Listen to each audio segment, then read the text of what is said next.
strong.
Okay, is this thing on? Yes, it is. Hello. Yay! I'm back. Merry Christmas to everyone who celebrates it. Happy holidays. Yeah. Let me see if I can get some music up. I completely forgot about music. Well, no, I didn't completely forget about music, but I couldn't decide which one to use.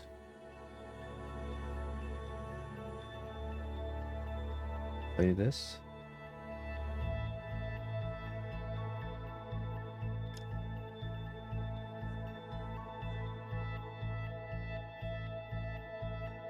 Okay. Hold on, why is the... Oh, okay. Never mind. Okay. I also have a just chatting song, but I guess after a while that's gonna become annoying. So let me put on normal, quote unquote, normal music. Okay. Hey. So December has been messy. I've been sick a while. I am still sick. as you can probably hear from my voice. Um, and there's been a lot going on, and I fell into a bit of a hole again, but I'm here now. So hooray. Um, yeah. I hope everyone is having a good time, at least much better than me. And we're here now. Hooray. Um, yeah, no big plan for today. There is one thing I do want to do. It's just kind of in the background while we're here. And that is there is a, let me get the name right. Um a chat overlay that was released by, let me get this right, Prawler. Yes.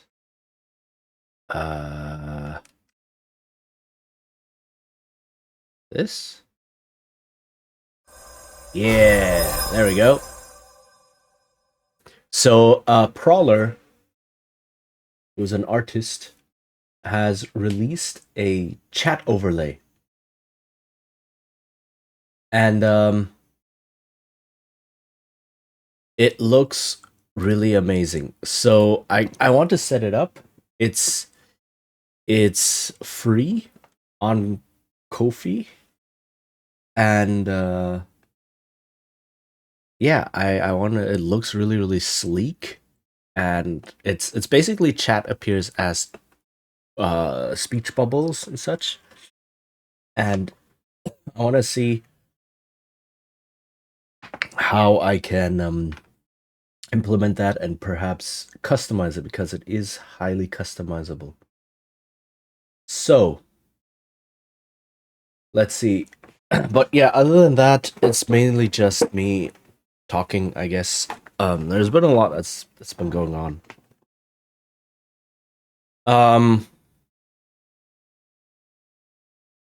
like I did not have the mind to stream at all. I did not have the energy to. My sleeping schedule became completely whacked. I would always like go to bed at 3 a.m. or later and wake up past noon, and it was really messing me up. Um, so that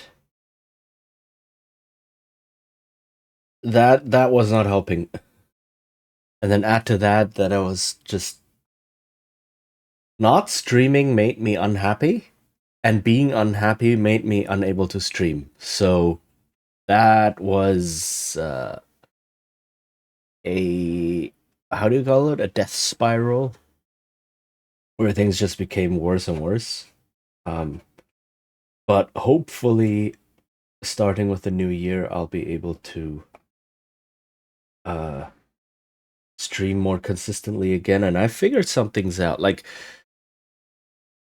I I mentioned this on Blue Sky, but one of the big things that I realized was hampering me was the decision to have very fixed uh games and very fixed plans. So I would always say, okay, one of my days I will stream an old role-playing game, which I still want to do. Like I still like them. I still want to present them. A lot of people don't know them, right? And then one of the days I play a different old game, and then the third streaming day I design role playing games, and that has been grating. That has been very limiting, and especially with the old games, some of them I would complete relatively quickly, far quicker than I had thought, and suddenly it'd be over, and then I would go, "Oh crap! Now I have to think of another old game I need to play. Not I want to play. I need to play."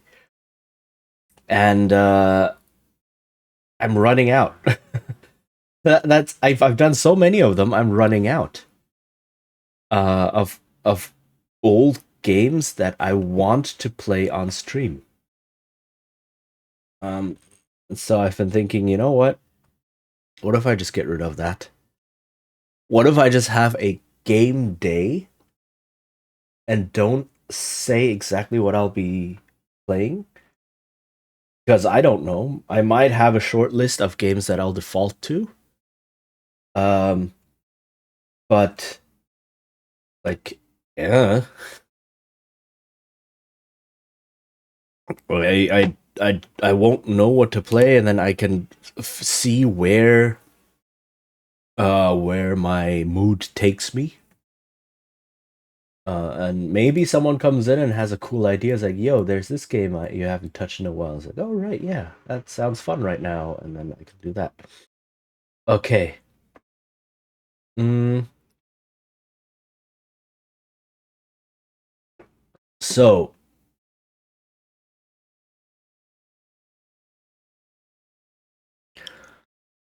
there is. Let me check up this chat setup. Um, how do I do this? I need to create a doc in OBS. Mm,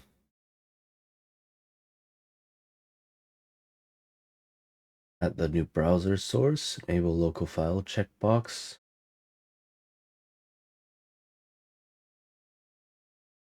Hmm.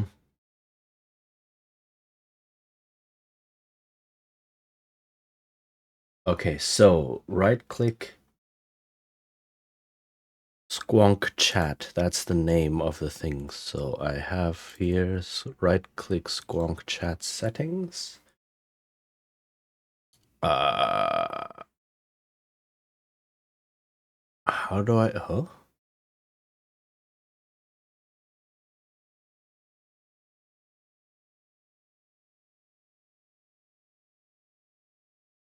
Hold on. There is no copy as path.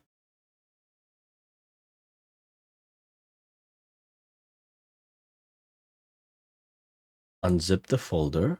Right. I unzip the folder. And then I need to right click this thing. Copy as path. Oh, there we go. And then I go to OBS, docs, custom browser docs. Squonk Chat, it's an adorable name as well.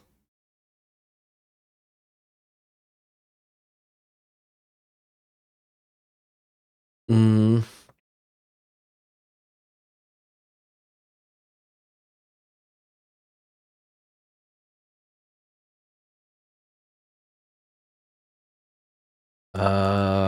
and then I need to,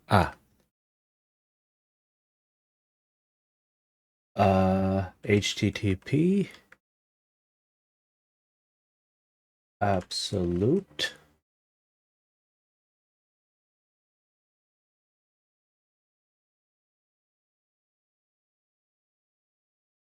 Okay. Squonk Chat.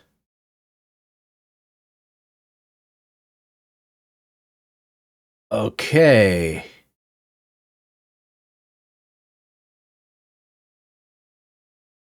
Let's see. Aha. Okay. Right, now I can actually change the settings in here, right?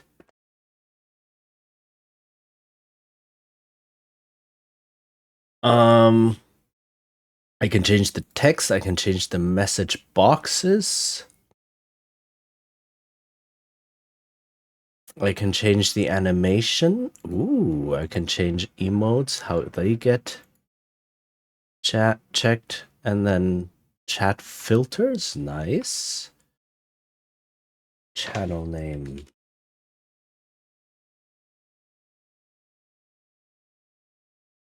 Okay, so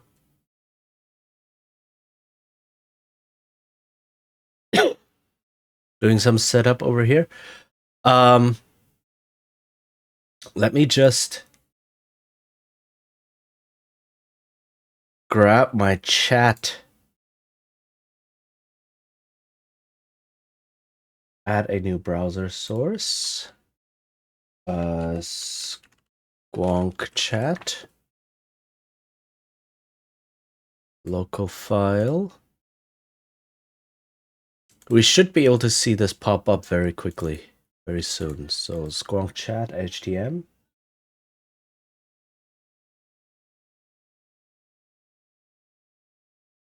Uh, 500 1080.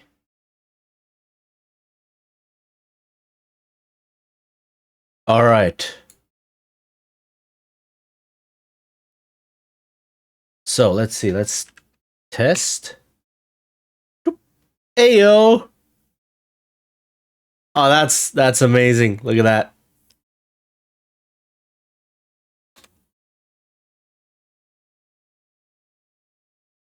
Oh, Squonk chat. All right. It's working. Hey, that's cool. All right, and now we can customize. So we can change the chatter name font, the chat message, the message font. There's a lot. Oh my goodness, there's a lot. Yeah, I will have to go through these and just test all of them at some point, but probably holy heck. This is a long list of fonts. That's freakishly amazing. Okay. Can change the font size, everything. Yeah, okay. I will have to look at this. Text alignment, animation, flick right, slide left, message box, box tail side. I can change, so I can do this, and ooh, oh, it updates live. Oh, this is so cool. uh, nice.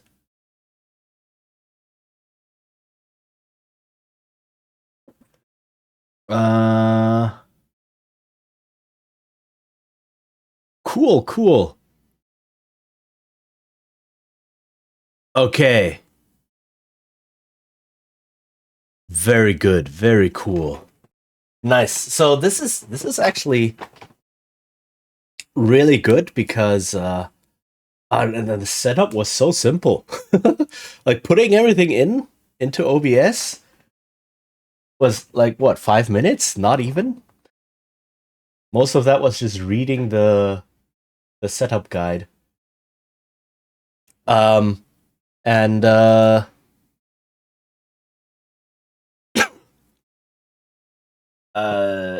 now the customization is I can spend however long I want trying to customize it.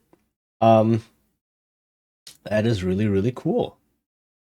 Okay, let me update my about page real quick to credit, because always credit people. Always when someone makes anything either as free asset or a paid asset or specifically for you or anything, always credit people. Very important. So Squonk chat. Let me actually grab the Ko-fi link. Uh,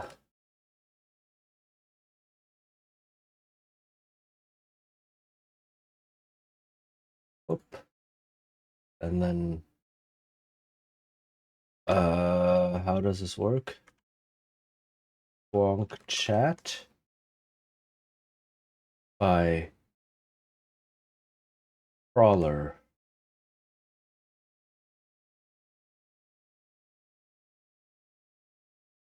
Uh, Twitch.tv. I think it's just Crawler, right? Let me just 100% make sure that it's the correct name.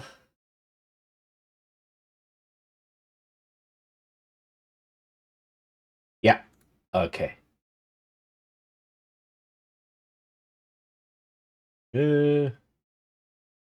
Submit change. And now it's on my credits. Ha. Okay. Done. So, very, very important.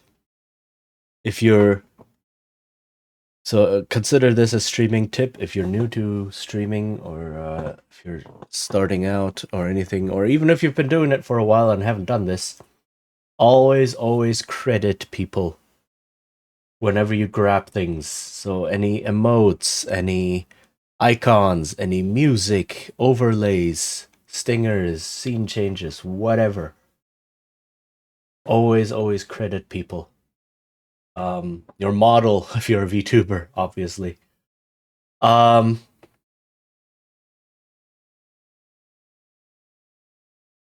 so yeah, do that. Very, very important. Mm,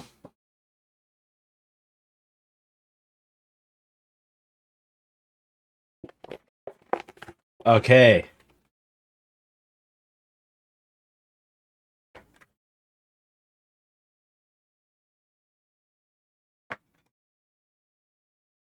Um,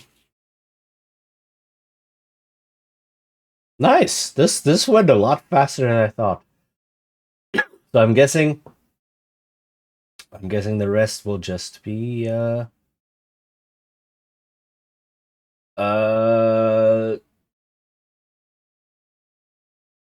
setup, right?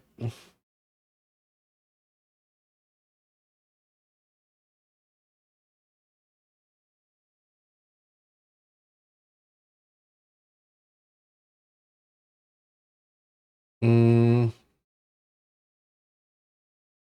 yeah, okay. Well, there's a lot of choices, so this will take a while to set up. Um,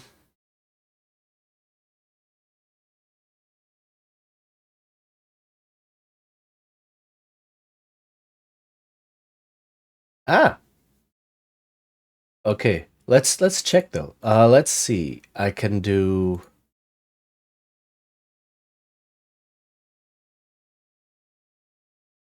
What kind of a theme am I going for? Um, Something more classic, more like medieval, maybe like illuminated manuscripts, that kind of deal. So this one actually, I need. Let me do this properly. Let me grab some paper and a pen. Let me go through. Uh, Hold on. This is not ideal. Can I pop this out? I can. Okay.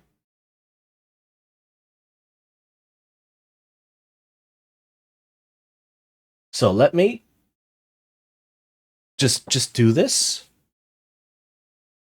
and I can chat while doing this. Right? This is just clicking through a list one by one. So let me grab a pen and paper and just write down the names of fonts that look interesting and fitting in order to get a short list. So,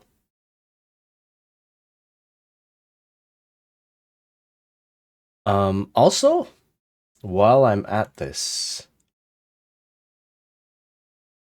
let me hide the normal chat box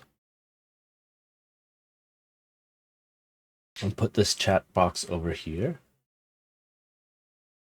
Okay. Now,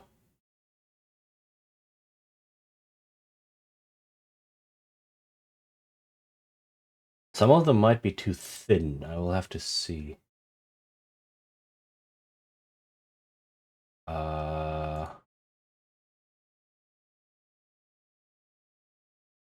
Visinica, Alonica. A lot of these.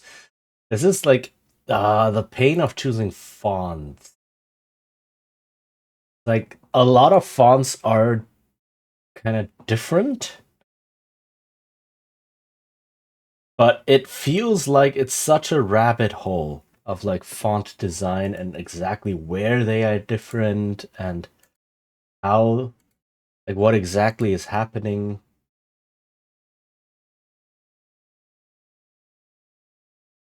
And yeah, some of these are just not legible. Oof. Oh no.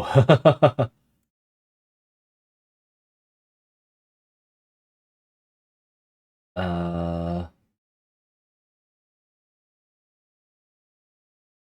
like they look cool, but they're not really legible. Too thin or too squirty or oh my goodness. You must gather your party before venturing forth. Troy. Hi.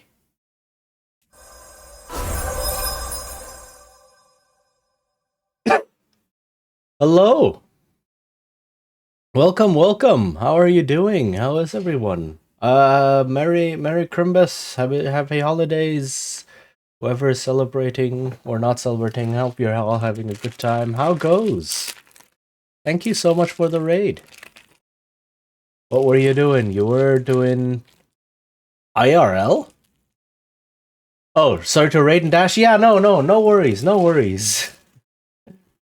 It's appreciated nonetheless. Yeah, so yeah, hope you'll have a good rest or good time or whatever it is you need to do. My stream is dying. Oh, okay, yeah, then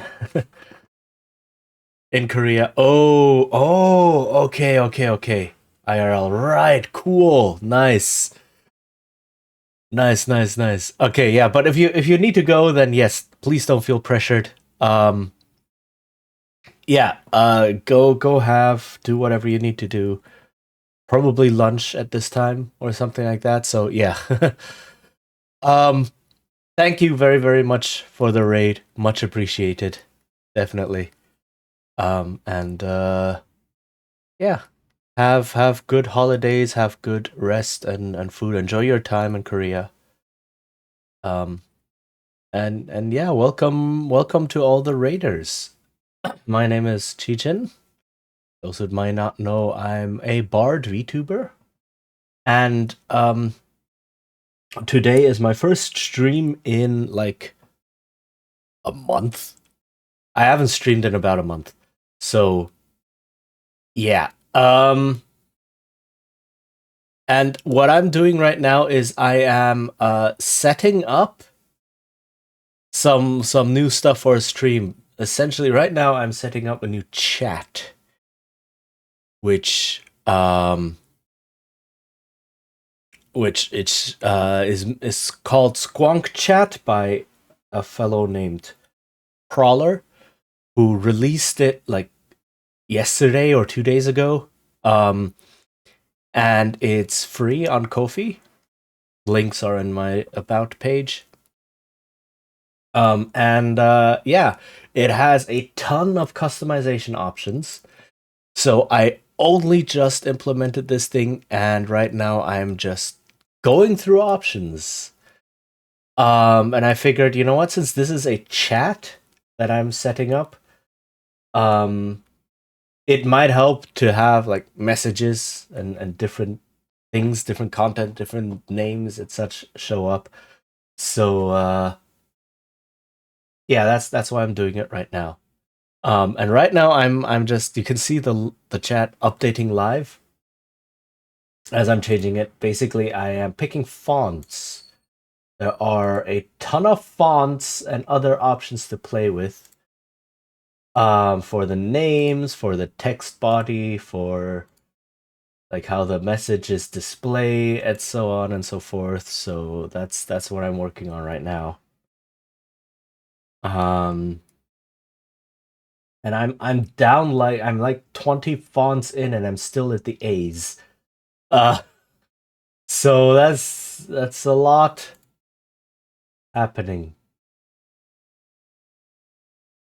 Um, oof, yeah. Some of these are definitely not legible. But yeah, welcome, welcome. We're not doing much today. We're just really almost like impact. Uh, just chilling. I'm still kind of sick, as you might be able to tell. Um, I've been sick for like 2 weeks on and off. So that's part of why I didn't stream, and I'm just trying to get back in and incrementally upgrade my stream as I do so. Yeah. But yeah, feel free to just chill. Feel free to hang out if you want. I tend to. This is not my usual content, by the way. I tend to do a lot of role playing game things, PTRPGs. So I play a lot of old CRPGs, things like the original. We're currently in the original Baldur's Gate. And there's a lot of old like Black Isle BioWare things that I grew up with that people don't really play. They only play them new things like Baldur's Gate 3, best game in forever, essentially, right? But nobody knows Baldur's Gates 1 and 2.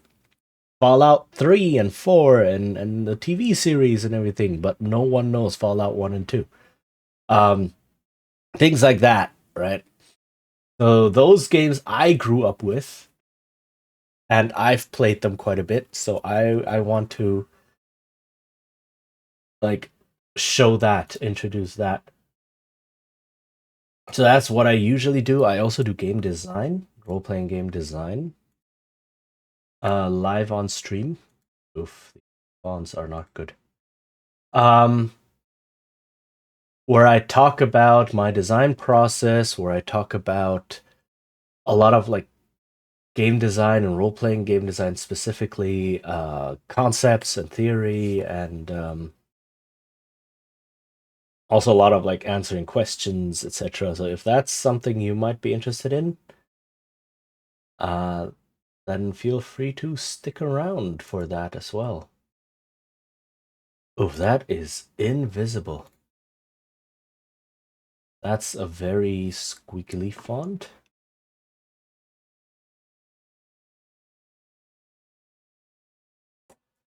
So I'm looking right now. I'm looking through fonts, and a lot of these fonts are just not legible. I'm looking for something that evokes maybe manuscripts, medieval manuscripts.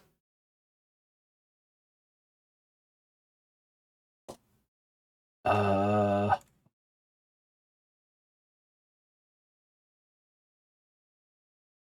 and so something that can be read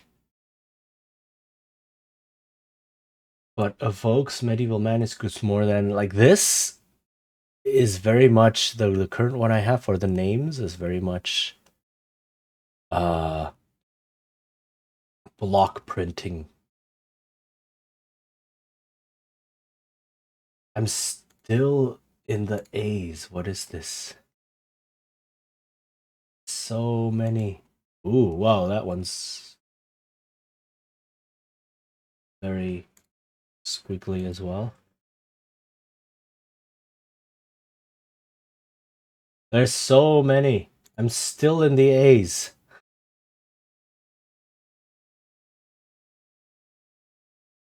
Uh,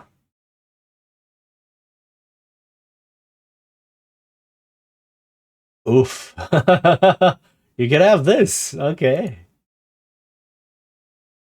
Um, oh, this is a more digital theme.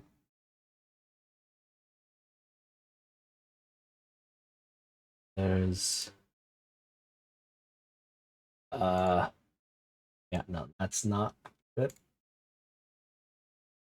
But yeah, basically that's I also do like live upgrades essentially. Like sometimes I just live do a lot of live troubleshooting because my stream is very scuff.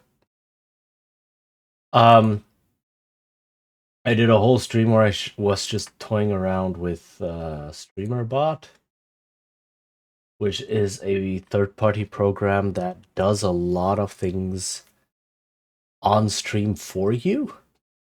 Things like when someone raids, it plays the raid emote, or not raid emote, raid alert, and then it automatically shouts them out without me having to worry about anything. All of that is controlled by StreamerBot, which is a really powerful program.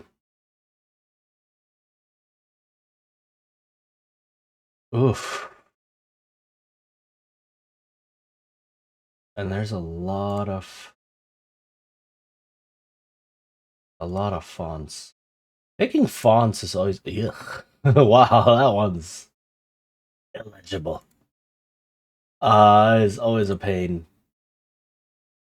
They're like, yeah, I like these two. What exactly is the difference between those two? I don't know. Maybe the top bit of letters is a little bit thinner or something, and that's like, oh my goodness. There are so many.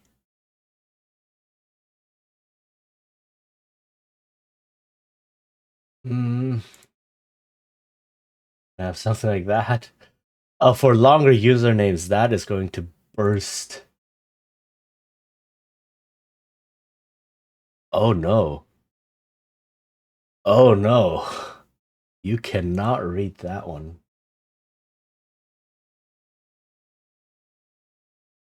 Um,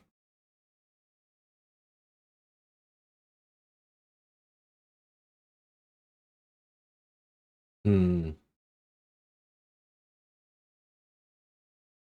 That one's interesting. Even called Atomic Age.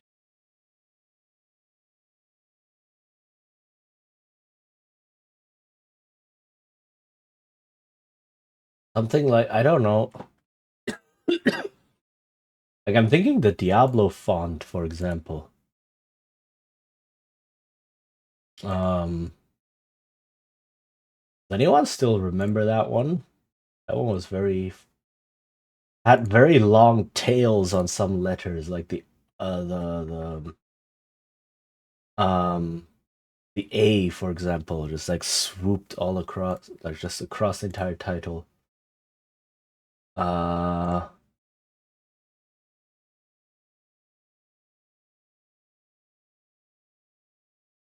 a lot of these antique scripts and such are really just, they're not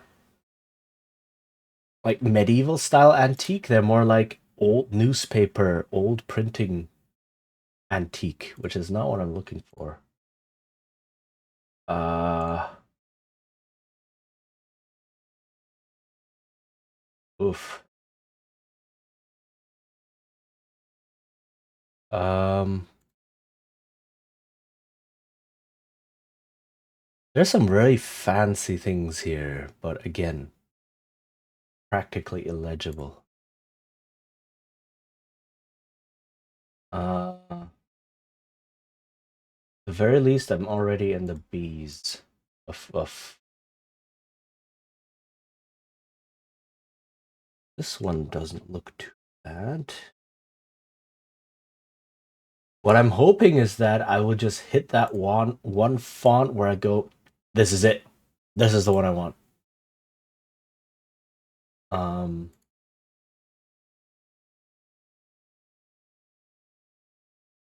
and again, this is for names, so I can allow it to be a little fancier. Um, than if it's for the body of the text.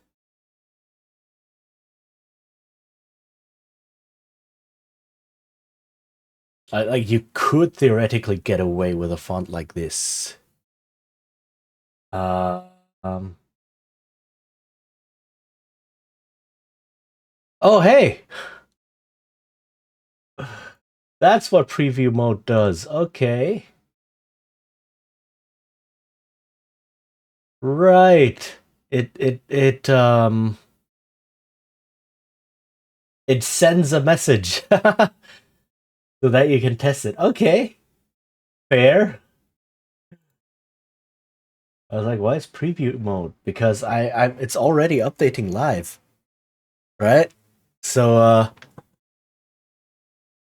but okay. There's a button called preview mode. Mm.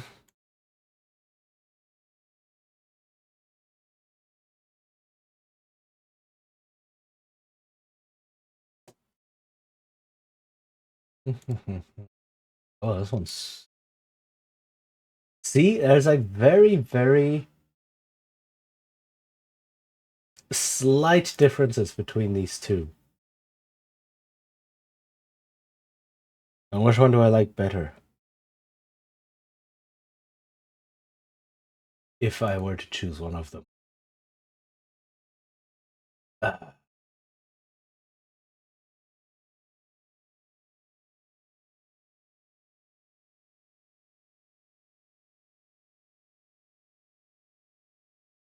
hmm. But yeah, how's everyone doing? I am trying not to have my throat die. I should probably drink something.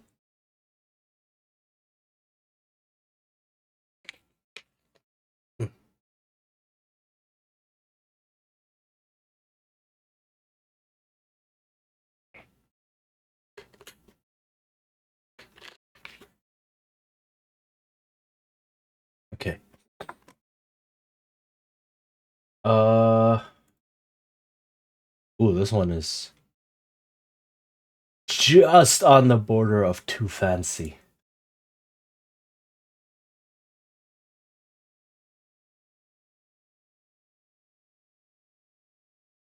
A lot of these are actually a bit too fancy. Which is like okay, that means. Oh hey, yeah, very Christmas Christmas. Hi, hey, how are you doing? Wait, did you change your name slightly? Happy holidays. Yeah, you too. I hope you had good ones or you're having good ones. Um, how goes? Welcome, welcome. Nope, same name. Okay, then it must be the blue sky name. I'm maybe my memory is messed up. Been a while? Yeah, it has been a while. I've been eh. Is this the Miserere chorus? It is. Yes, it is. The music itself is from Civilization 4. That's where I got it from. But yes, it is Miserere. Um,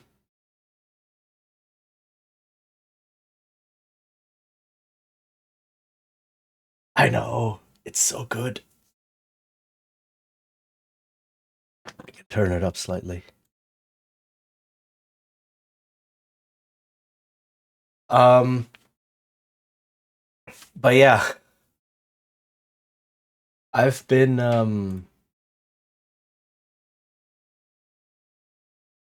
it Christmassy, oh no. It's been going okay. I had a nice dinner with my mom last night. Um, so that was something. Um, Overall, I've been quite sick, like cold, very sick for the past 2 weeks or so, and I haven't streamed in a long time. And um, but yeah, I'm back for now.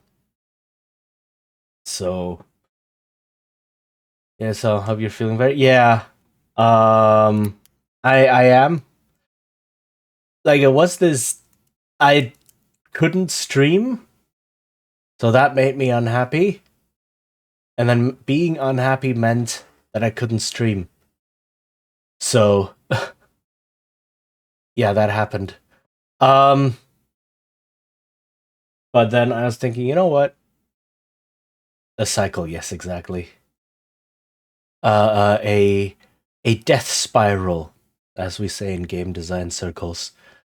Um, and yeah, but then I'm feeling slightly better now. I can think a bit more clearly now. And I've been thinking, you know what? There's still things I want to improve on my stream. There's still things I want to work on, things I want to learn. And as happened very much as a moment of serendipity, this chat this chat overlay was released. Hey yo, you got the first. Nice, congrats. Um yeah, this chat overlay was released, and I was thinking, you know what? This is perfect. This is exactly what I was looking for. I wanted to upgrade my chat overlay anyway. Oh right, yeah, I remember now. I had this. um, like because I love the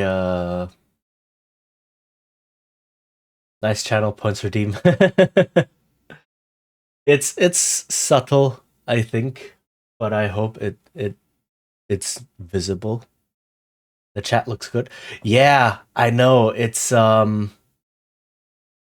I love the speech bubbles. That's the word I was looking for, the speech bubbles. Um and as part of like I'm working on something in the background where I've been wanting to upgrade a lot of things about my channel, my setup for like a year or more now. It's been a long time.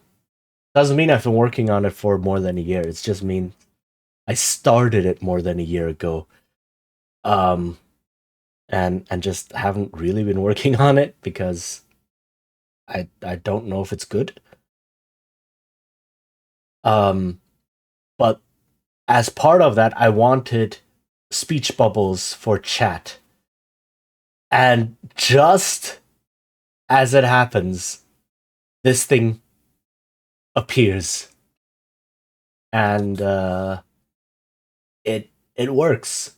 It's really simple to set up. It's free. It works and it looks good. So it's like, okay, that's one big element of something I wanted to do with my channel upgrade that now no longer I no longer have to worry about. And that is making me look forward to finishing up the rest at some point maybe. Um but yeah, right now I am picking fonts. So there are a ton of happy for you, thank you. I haven't been this excited about doing things like this for a while. Um, I kind of want to keep it a secret. Like what exactly I'm working on, I want to keep it a secret for now. Um, but in the meantime, I can test things out like this chat thing, which is uh which is just an incremental update that I can do. And like I said, so many possibilities here. Oh, this one's fancy. So I can pick the. It's supposed to show pronouns.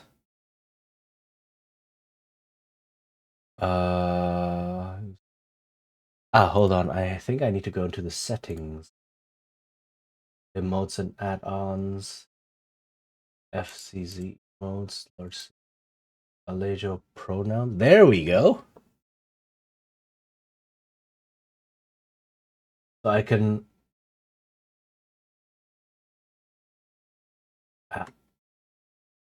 Yeah. Okay. So I can change a lot of the things. I can change the font for the names, the font for the pronouns, the font for the text itself. I can change how the message boxes look slightly. I can have like rounded corners or not, foxtail or not, borders or not, border color. I can have a fixed width. I can have. Aha! This looks better. Okay. I can align them all like this. I can have them fade out. Aha.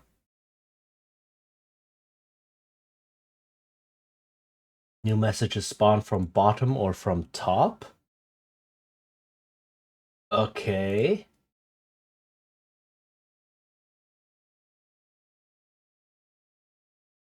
Okay. That was. All right. But yeah, there's so much to play with here, and I'm just kind of doing it now. While there are. Let's see, what is this? Slide left, up left. Ah, I think I like this one. I'm alert since I'm cooking at the moment. Oh yeah. No worries. Thanks for dropping by, and for lurking. It's always nice to see you. Appreciate it a lot.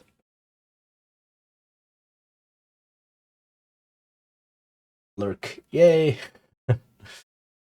And have good cooks. I hope the food will turn out delicious.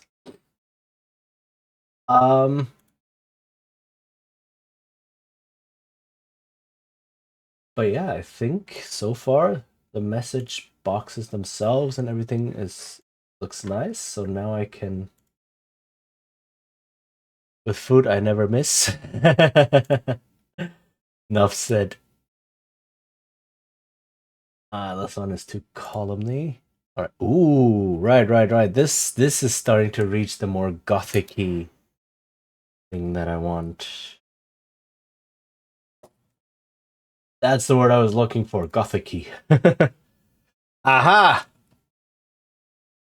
See how the Q sweeps across like that? Now we're getting into some fonts that are more what I was looking for. The difference between these two. The other one is actually more legible, I think.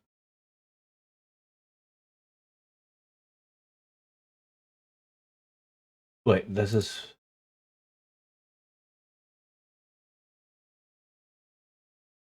Bonanova and Bonanova SC. What's the difference? Nothing, as far as I could tell. Ooh. And then every now and then we stumble upon illegible fonts like this. But yeah.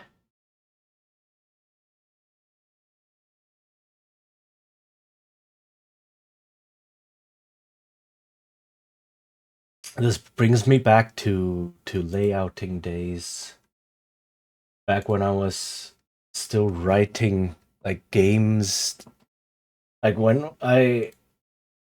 when you write games and you go, all right, now I have to actually put the text down on paper and have to make a file and to share with people and such, like for competitions, for example, game design competitions. Um, it's like, what font do I choose? And then you go through there. It's like, I have 200 fonts. Let me click through every single one of them, and that takes up so much time. And then at some point you go, yeah, no, this is a 24-hour competition. I've been up and awake for 22 hours writing and designing games. I do not have time to do this. And you just pick something and it looks kind of but you just got to go with it. um Let me try and get another name.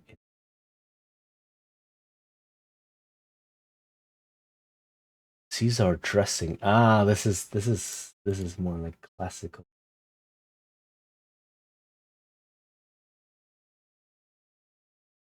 Uh oh. Mm-hmm.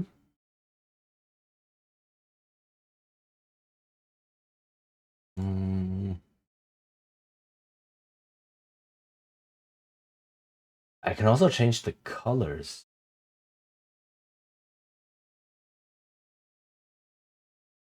This one actually also not looking too bad. I'm now in the C's.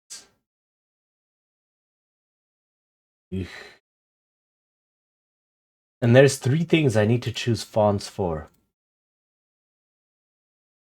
The name is just one thing. But the name I feel I have the most freedom to choose something wilder. Uh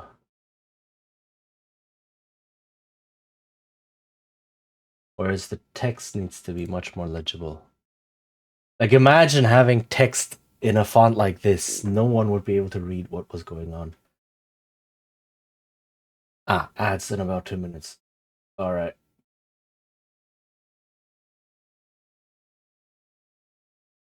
Uh oh no.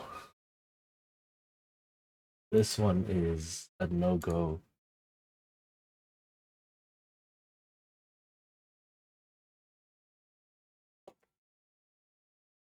Though I guess I'm just going to uh keep looking through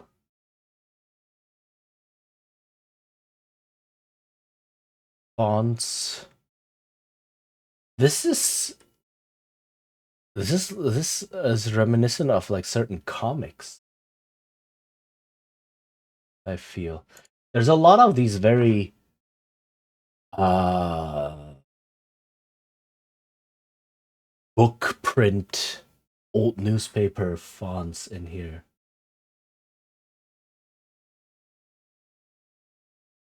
Um which is not what I'm looking for. You can have very playful chat boxes like this. Oof.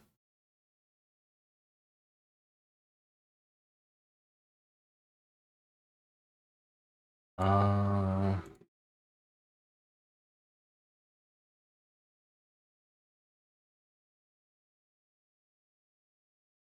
ooh.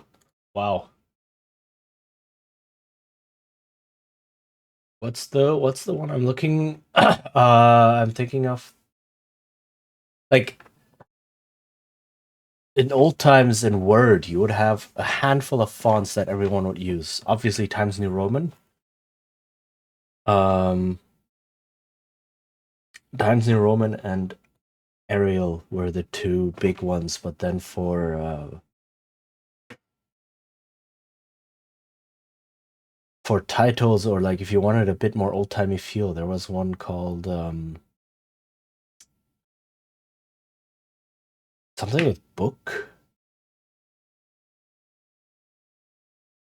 I forgot the name. But that was one of the ones you would always choose for a title.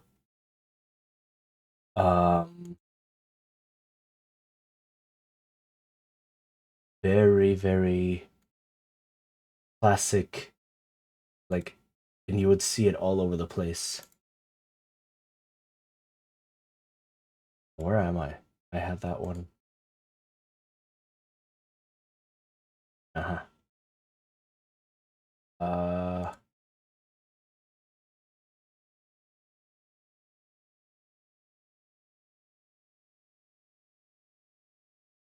Eesh. I guess you could go with something like that. Endure. In enduring, grow strong.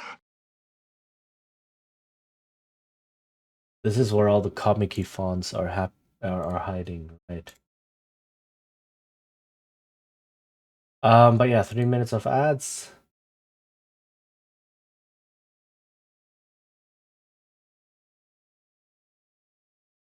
I'm just going to. Whoa.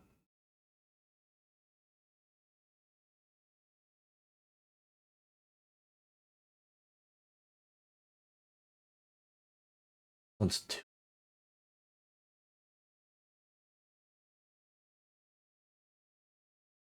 Pinsel decorative.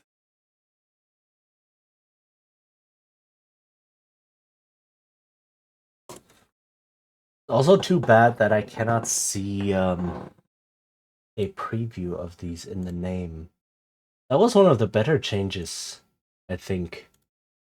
That Word and other like text editing programs, text writing programs implemented was when you're selecting a font that the name of the font was printed in the font itself.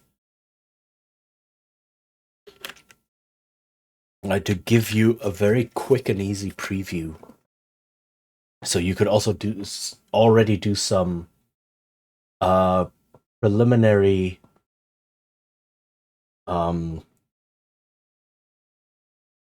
filtering and such.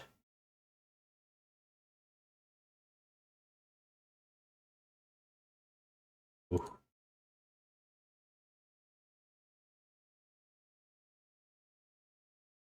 We go coming soon.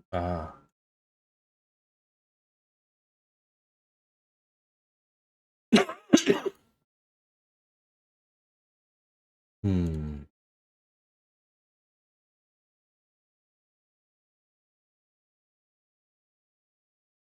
Aha, they're fading. Right, if I want to test things, I shouldn't have them fade. Okay, good, they don't completely disappear. I will put on fading once I've picked fonts, but for now I want all of the text on there actually. So that I get multiple different names and such. All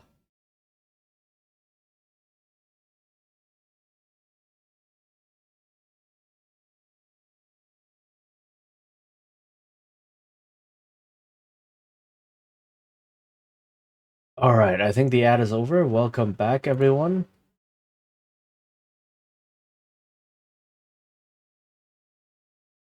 We're still looking at fonts. This is now the font picking stream.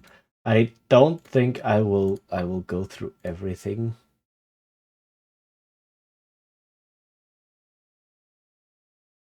Also interesting. Write it down. Oh wow.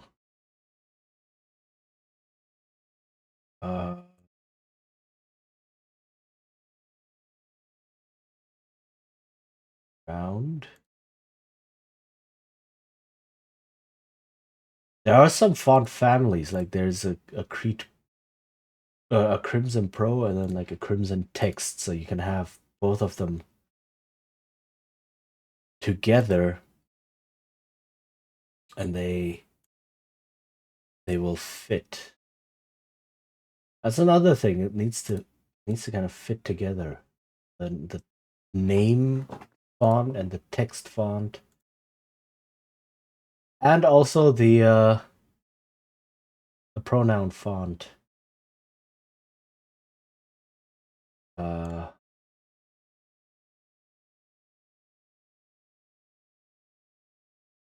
Okay, I am currently at the D font, so let me pick one that I thought looked pretty okay.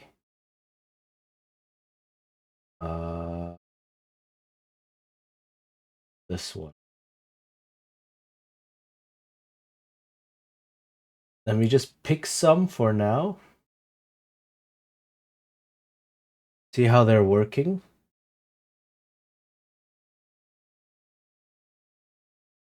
I actually do this.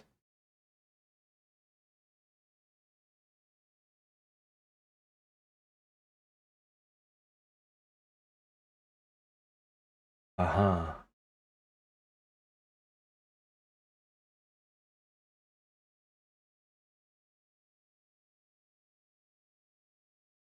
Right. I can also change. Okay. Let me just pick this for now.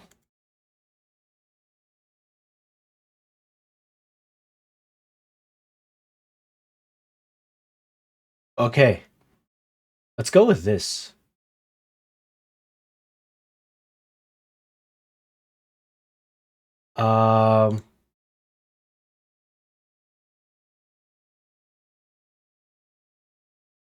Because I feel a bit like playing something now. Been an hour. I set up the chat. It went way faster than expected. Let's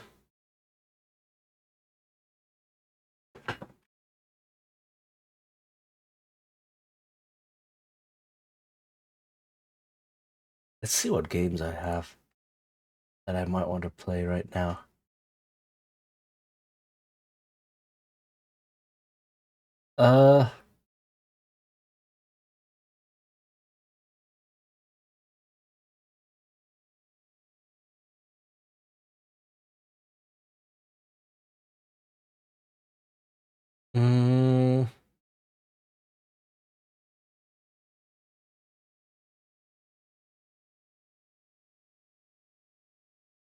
Let's go with a classic on this channel. Let me change the category real quick.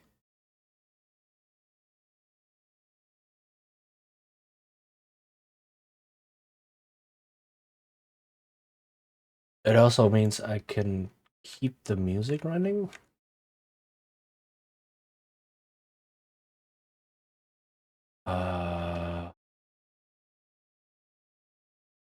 Except I also need to put in, that's it.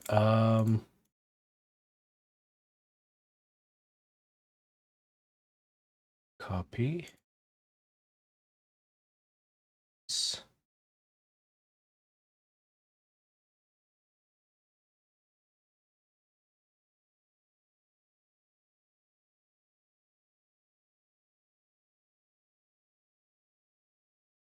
Does this work? This works. There we go. Okay. Oh, they changed the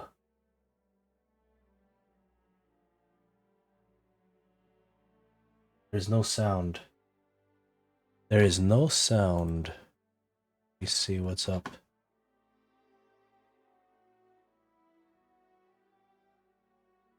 Hey, I'm on. Hello.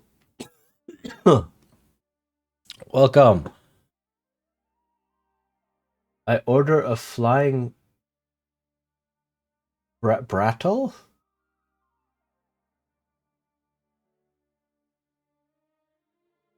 Wavelink game?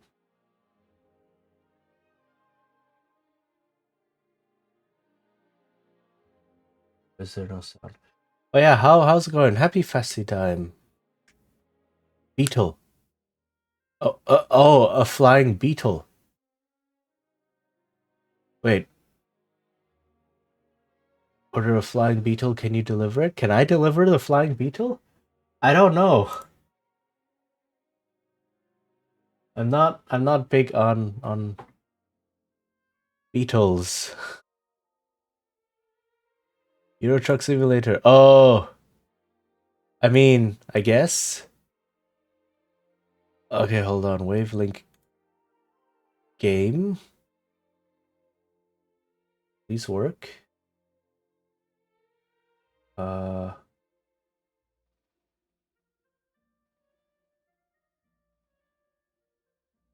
Hold on. There is no sound coming from this. My planes got the Christmas present for my parents worked out. That's good. That's always good when that happens.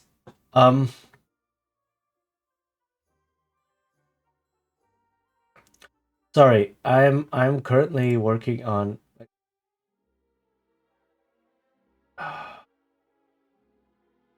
So the game audio is once again busted.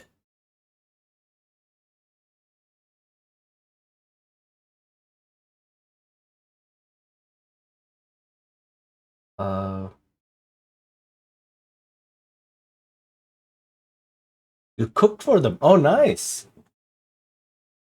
Was it a big meal? A nice Christmas dinner.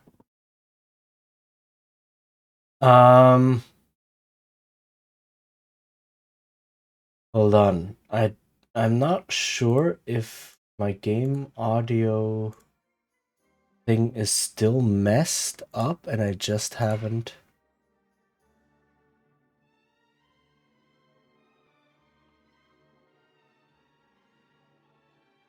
I just haven't updated it for this game yet.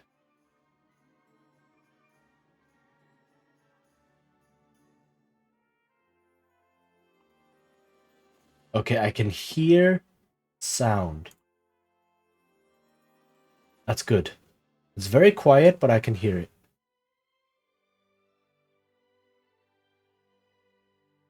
Um Hold on. I don't have enough screens. I have like too much stuff. So if there's any chat happening right now, I cannot see it right now. I apologize because I'm looking at game and the audio options and OBS. Blah, something's not right.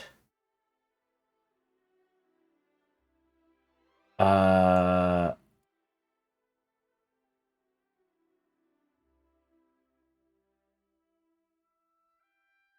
okay, let's see. I can turn game change detected. Yeah. Get rid of this thing.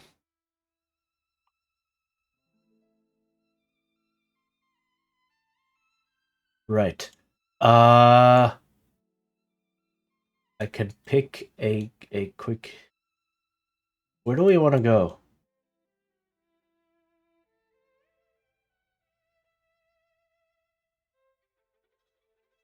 Let's just start in Paris and go toward Iberia because why not? Oh, there's a Christmas market event again, right? 5 depots.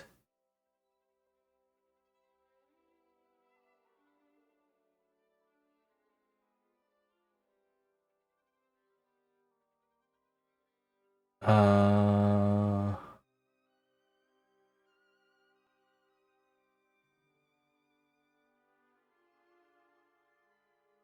Collection of 6 festive arrays of decorative exterior cap lighting.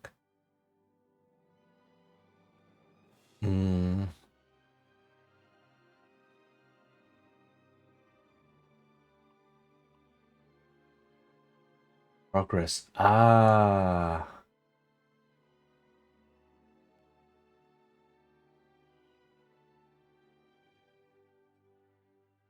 Any city in Greece.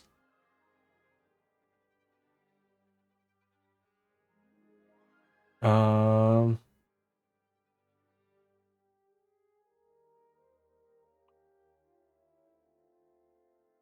I should have gone to Greece then. Below. Oh, they completely changed the UI. Oh. Croquettes. Ooh, baked chicken breast in a milk garlic onion sauce with a salad with a balsamic vinegar. Oh. That actually sounds really good. Very classic, but very, very good.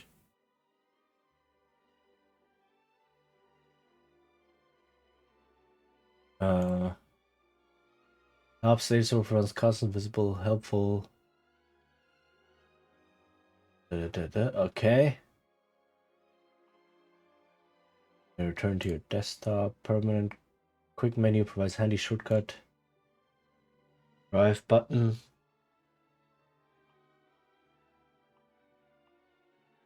Okay. That's useful. Okay, can I fast travel somewhere else? Can I fast travel toward Greece?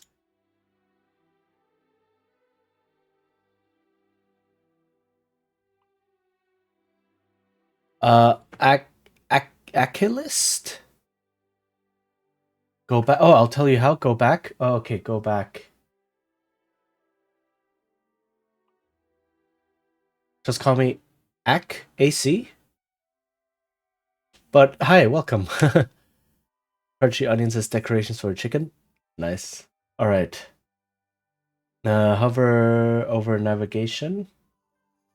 Ah. Okay. Thank you. Because then I can go down here. Oh, I haven't actually discovered any. Oh, no, here. Athens. There we go. Thank you. Cost money. That's okay. I have enough.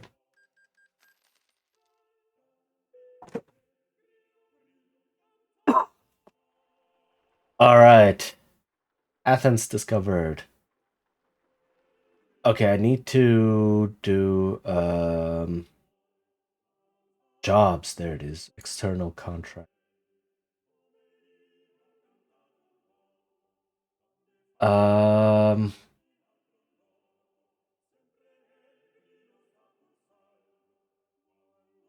Christmas things, right? Rudolph's Crafts.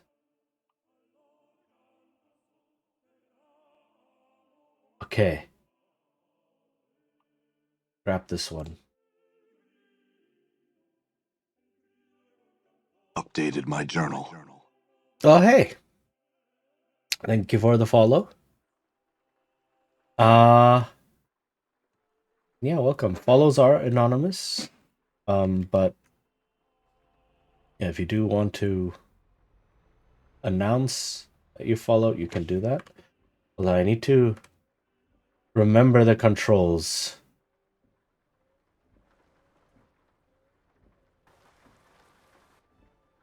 I need to reorient myself. Hold on. It's been a while since I last played this game.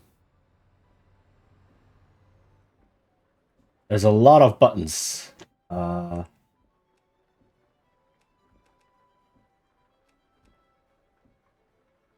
Okay. Where do I go? This way. All right.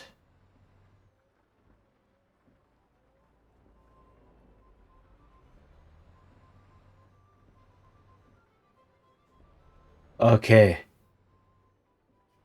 Right. It's been a long time.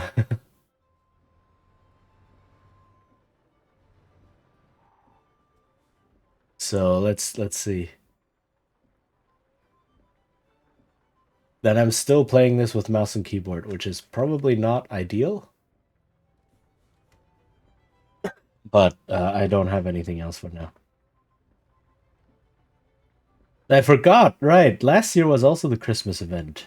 I guess they just brought back the same thing, which is cool because the Christmas map is very pretty.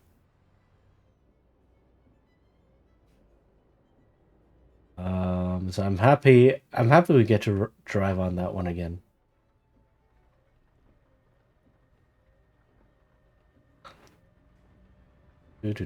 All right.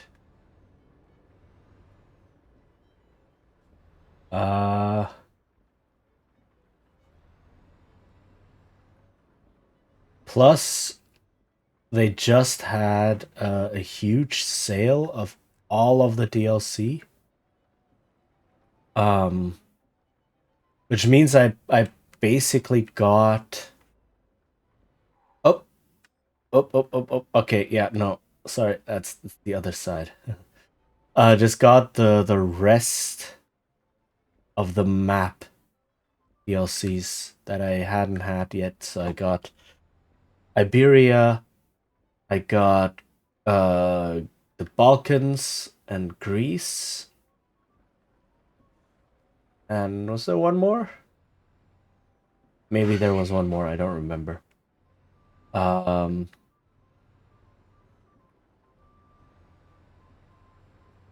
But yeah. So the map is even bigger and even more complete. Which is cool.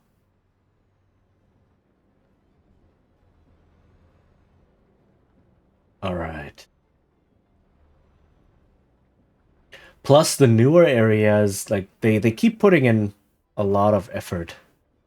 Hey, Jess, hi.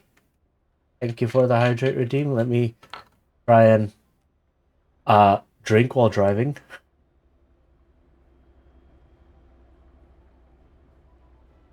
But like but yeah, how are you doing? Mm. Let me see if I can stretch without crashing. I'll stretch a bit.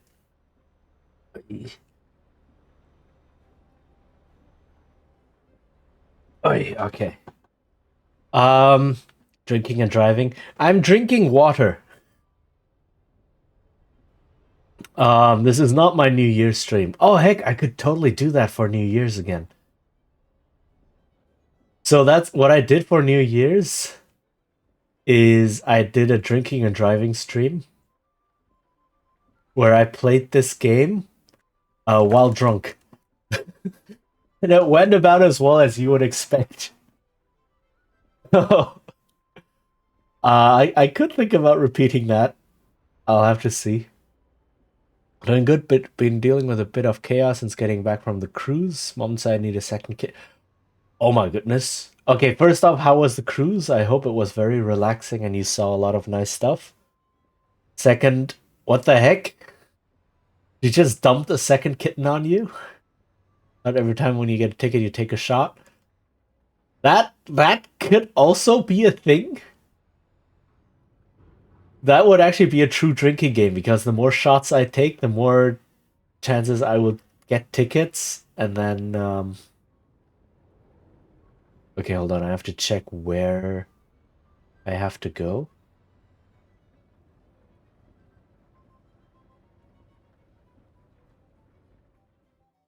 Where is it telling me to go? Ah, okay. And then the more tickets I get, the more shots I take. So yeah, that could totally be a thing. Like you can't do a redeem like on Twitch. You cannot do a channel point redeem where you explicitly take a shot or something.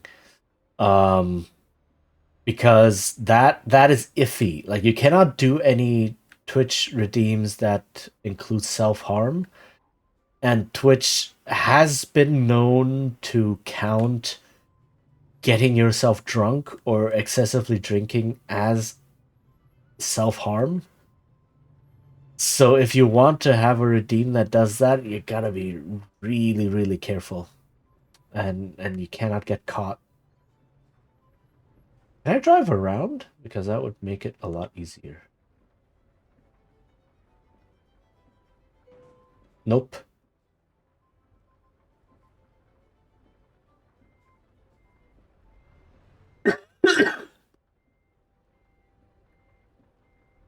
I knew a guy who tried that at XCOM when it Commanders mentioned. Oof. That's gotta rack up very quickly then. It was fun. I got to be in 89 degrees Fahrenheit weather and away from the cold. Nice. Saw a listing for free kittens on Facebook Marketplace about 3 hours after we got home. I decided, hold on, we were going to pick one without telling Dad, so now we have a 3-month-old kitten, as well as Sprite, who's almost 2. Oof. Do they at least get along? Like, that's the most important part. Right, that the pets you already have need to get along with any newcomers. Because I feel like that is going to be the most strenuous part. I barely managed to finish the tutorial and swap to water afterwards. Oof. Yeah, I can imagine. I've never played XCOM, but I can imagine that they're constantly, especially in the tutorial, they're always like, oh, Commander, you have to do this. Watch out, Commander, this thing is happening. Oh, Commander, what is happening? And Commander, I can totally imagine that. Let's see, what do I have here? 23 tons of Christmas natural textiles. Whoops. I'm just pressing random stuff right now. Isn't this the button? There we go.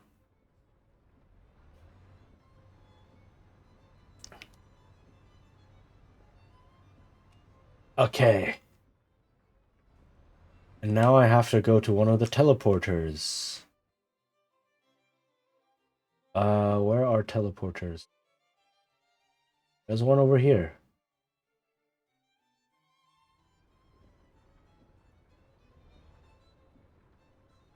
Sprite. Sprite's gotten used to her. He doesn't hiss or anything anymore. That's good. He just acts like he has an annoying baby sister now. Oof. Coming from someone with 3 older brothers, the dog's already used to cats, so when they met her, they just sniffed her and wandered off. At least the dogs are chill about it. That's good. Alright. She constantly wants to play with Sprite, and he'll play back till he decides he's had enough. Otherwise, she bats and chases the dog's tails. That is adorable. Okay, that's really, really good. Sent pictures and video of 2 cats being dorks. Her name is Cocoa. Alright, hold on. Actually, I will check this out right now. I have way too many things open. Hold on. I need to close some things if I can.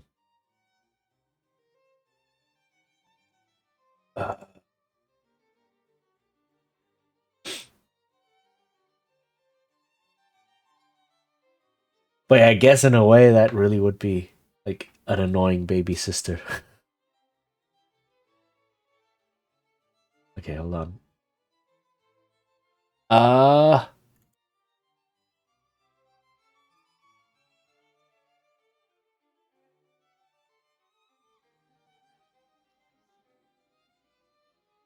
okay, that's adorable.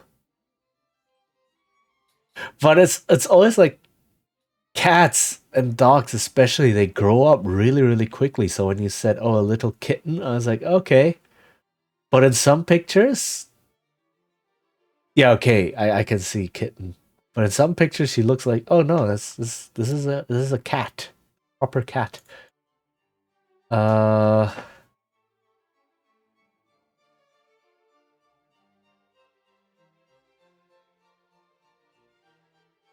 thank you for that. That is because of how close I was when taking the picture. Probably, I mean, maybe, but it's also like it's always, oh yeah, I have a puppy at home or I have a kitten at home, and then you look at it, it's like, yeah, what is this? This is not like tiny adorable. This is actual cat. It's like, yeah, no, it's like half a year old. Like, oh, okay, they grow up really, really quickly. It's not just right now. Like I keep seeing it happen. Partially because I've never had a pet like that. So I I've never experienced it, but it's always feels like at some point they just get this growth spurt and it's like, huh, they are bigger than I thought. She fits in both my palms. Okay. She's still fairly small. I guess, yeah. And especially when seeing her next to Sprite. It's like, yeah, okay, I can totally see that.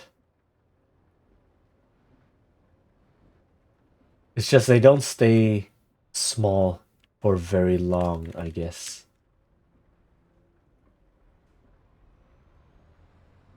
Hold on, where do I have to go? Ah, this.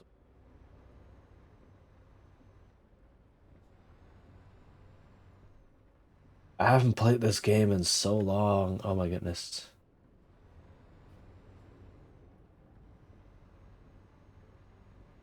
All right.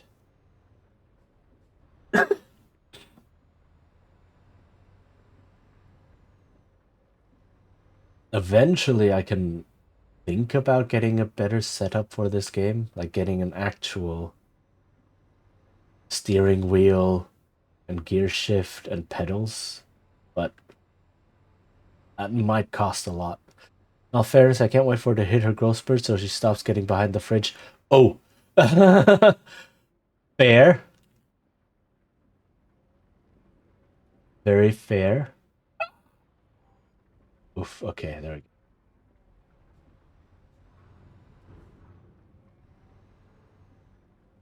Yeah, right now it's like still small enough to fit into any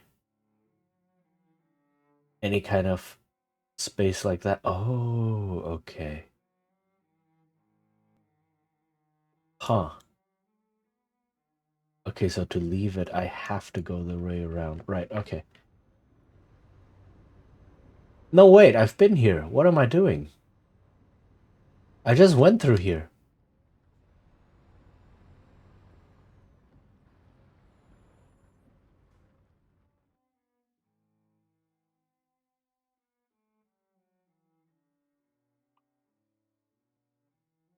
What am I? Okay, I am lost.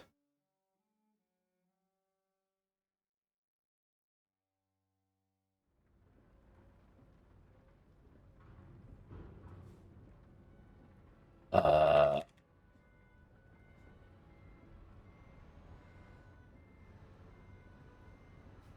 do I have to go this way? But that says exit.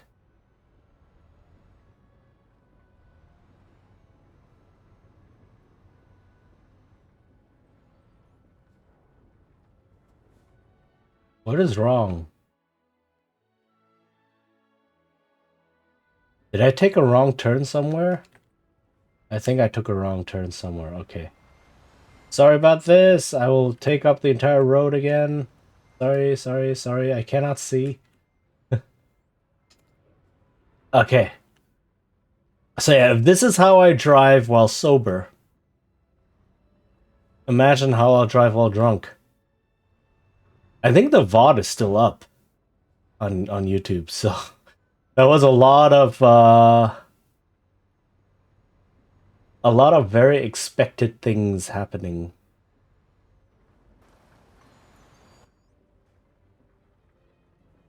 Oh, I see.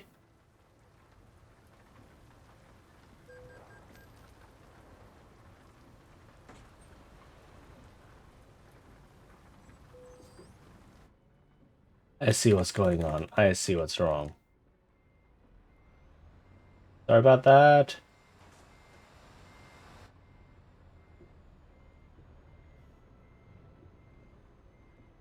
I don't know what I'm doing.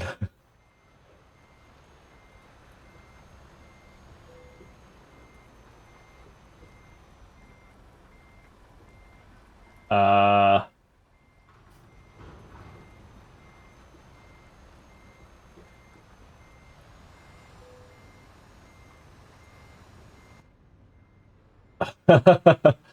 all of this.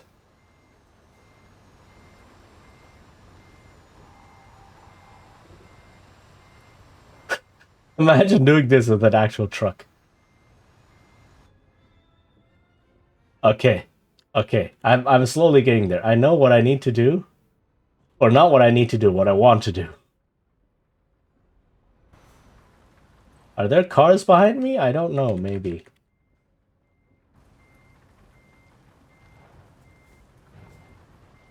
Need to turn like this. I need to turn like this. The curved road is the problem.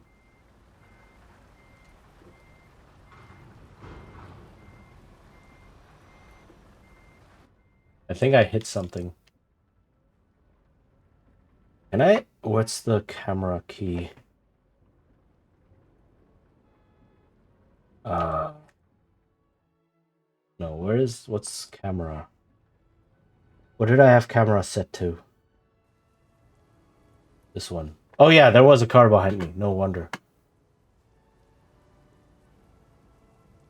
That's what was blocking me. Stupid car. Look at that.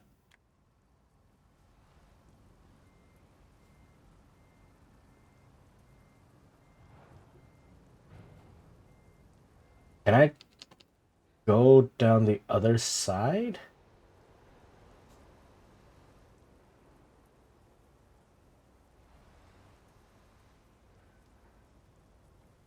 Okay, I cannot drive like this. Is it bad that I was somewhat waiting for you to go through the fence? No. But you can't actually go through fences in this game. Like, there is no destructible environment, essentially. Okay, now that the cars are gone...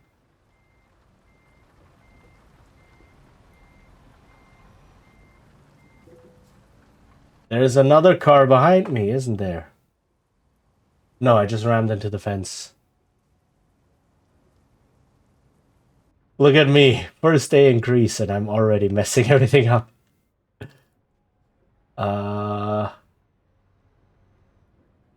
That's okay. I don't pay for trailer damage.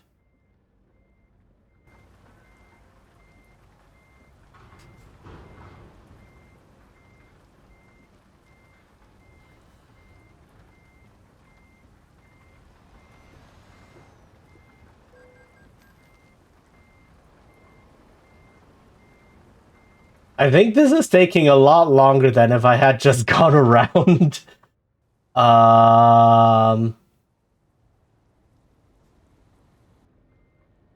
But you know what? I'm committed now. Let me get to this side.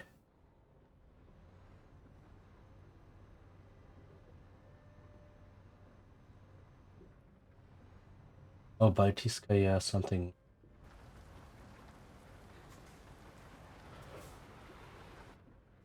Can I move closer to the side that they can pass? There we go. Like, I could have done this if it weren't for the other cars. Oh, there's so many cars. Just go past. Okay. Okay.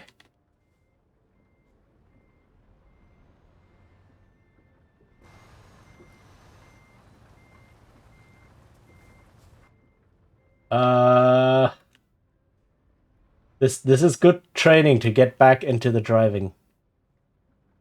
I'll tell myself that. Okay. Can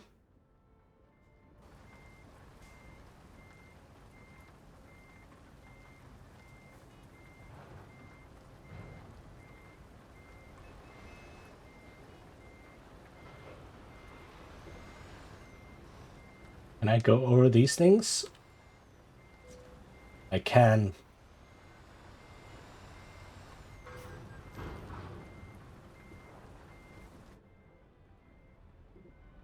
Ah, we're free! Okay, let's go. We're free. Okay, that whole ordeal cost me something like 1,000 euros, but it's okay. It's okay.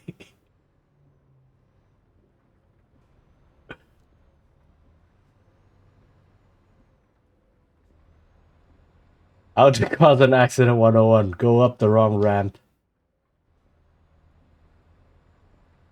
But this is what Euro Truck is all about, right? I mean, where else can you pull stuff like this if not in a simulator? Okay, there we go. It's for Christmas. These textiles won't deliver themselves. I need to take the shortest route possible. Or so. Something.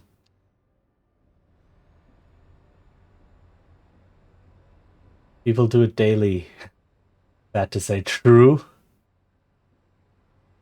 Um Sometimes people do be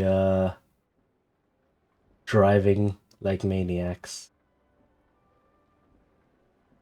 Which is why I'm doing the responsible thing and only driving like one in a game.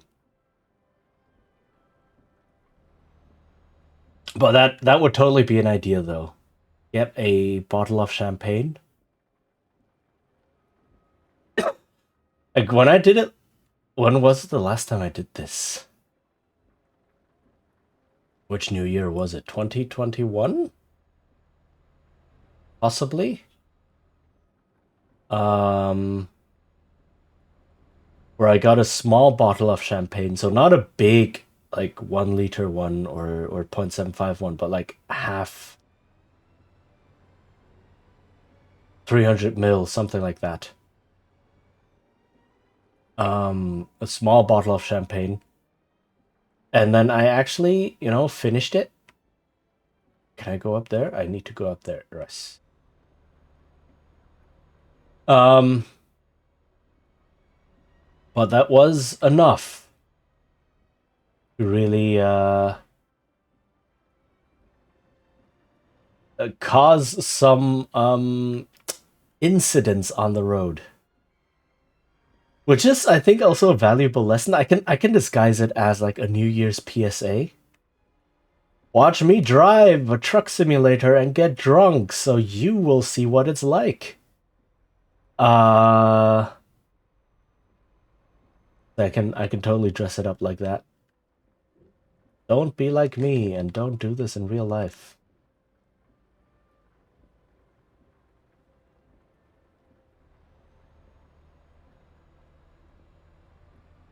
Yeah, so the drinking and driving, just a whole stream that is essentially one big drinking and driving PSA. Um,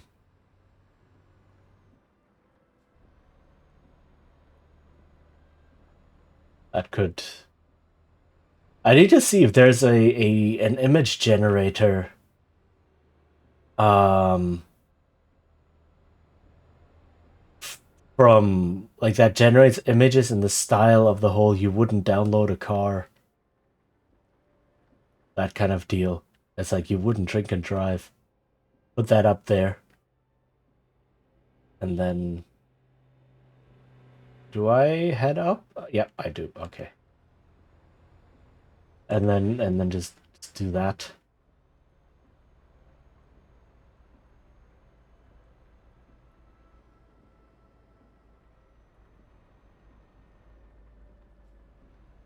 And then I can say, well, I'm disguising this whole thing as a public service.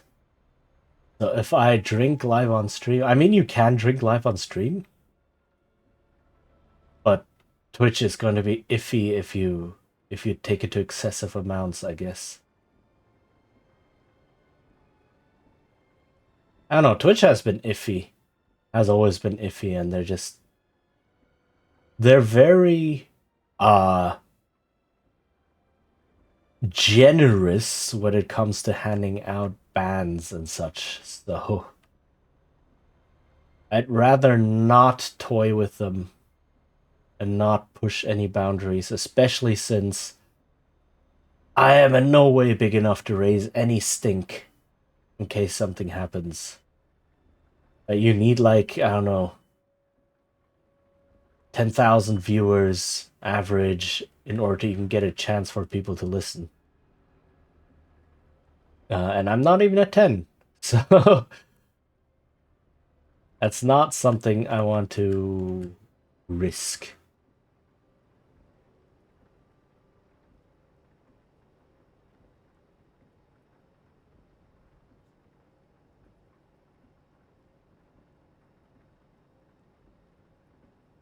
Stop signs are a suggestion.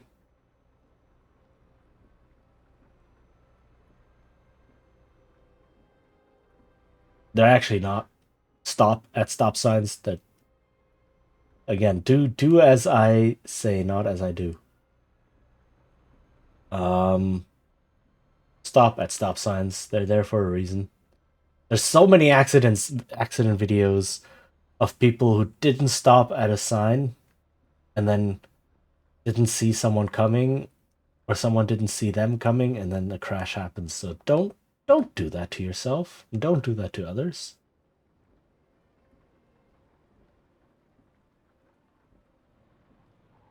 Ah!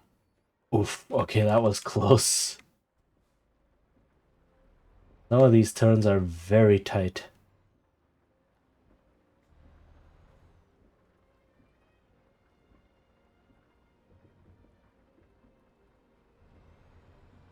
Okay.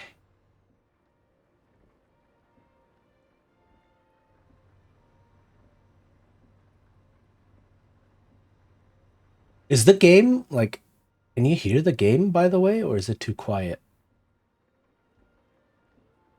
I had to, like, all of my game audio settings were nullified because my audio management program decided it doesn't like game audio anymore, so I have to route it through normal things, through normal channels. So if the game, if you cannot hear it, if it's too loud, too quiet, whatever, please do let me know. I can hear it fine on my end, but I don't know how it's going through on stream. So yeah, please let me know. Like I can see the levels on OBS, but I don't know how that translates to. You can hear it decently? Okay, that's good.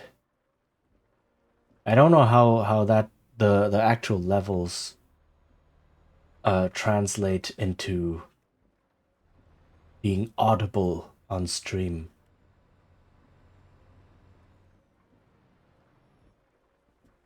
All right.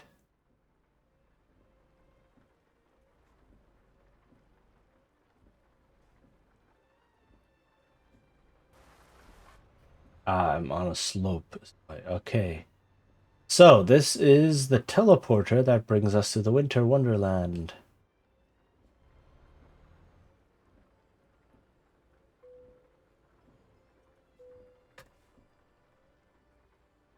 Please. Oh, I'm not actually stopped. I was rolling downhill, is why I couldn't teleport.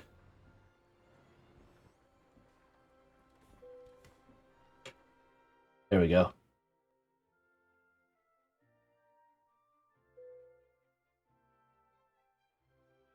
Ta-da! And this is the winter map, which is really, really cool. So I'm so glad they brought it back.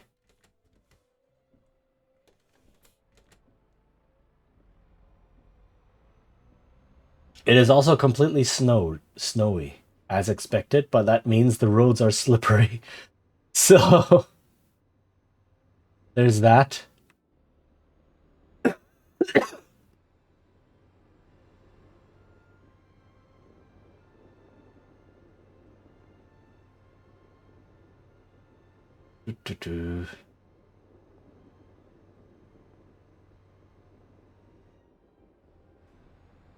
But also, good thing on the winter map is there are no speed limits. So if you really want to, and no other cars. So if you really just want to mess around, this is the place to do it. I always see the truck or Euro Truck Sims on Steam, And they seem interesting, but then I talk myself out of because they probably trigger me while playing. Oh no! Like because of traffic and such, or driving in general.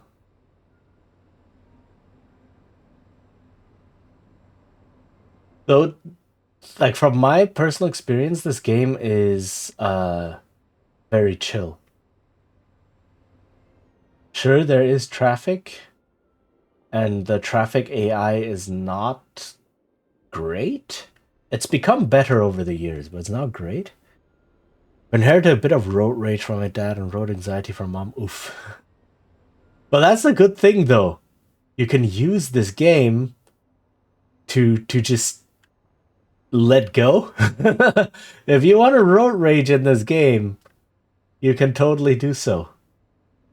Like, yes, there is an economic management aspect to it, but you can totally ignore it. You can go like 30 million into debt or something, and the game probably doesn't care too much. Um, so, you know, depending on the stuff I'd run into, could go one of two ways. I totally understand. But you also have to remember, you're a truck. Right? You're a big truck, and everyone else is just driving tiny, puny cars. So, that's something.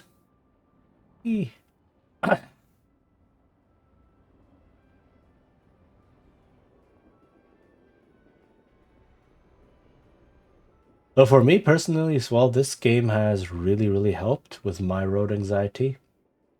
In fact, I used this game to practice for my driver's license test. Um, right, so like the whole issue of like, oh, I have to look in the mirror and then I have to look like this before turning, etc.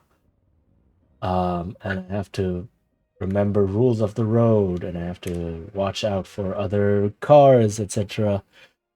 Switching gears and so on. Like a lot of that really, really helped.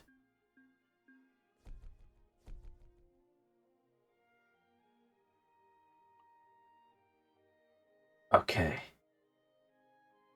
Um,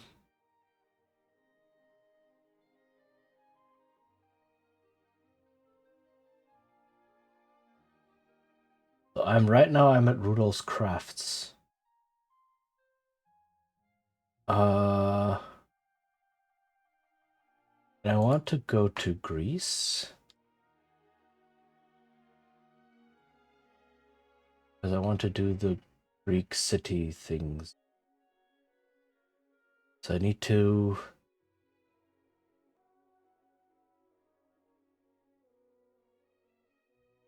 see if there's any that deliver to Greece.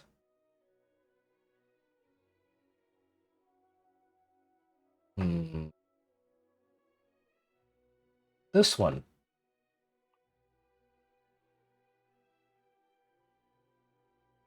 Okay. I'll take it.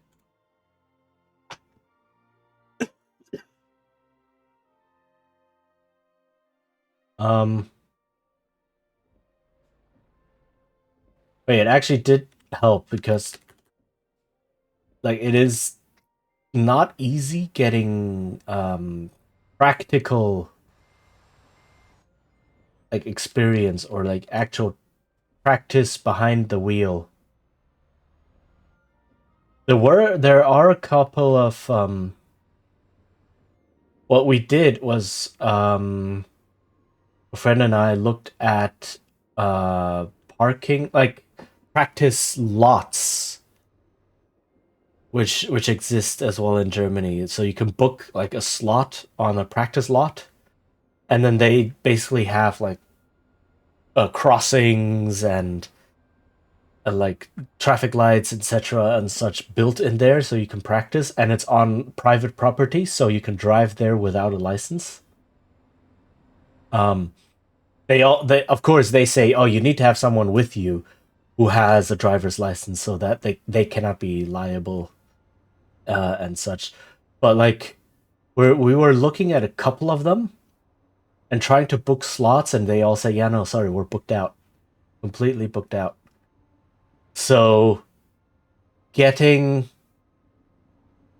getting practice like that was not easy. So at the end, my friend just brought me to a parking lot in the middle of the forest somewhere, where we were 100% sure not to run into anyone else, especially not police. And then there, I just practiced controlling the car and parking and such. Does it mean you practice parallel parking? Yes, you do. In fact, parallel parking is one of the things that you get tested on. So, how the exam in Germany works, which is where I got my license, is you first have the theoretical exam, where you are confronted with. So the types of questions are essentially traffic law questions, where they say, "Oh yeah, if you're going this and that speed, how far away do you need?" Or not that's not a law, but like, "Oh, you're at this and that intersection. This is the situation. Which car gets to go first? Which car has right of way?" Things like that. That's a traffic law question. Or like, how long are you allowed to park or to stand at this particular spot? And then it's like, oh, 3 minutes, right? Things like that. And then others are like safety conventions, things like, oh, you're going this and that fast and it's raining and it's on the highway, how far away should you be from the car in front of you, right? And or how can you check that you have sufficient distance between you and the car in front of you? And then they have small clips of traffic situations from the driver's point of view, where they play the small clip, and then it's like, and then they stop it and say, what is about to happen? What do you need to watch out for? They all do, but be careful. Wait, sorry, I kind of lost. They all do, but be careful. What all? I kind of lost. Hi, Blair. Okay, first of all, hi, Blair, and hi, Awkward Pain. Hello, both of you. Happy holidays. Which car has right of way? Oh, actually, in Germany, it's really rigorously, um, like there are laws saying which car has right of way, and it's very rigorous. There's an exact. It's almost like a flow chart. Which one has? So you get the basic rule of right before left, for example, which means if you're at an intersection, an unregulated intersection, so no right of way signs, no traffic lights and such, whichever car is to the right has right of way. Right, so if I go into here now, if I like exited the gate, and it wasn't exiting a gate, right? Exiting a gate is also I don't have right of way. But if this was a normal crossing, and then there was a car coming in from the right of me over here, that car would have right of way. If there was a car coming in from the left of me over here, I would be on the right, then I would have right of way. So that is very strictly regulated in Germany. And the driving teachers drill that into you. They constantly take you driving in like suburban neighborhoods where there are a lot of crossings, but no traffic lights or anything like that. Right is right. Yes, exactly. Um, and they drill that into you. And they constantly say, like every time you come to any crossing, you have to slow down and watch. And if you don't, they will stop the car with their pedals, pull to the side, and reprimand you. Like that is very drilled into everyone. That's similar to here. Normally, if you're across from each other, then it's whoever pulled up or stopped first.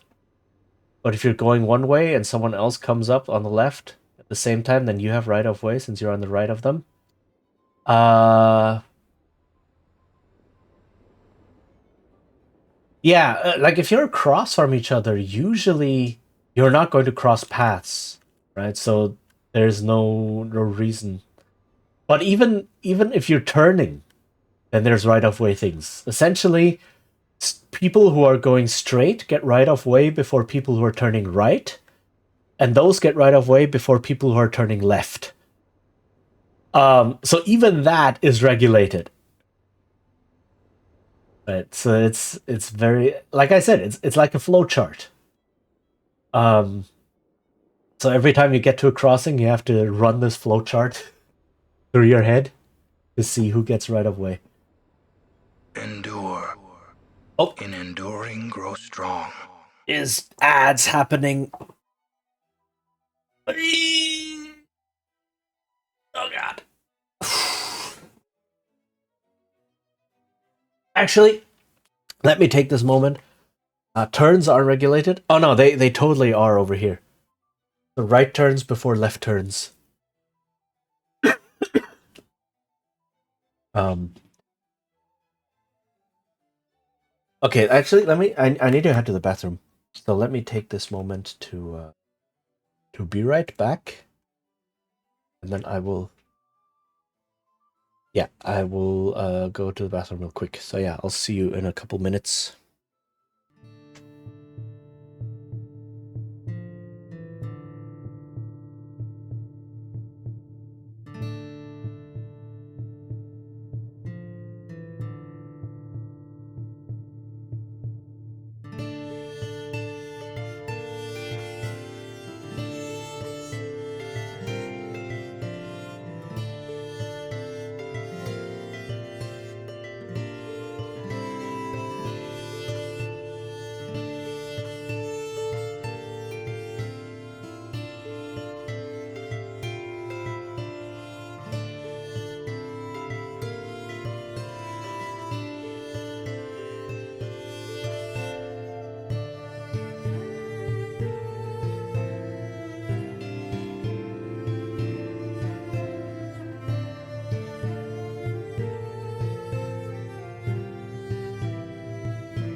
Okay. Oh, the timing. Ad just ended. Awesome. Okay. Welcome back, everyone. Head back into driving. Okay. But yeah, that's the right of way thing is a very big deal in Germany.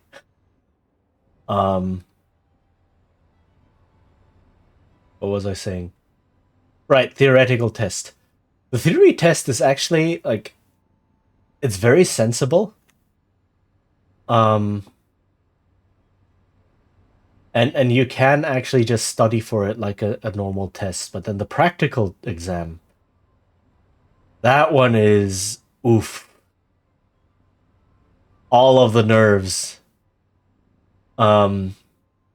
Basically you're taken out on the street for 45 minutes, and then you have to drive around. Like the examiner will tell you where to go. So the examiner will say something like, "Oh, at the next light, take a left," or like, "Oh, go onto that road here," or whatever. So they will let you know where they want to go. but it will usually involve going around one of those small neighborhoods with the unmarked or unregulated crossings. It'll be driving in normal city roads. It'll be out on the highway. You have to go out on the highway for at least a little bit. That's part of it. And then you are tested on 3 maneuvers. So there's a list of 5 maneuvers that are possible. And the examiner will pick 3 and test you on them. So one that we all of them will always pick is the emergency brake. Come on. Truck, please.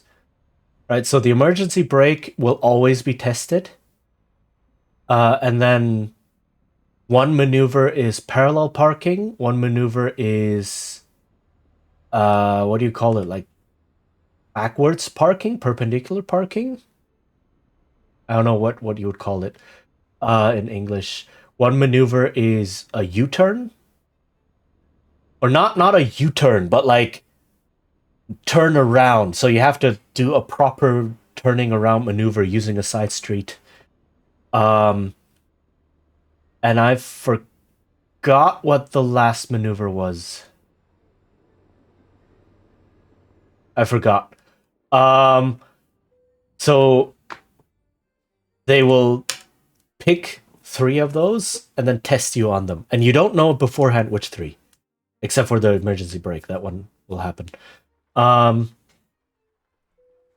where am I?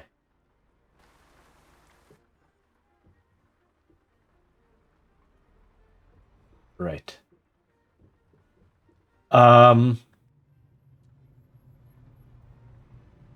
And so I was tested, like I was actually tested on parallel parking.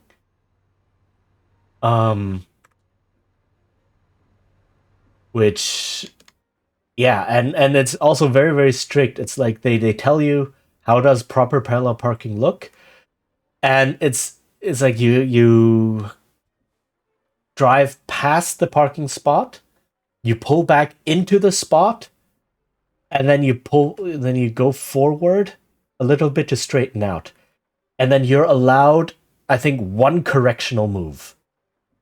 Right? If you don't get it right away in those 3 moves, you're allowed 1 correctional move. And if you take more than that, you failed parallel parking, and then you failed the exam. So that's really, really strict. Things like that. So passing the practical exam is not easy. It's really not easy. And like there are a couple of mistakes. Like if you make those mistakes, you fail immediately. Like stop sign, for example. If you don't stop at the stop sign, that's it. You failed. If you drive over a solid line, you failed. Just right away. And then there's a couple of smaller things that you can do wrong, like forgetting to look in a mirror. And if you do that 3 times, you failed. Right, so it's very, very easy. So the examiner in the back is just constantly keeping a tally of any mistakes you make. And if you make too big a mistake or too many small mistakes, he just instantly fails you. So it's a lot of nerves. Definitely.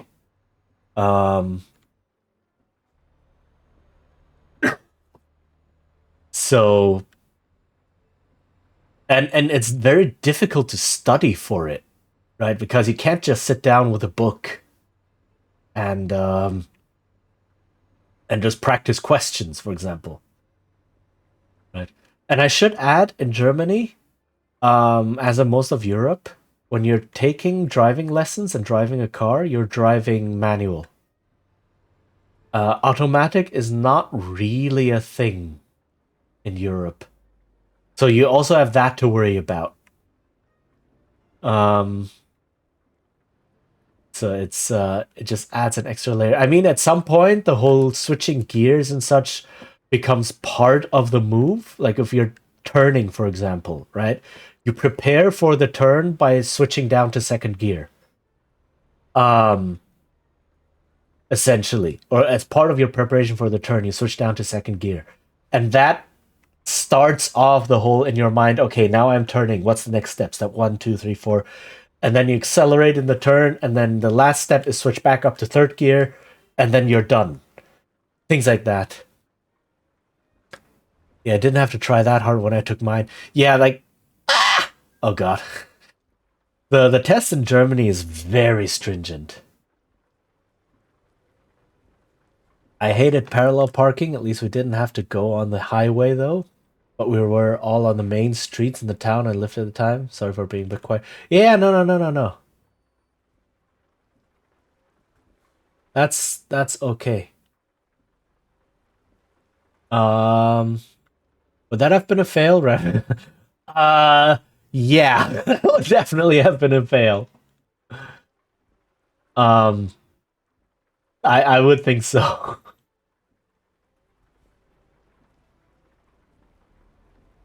So, but yeah, it's very and the examiner doesn't like at the end if you like you don't get a score. At the end, if you pass or fail the examiner will only tell you you failed because of this, right? You did this wrong, you failed because of this. And if you pass the exam, you don't get a score. The examiner won't tell you, oh, you did this and this and this correctly. They'll just give you, or they'll just give you a couple of like basic pointers of what they wrote down. So if you made any big mistakes, the examiner will tell you, okay, you got to watch your mirrors. Right? You got to be careful about that, or whatever. Um, but you don't actually get a sheet or anything like summarizing what you did right, what you did wrong. You'll just get a couple of comments. So my examiner, I don't know. I'm thinking I passed like with 100% essentially. I don't know if I did. Right? But when it came to the end when I got my license, the examiner didn't say a single bad thing. So I was very surprised. Okay, hold on. Right? Like when the driving school prepares you for the exam, they say, okay, this is the procedure, blah blah blah blah, and at the end, any mistakes you made that were not failing mistakes, the examiner will highlight them and list them. My examiner didn't list a single mistake I made. All he said was like, "Oh, you drive very smoothly. I liked how you stopped properly at the stop sign. Da da da. Well done." I was like, "Did I just get 100% on the practical exam? Is that what happened?" I was very surprised at myself. Um, like did not expect it at all. Oh, come on, I think this is not an easy angle to get into. Hold on.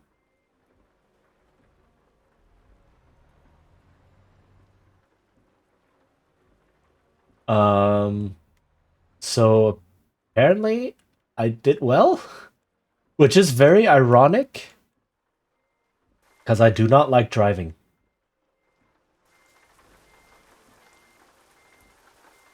I absolutely do not like driving. Um,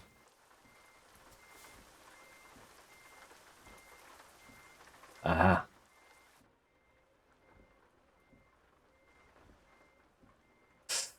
Okay, I think we're slowly getting there. Like, driving is just there's too much happening on the road. There's too many things to take care of. There's too much pressure. You never know if someone else is going to be a road rager, um, or so. So it's too much, and also it's a bit of like sensory overload to a certain degree. Okay, hold on. This is not working.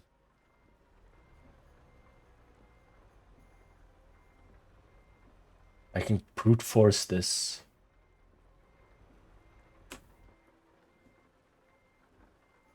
Done being nosy now. send you a game recommendation for you to look at whenever you get the chance. Okay, I will check that out then. Not a fan either. Yeah, it's like it's not made better by the fact that I don't deal well when there's a lot of things happening at once.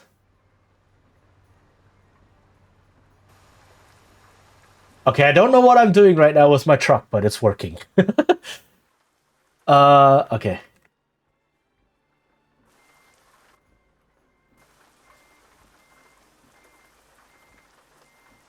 There we go.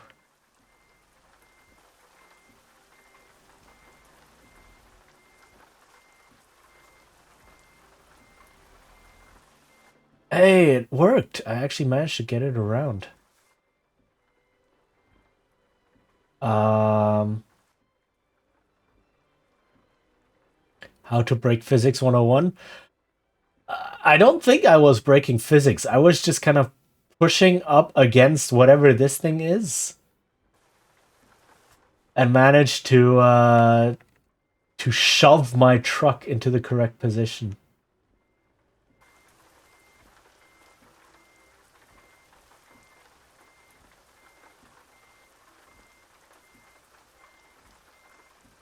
Yeah, there we go.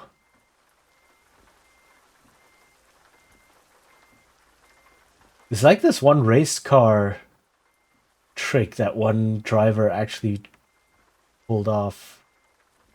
Am I gonna hit the wall? No! Oh, okay. I need to straighten a bit.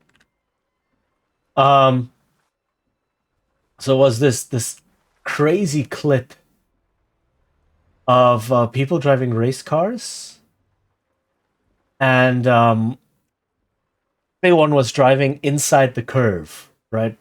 Because that's the shortest path. And then this one driver just went, you know what? I'll just try something. Lines himself up with the wall of the outside wall of the curve, lets go of the steering wheel and floors the gas pedal, and then his car just kind of rides along the wall, not up on the wall, but like the side of the car. He uses the wall like a rail, and it guides his car along the curve. And because he doesn't have to worry about steering or anything, he can just floor the gas pedal, and he just overtakes like a dozen cars in that one curve just by going along the wall like that. It's like, and then afterwards, no one's ever seen that before. And then afterwards, in an interview, was like, "Yeah, this kind of thing works in computer games, and I was just wondering, does it work in real life as well?" And he just tried it out, just on a whim, and turns out it does work. So, how's that for video game realism, right? I guess I just did something similar. Okay, hold on. I'm not properly aligned.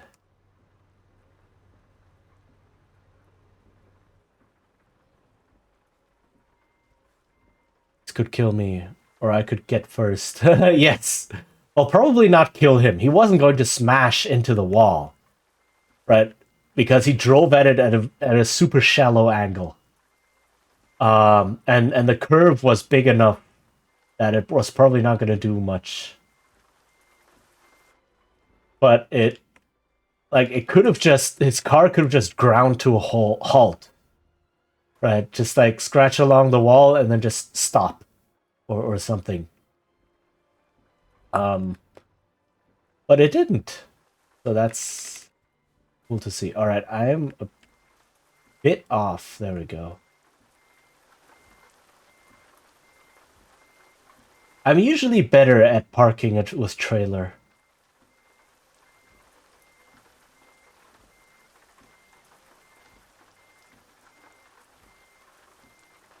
But I haven't played this game in a while, so... There we go.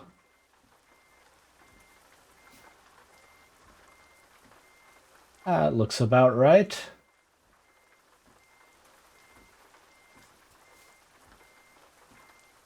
There we go.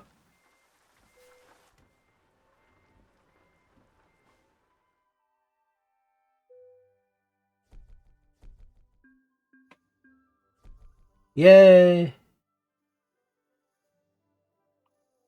Okay.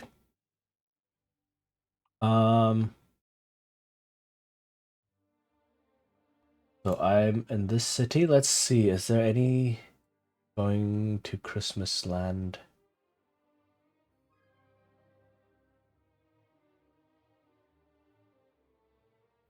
I don't think so.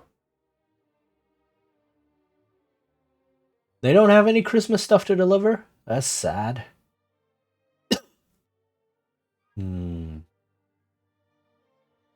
Okay, is there any that go to other cities in Greece? No.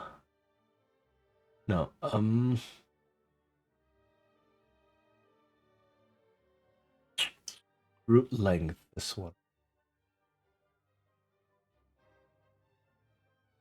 But these are the short. Oh no, I'm all the way back here. That's it. Oh. Okay. Fragile cargo and high value cargo. Air conditioners. Let's go. 5.5 tons of air conditioners. They sent it all to Santa? Probably. I mean, that's the whole thing, right? You send all of these Christmas things to Winterland. Oops. So that I guess Santa can get them? Maybe?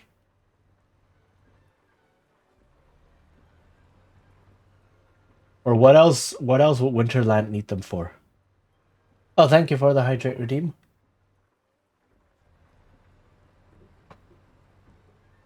I need to get my truck fixed first. And the stretch, okay. I will drive in here to get my truck fixed and then I can stretch properly.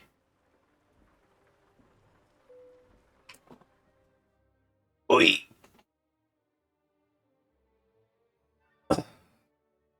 Actually, let's see. Do I have any new stuff? There's this paint jobs.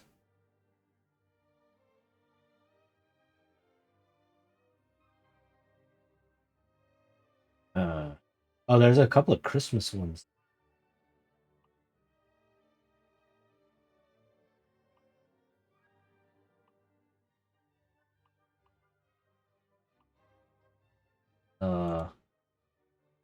Ooh, this one's cute.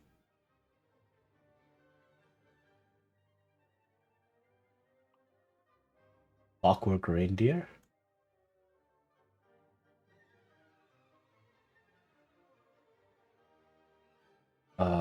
Is there anything? Ah, I can change. Ah, hold on. Can I do this? Uh,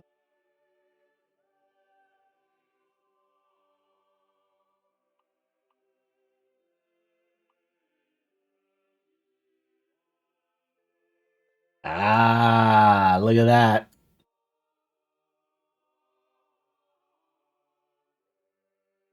Does it work with this? I just reset the colors. That's okay. Um, that's only 3 colors. This is a gradient?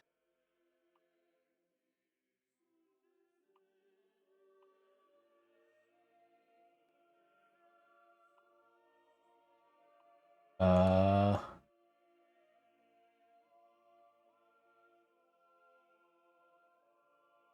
yeah, no, it's not visible enough.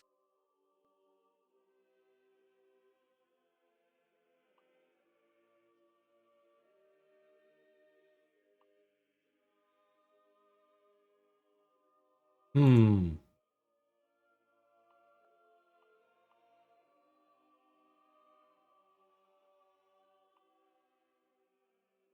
Oh, is there one like this that has 4 colors? That would be cool.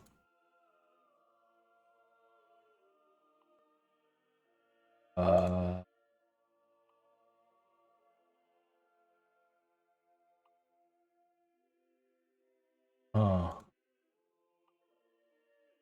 Oh, right. This is the one I currently have. Custom color, but that's just a single color.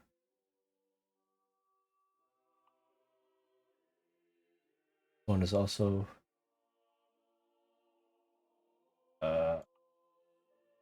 yeah, no. They're decals essentially. Um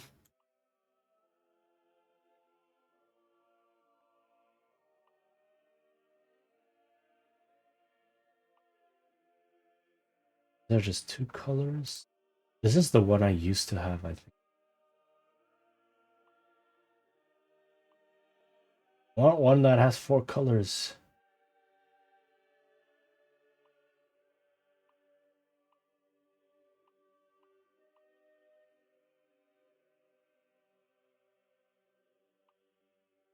This one. What are the 4 colors though? This color. They don't line up nicely. Mm,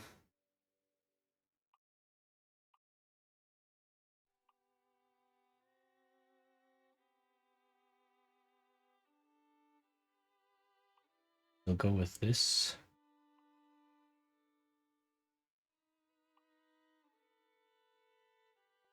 I think I'll take this. Look at that.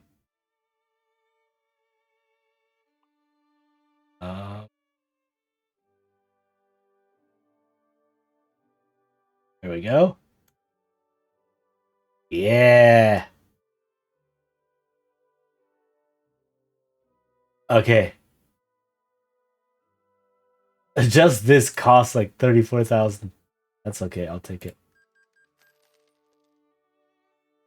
Ah. All right. Truck maintenance. Repair all.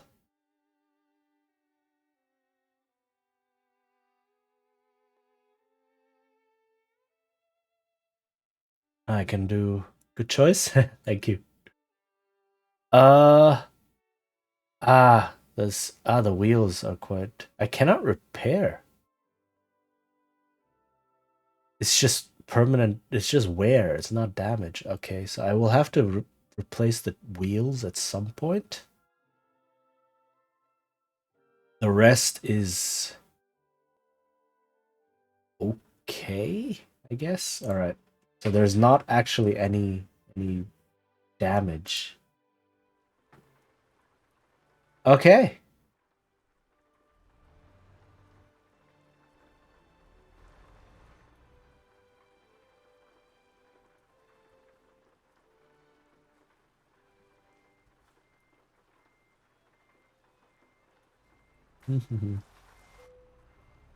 Okay. Now that that's done.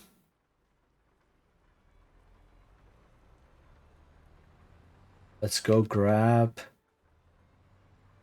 our cargo.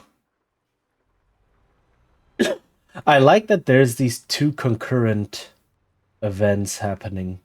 There's the Christmas event where you deliver Christmas presents.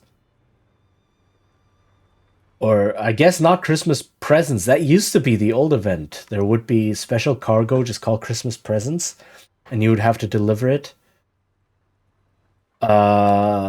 Either over a certain distance, certain total distance, or certain total tonnage. I forgot. But now it's just actual deliveries. So you just need to make 15 deliveries, but also 15 deliveries to Greek cities. I can just do that. I can do either internally within Greece or deliveries from or to Greek cities and the Winterland. So that's nice to have. Oh, here we go.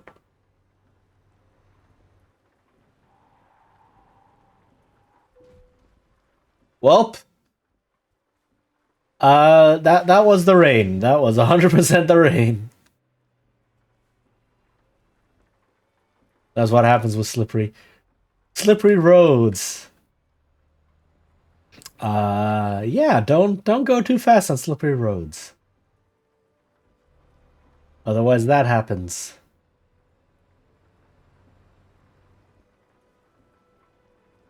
Okay. Just testing the strength of the barrier. Exactly. It passed the test with flying colors. The opposite lane is gonna be totally safe. There.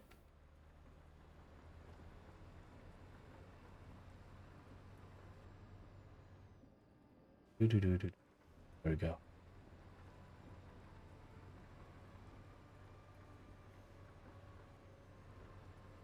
But it's always nice to see a game that or not it's nice to see a game like this. It's like it feels like that's the bare minimum if you have a game that's all about driving and you have weather, you want the weather to actually have an effect. So having wet roads actually does matter. Uh-oh. I missed my exit. That's okay.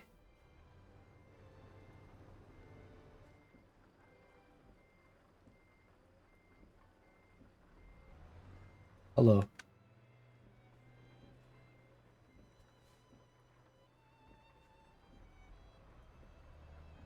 Okay, there we go. Now the navigation is doesn't know what to do anymore. Whoa.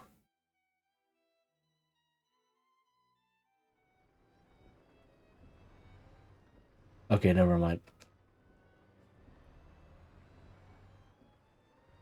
Oh, Greece has toll roads. That's interesting.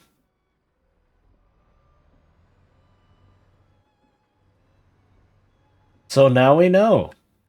If you ever want to go to Greece, they have toll roads. Same as France. Which is like if you ever want to drive a lot in France, a lot of the time, like you can spend quite a bit of time checking for alternate routes that don't take you on the highway, just so you don't have to pay the toll.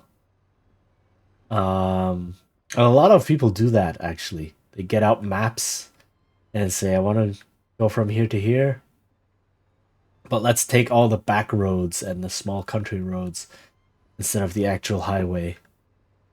It'll add half an hour, but I don't have to pay however much the toll is.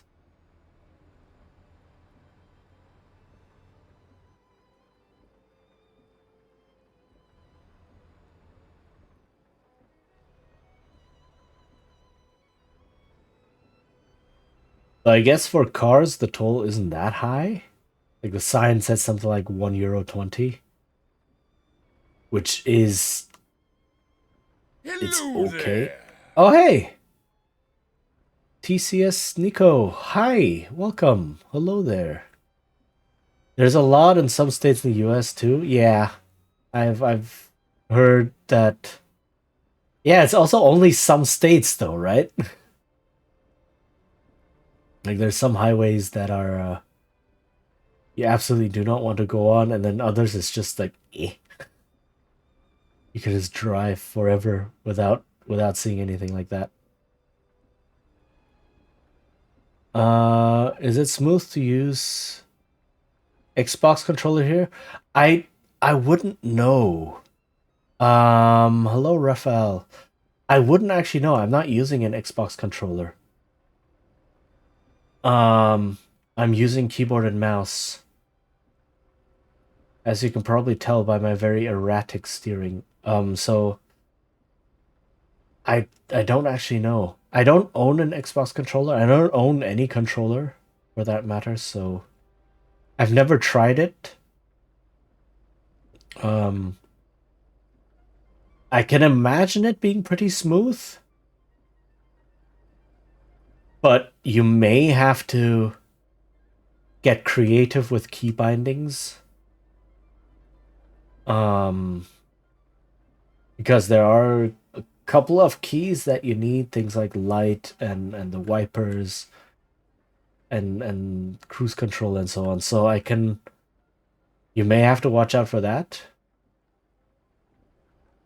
And also, if you want to switch gears, you will have to find a way to do that. But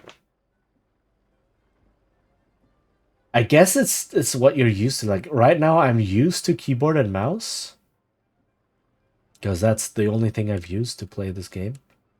So I use WASD to steer and accelerate and such, and I use my mouse to look around. And it works for me. I know some other people who play it like this as well. So noted. Thank you. Merry Christmas. You too. Merry Christmas. Updated my journal. Oh hey, and thank you for the follow. Thank you for joining the guild.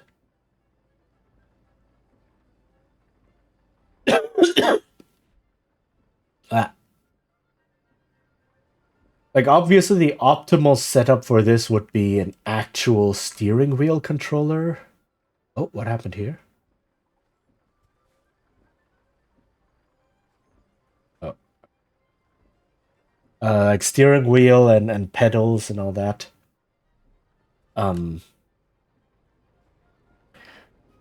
But that's a commitment, right? Unless you play a lot of driving games, or unless you play this game so much that you're willing to shell out for controllers like that. Um, I guess using other things is probably better. There are some wild setups though that I've seen for this game. People building actual trucker oops. Well, people building actual like trucking cabins. Where they have like 3 monitors or something. A proper chair with pedals and steering wheel and all that. Some go even so far as to have a passenger seat next to them, like right here, in real life, to really capture that feeling of sitting in one of these cabins and driving a truck. And then they get the game to display across all 3 monitors.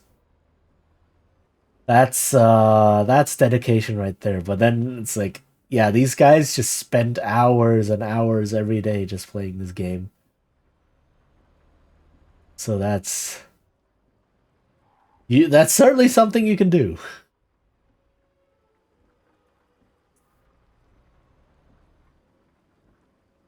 But for me, like in general, I don't play driving games at all.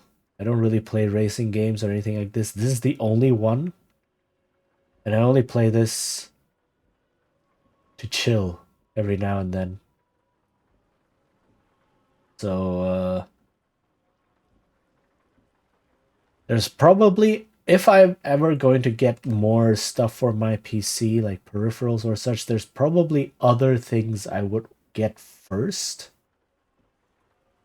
before a steering wheel and pedals. Oh, this looks so cool though. Look at this. This is so pretty. I really appreciate this. Like the newer maps, Greece is the newest map that they released. And the newer maps, like you can really tell they put in all of their years of map design experience into this. So it looks really, really good. A lot of details and very, I guess if you've been to this town or if you live in this town and you look at it, it's like, oh, I know exactly where this is. Oh, I know this house and things like that. I can imagine that to be the case. Um, and yes, they are slowly updating the older maps as well, especially from the base game. But it takes a while, right? They've recently, not recently, but like a year or two ago, done a big pass on France, where they updated a lot of French cities and such. Dozed off? That's okay. That probably means you needed it. That is perfectly fine. I hope it was restful, at least. But yeah, any of the older maps that they haven't had a chance to update yet, if you compare those to these newer ones, you can really see the difference. Like the old ones are still pretty, definitely. Um, but there is a very clear difference in the detail and layout and just the density, right? A lot of the older towns and such are not very dense, and you don't actually get to go into the town like over here. Um, you're just kind of driving around a couple of stores and lots, and that's it. So it never feels like you're actually in the city. Um, so a couple of older cities definitely still suffer from that. Or the difference becomes a lot starker. I think the exhaustion of all the chaos and stuff from work finally just hit me full force today. Oh yeah. Oh, I stopped in time. It didn't count as running a red light. Let's go. But now I cannot see.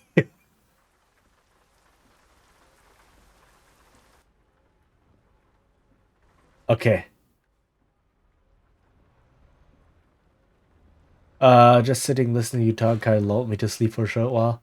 Well, I guess that means that this stream is chill, which is the point. So I'm glad that happened. But yeah, no, if you need to rest, rest is important. I've been resting a lot these past few weeks. I've been sleeping so much.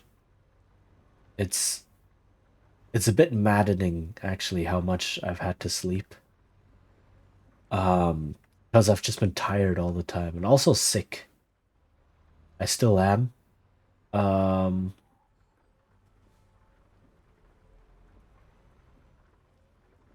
okay. But yeah, some days I just sleep for 10 or 11 hours or so. Just because I'm just so exhausted. Big part of the reason why I haven't been streaming. All right, let's take those air conditioners. Updated my journal. Oh, hey. Thank you for the follow. Welcome to the guild. Yeah, follows are anonymous. But if you do wish to announce in chat or just talk or so, very welcome. Hello, Gemini Girly Games. Are you? I'm going to venture a guess here. Are you from Blue Sky? Or am I thinking of someone else? If I'm thinking of someone else, I do apologize. Nevertheless, welcome. How are you doing? Happy holidays. I am tired, but I also want to get some extra stuff done of the few days off that I have. Yeah, it's always the dilemma, right? Yep, okay, good. You can just call me Gemini. Hello, Gemini. How are you? I hope you're doing well. Hope you're doing better than me. I am sick. Get the feeling. Yeah, it's like, do I want to actually rest? Or do I want to use this time to finally work on personal things, right? It's You're good? That is good to hear.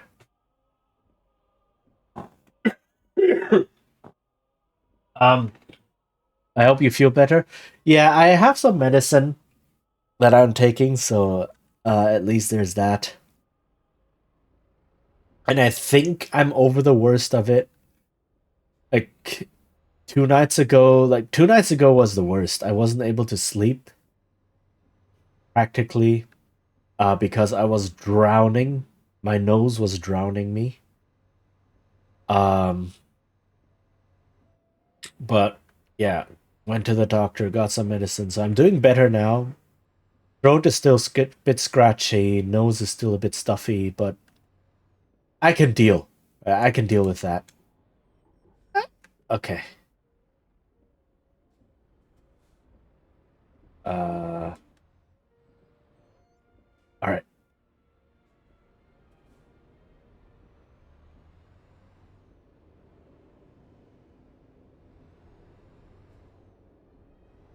We just sneak past. Okay. Some honey and tea are great for the throat. True. True, I forgot about that.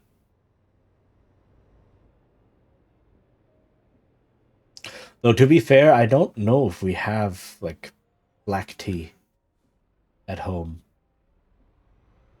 What game is this? This is Euro Truck Simulator 2. It's exactly what it says. You drive a truck through Europe and you make deliveries of various cargo. So this is my truck, and I am delivering these big industrial air conditioners, as you can see right now.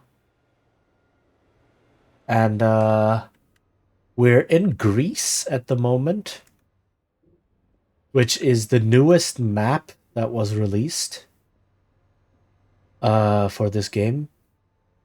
So there's a ton of DLC for this game, and most of the DLC is, or not most, but like the biggest ones are new maps. So if I just go here real quick, uh, here this is yeah, I cannot zoom out any further, but this is the map. It's big. So it started out with like Central Europe, Germany, parts of France, Switzerland, Austria, parts of England, and such. And then you could add a lot of extras, a lot of extra areas. So they recently added Iberia, and then they added the Balkans, and they added Greece and such. Yeah, it's big. Hopefully, we're making good money. I am surprisingly, even though I crash my truck a lot.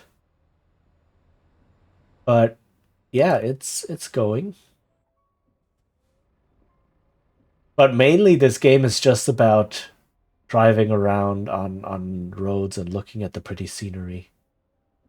That's really what this game is. Like you can worry about money and you can hire other drivers and such. Um, wait, where do I have to go? Oh, okay. But you don't have to.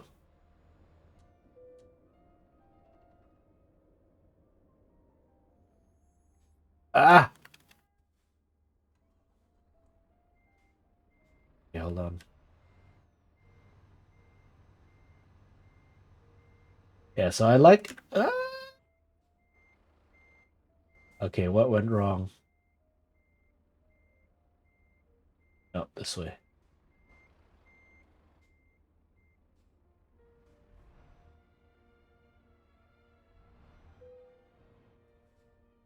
I have to go to here.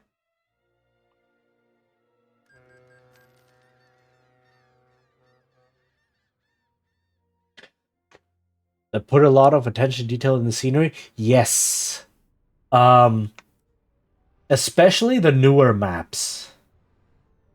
I was saying this game is very old. But because the map gets updated bit by bit, the newer maps you can see their experience and just the technical advancement in general. So these newer maps look really, really good. If you're driving around in the older parts of the game, you can kind of tell the difference.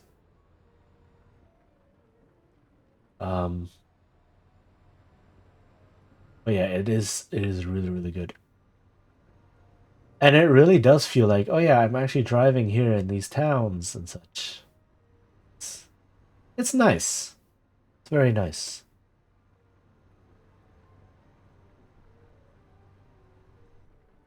And I guess for truck enthusiasts, like um they managed to get the agreement of all the of several big truck companies to put the actual truck companies and their truck models into this game. Like in Euro Truck Simulator 1, they didn't.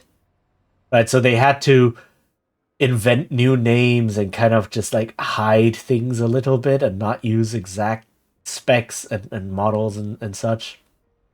But for this game, like you can tell, I am driving a Volvo. Like this is actually this car, this truck. Um, so that's pretty cool to see. So you get like MAN and Volvo and Scania and Mercedes and all of those companies and their actual trucks in here, which is pretty cool if you're into that. And you learn a lot about trucks as well. You learn about like different what the heck is a differential lock? Or like what is a differential? How do I drive? How do I back up with a trailer? Things like this is really really cool. The simulator games have definitely improved. Oh yeah, very much so. And one of the best parts, one of the best updates that they've made for this game is essentially the developers realizing, hold on, a lot of people who play this game have now said, you know what? I might be interested in trucking, like actual IRL trucking. Um, and because like I've learned a lot about how trucking works, how driving with a truck works, and trailer and all this, that they included a driving school mode, which was developed along with actual truck driving instructors and such. So they developed this mode where you can like learn specific skills pertaining to truck driving.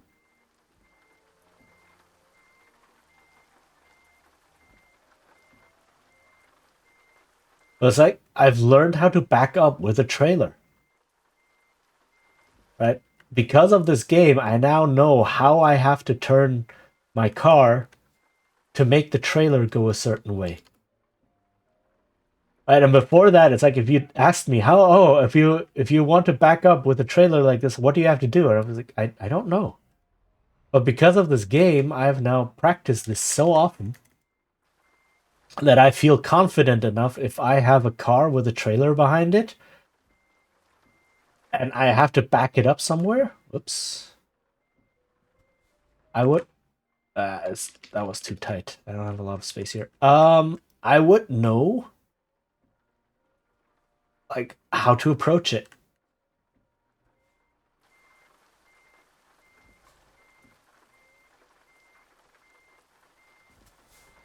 Yeah, turn. There we go.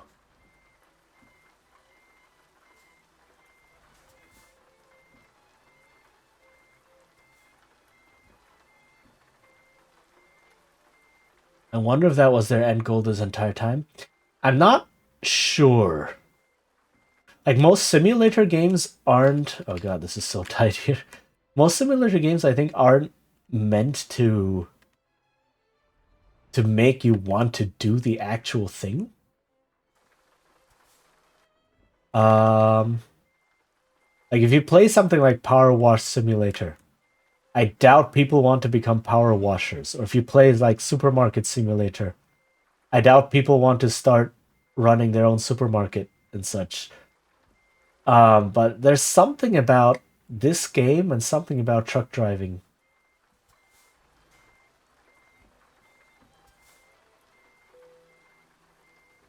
Oops.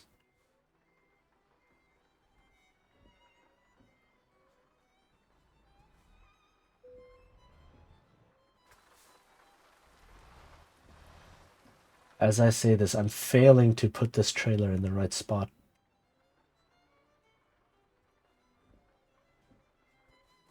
Okay, come on.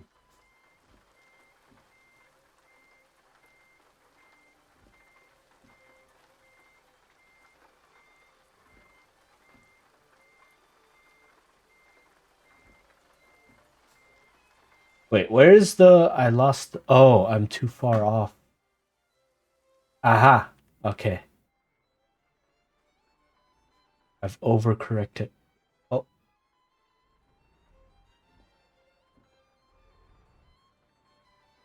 Not a lot of people know how to back up even a regular car. Yeah, it's... I mean, you don't get to practice it a lot, right? It's like my driving teacher did tell me when you back up in a car, like the way you turn is still the way you go. So if I want to go right, like back to the right, I turn my steering wheel to the right. Or if I want to back to the left, I turn my steering wheel to the left. But then you turn your head to look backward, and suddenly everything is like, oh, which way am I facing? What's going on? Right? So unless you have the practice, it is very much... I'm still too far out.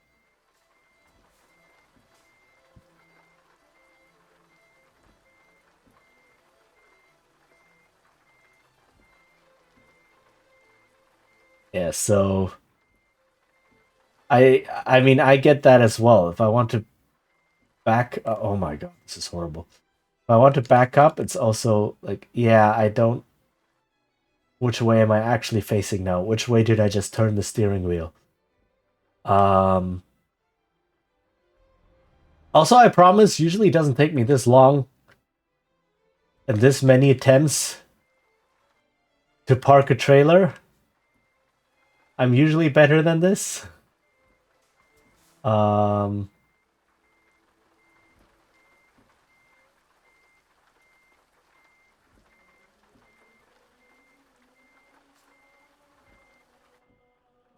Okay, hold on.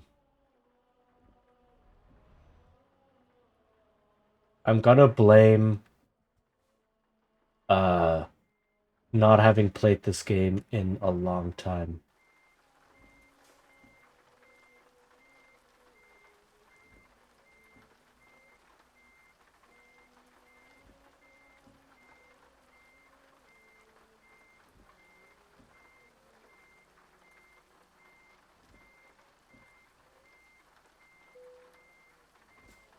There we go. Okay. Got it. Whew.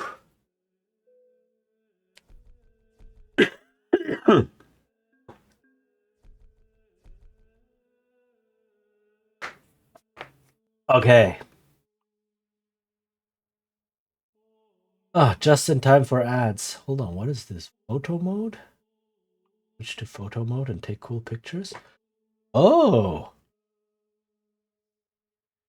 Oh, I can just switch to photo mode and start taking pictures.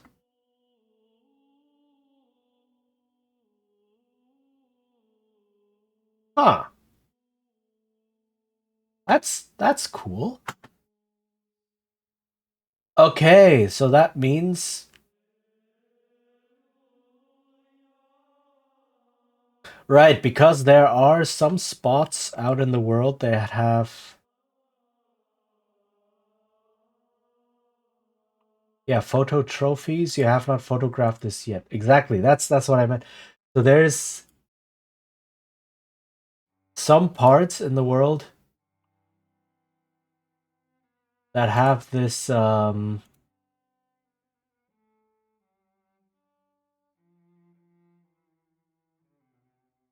have photo areas that you cannot get to with your truck. So apparently you have to get off the truck. This is Truck Explore Logistics Map.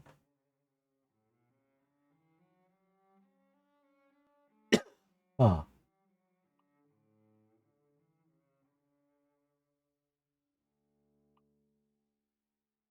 Here. Okay, so we have DAF. Right, we have Iveco trucks. We have MAN trucks. One actually looks pretty nice. Mercedes Benz. Endure. In There's the enduring, ad. grow strong. Scania and Volvo. The MAN trucks always look very. They have a huge windshield. What the heck?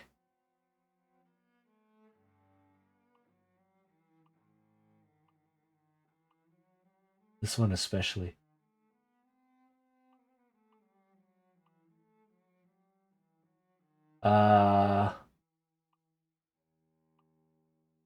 Oh wow, this one's very cubey.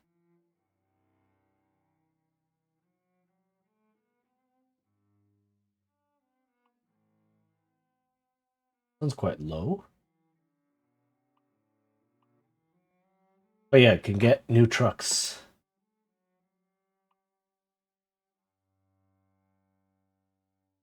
One has a very big top.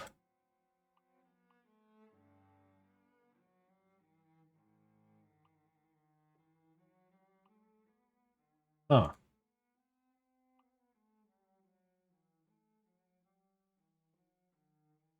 I don't know enough about trucks. Is this one mine? I think it is. Yeah. So the FH3 is the one I'm driving right now. Okay.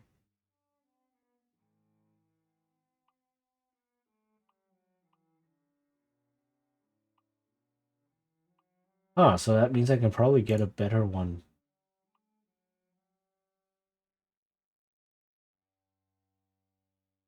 Um, there's specs.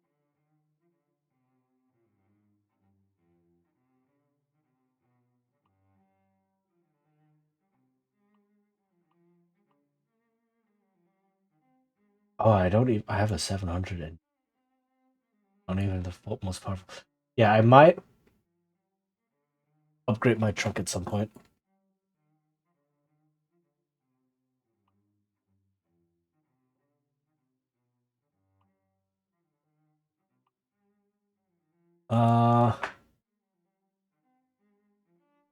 Okay. Oh, yeah, there's a lot happening here. Hell. Did you change the colors to Optimus Prime? I think so. I don't know if I can get the pattern of Optimus Prime.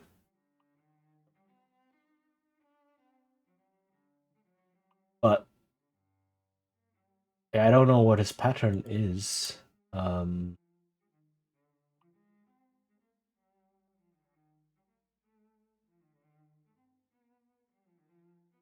but I think it would be possible to pick the colors. But what are the colors? Like red and blue? Like this?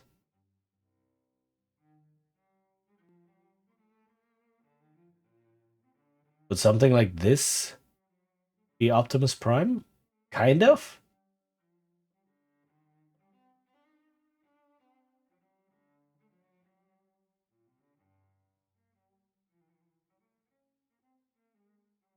I don't actually know it too well. But this looks kind of sort of correct, maybe? Yeah. So yeah, you can there are a lot of paint jobs and there's of course there's a lot of DLC with which you can get more paint jobs. Um but yeah, you can totally get you can do custom paint jobs and some of them you can pick the colors, the individual colors. Like these you can't. These are images. But some of these uh you very much can pick what color you want.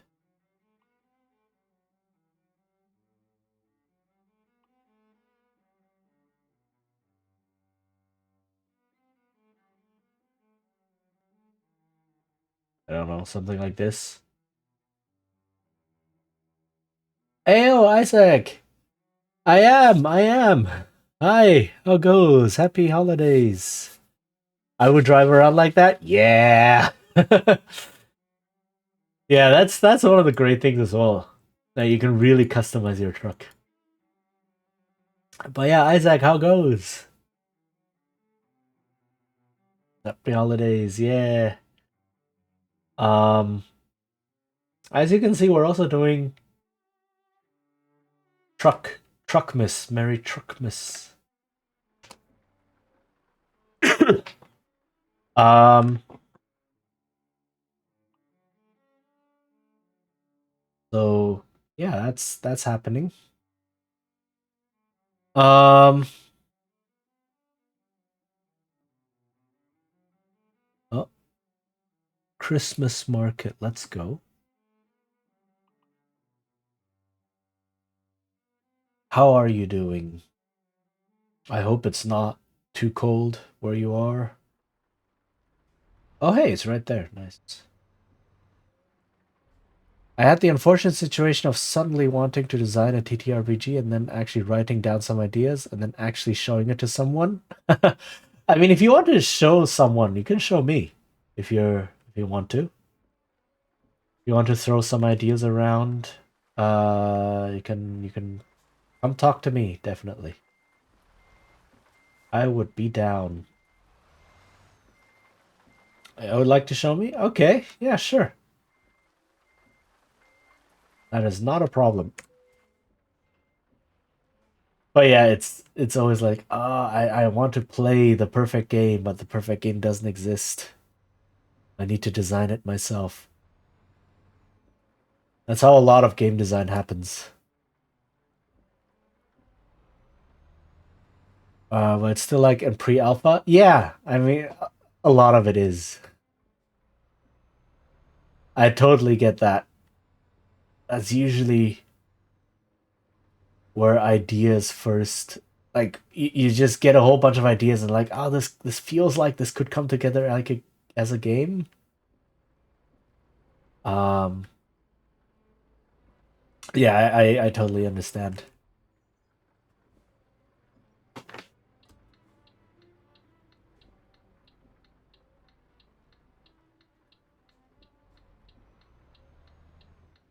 Okay.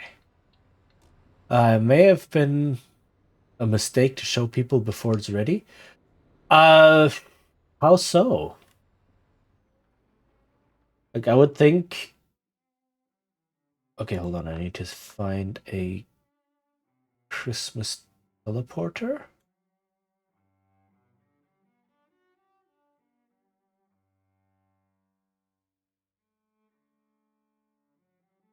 One over here. Okay, let's go to this.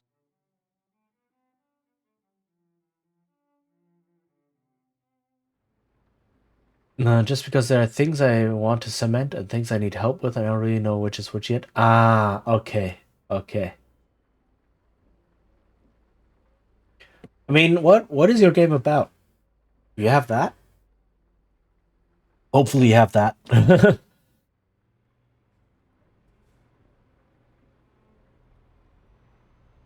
Like what is your game hoping to achieve? Vehicle malfunction? Uh-oh. I need to go fix it.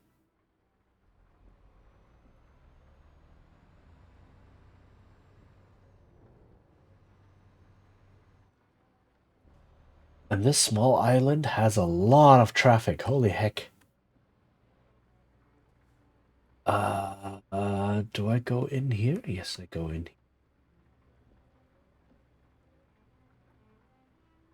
A lot of small roads here. This is uh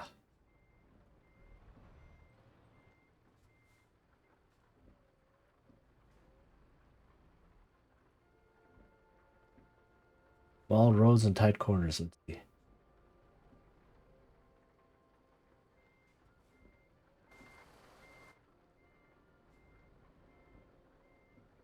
So the driving motivation behind the system is to create mechanical necessity for teamwork. as opposed to most TTRPGs that focus on individual actions and specialists. Okay.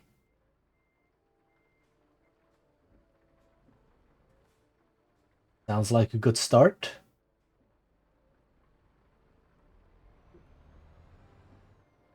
All right, made it. Nice.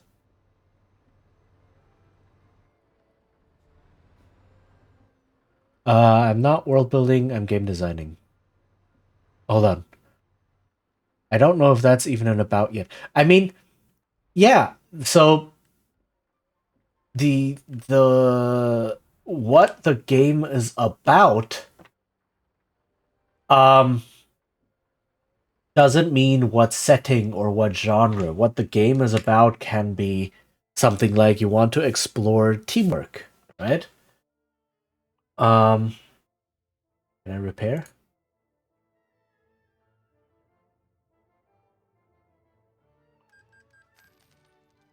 Okay.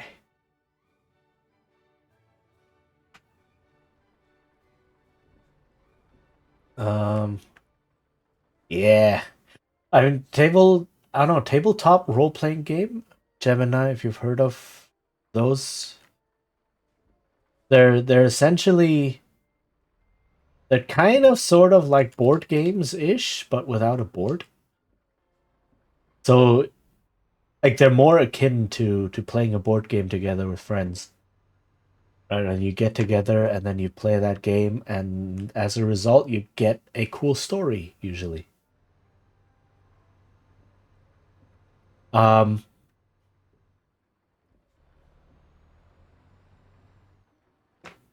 but yeah, I'm starting to put ideas together with a friend, and it's very, very baby still.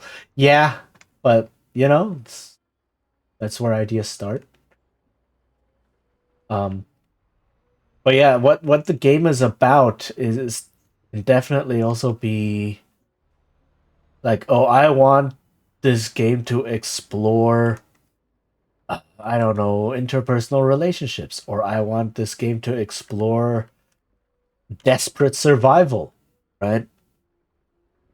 And that is more a tone rather than a setting or even a genre. Um, or the game I'm working on right now, the big one I'm doing is classic I want the content of classic D&D dungeon crawling, but I want it in a framework of like narrative improv and see if I can change the way people think about things like how do I design a dungeon, right?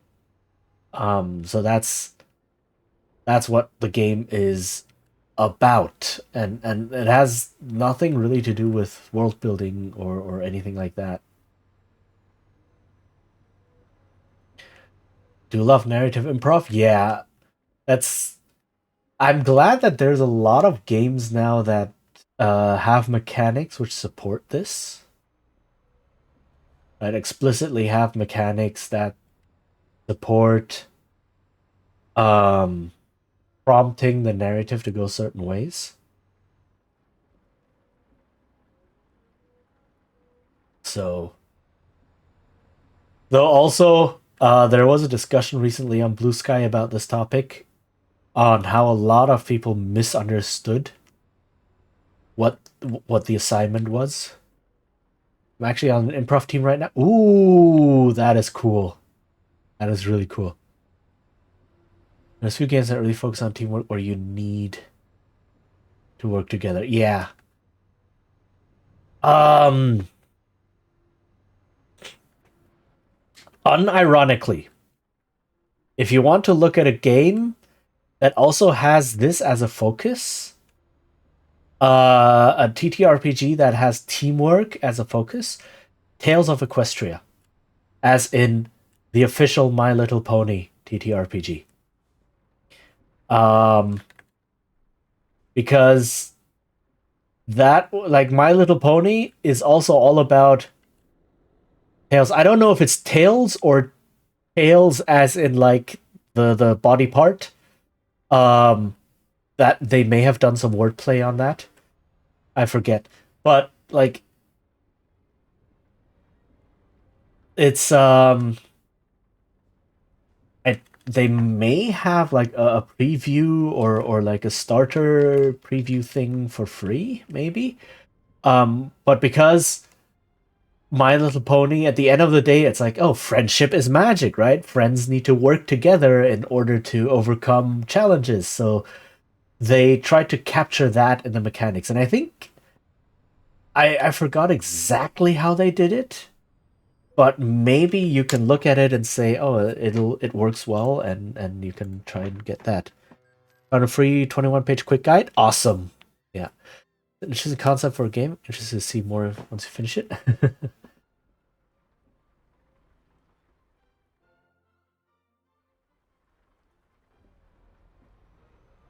Yeah, it very much is like teamwork is not easy. Another game that also does the teamwork thing, I feel like. Oh, there's okay. Suddenly now the ideas are coming. um, Fate Core. If you're okay with like getting a whole bunch of suggestions now on things to look at, I don't want to dilute your design, but if you are looking for inspirational material, Fate Core has teamwork built into the core resolution in the form of the create an advantage action. You've read Fate? Yeah, okay. Then you probably know what I'm talking about. Um, and then there's a couple of Powered by the Apocalypse games that have this kind of. That's what I'm trying to avoid. Ah, okay. Okay. So not the setup action, the help action. Okay. Okay.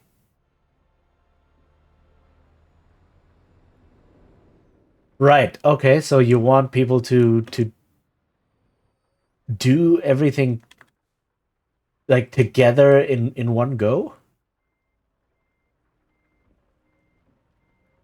Or like as the main action itself?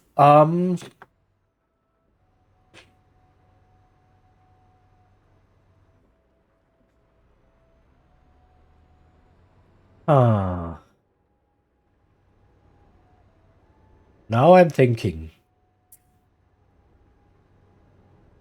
Okay, then some of the Powered by the Apocalypse games might not be what you're looking for as well.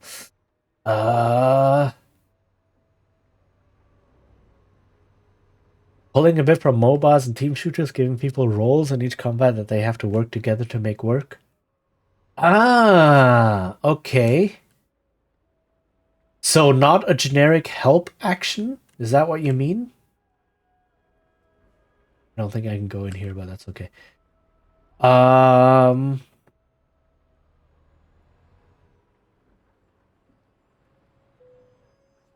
in that case, uh D&D 4th edition. D&D 4th edition. You can have a gander at that, or if you want a slightly more cleaned up and expanded version of D&D 4th edition, Lancer, which is also one of the bigger indie RPGs out there, which runs on the 4th edition engine. Okay, you've read that as well and pulling ideas. Okay. Okay, then you're already well informed. Okay.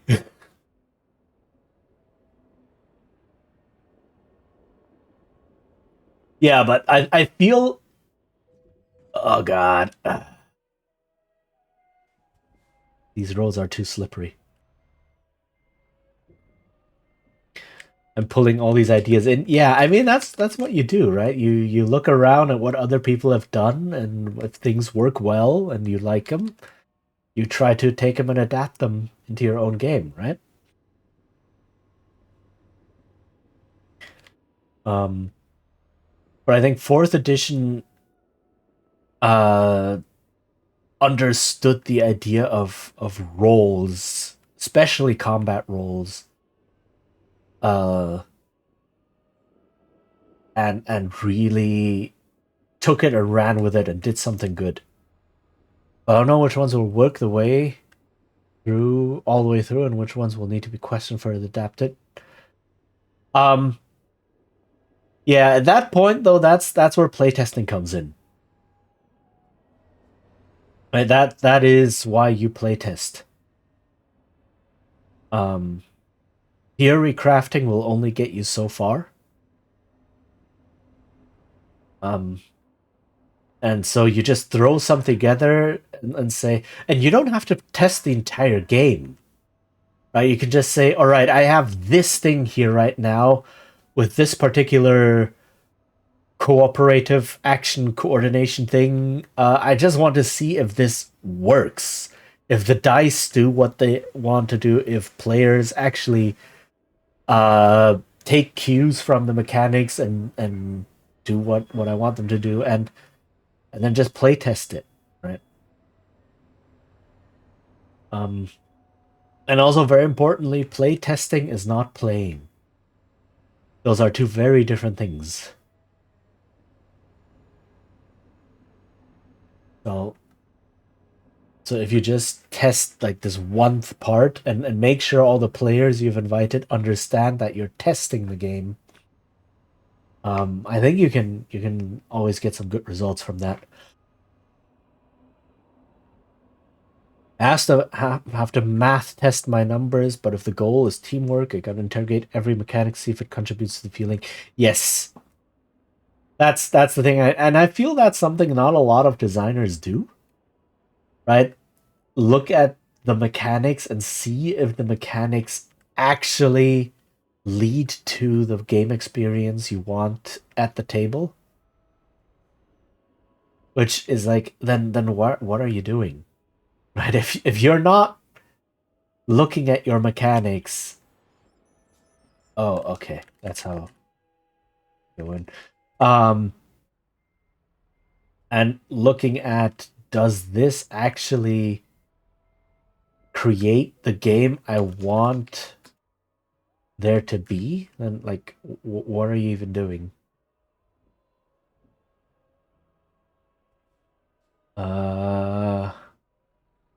Cooperation, yeah.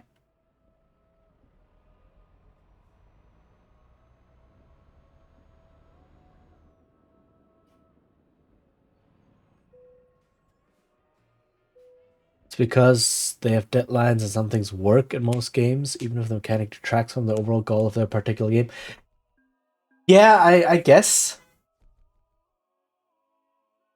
And some things you can only realize with a lot more playtesting than you can do with just you and a bunch of friends or playtest groups.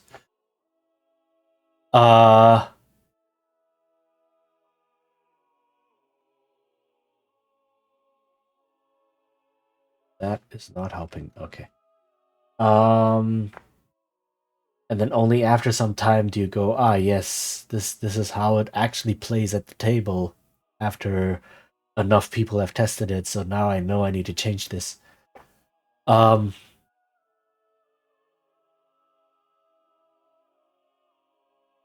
are more egregious examples. Very definitely. There are examples. Usually it's the big games that have been around for decades and have a lot of baggage on them. And they're like, we cannot let go. Right? We have to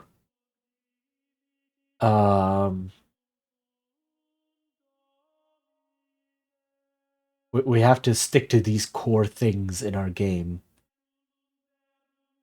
And that even though the design from back then isn't great. Let's see, let's deliver to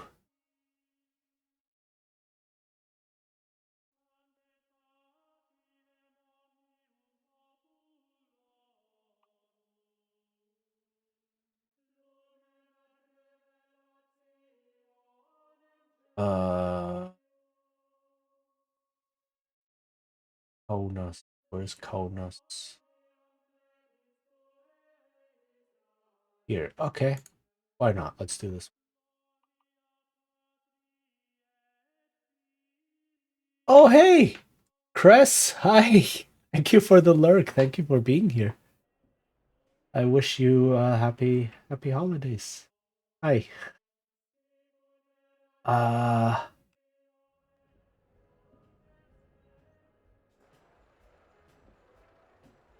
Is it just this one? It's just this one. Okay. Sadly, most AAA video games and legacy TTRPGs systems are about making a cash turnaround 7 elegant design. By now, yes, definitely. And also, a lot of the legacy TTRPGs were designed at a time when game design wasn't, especially RPG design, was in its absolute infancy. So it's like they honestly didn't know what they were doing because no one knew what anyone was doing with this. Right? It's like we designed a game that created a new genre of gaming. That's impressive. But back then you didn't even know what this genre was, what this style of game was, let alone what makes a good game. Right? So very understandable that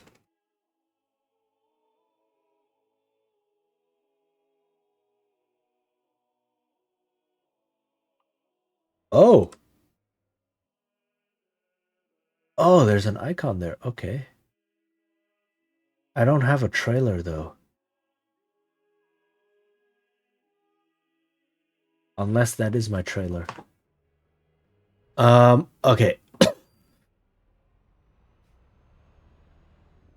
Right? It's like, yeah, let's test this completely new thing. Um so I don't fault them for that. Definitely not. Um but I also see that by now, because they have to stick to the legacy, that like it becomes chains.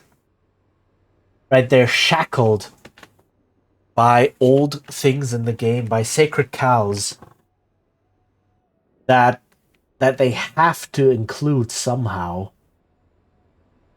but just uh can't get rid of. It's like, why does D&D still have a charisma score? There used to be a really legit reason, because your charisma score was the sole determiner of things like whenever you meet someone in a dungeon or in the wild, you would use charisma to see to influence their reaction roll, and if you could influence them well enough, those people would not be hostile, right? And it would also be things like, how many retainers and hirelings can you have?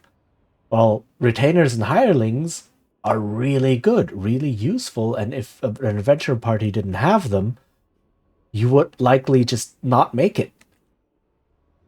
But then in more modern versions of D&D, retainers and hirelings and reaction rolls all just fell by the wayside, and suddenly you get this dead stat that doesn't do anything anymore because all of the mechanics it was tied to are no longer in the game.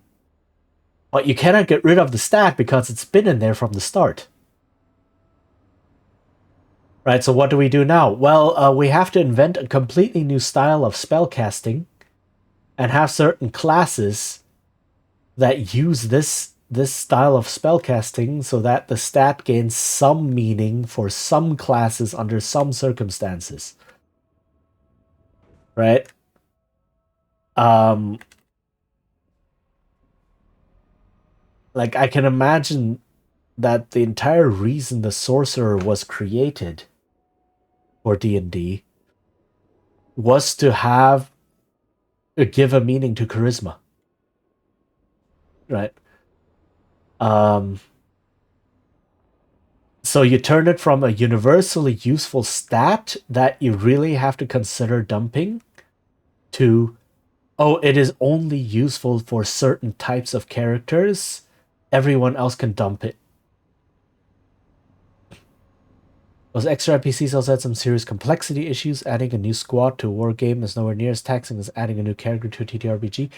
Yeah, though those people weren't full NPCs. I have to go down here.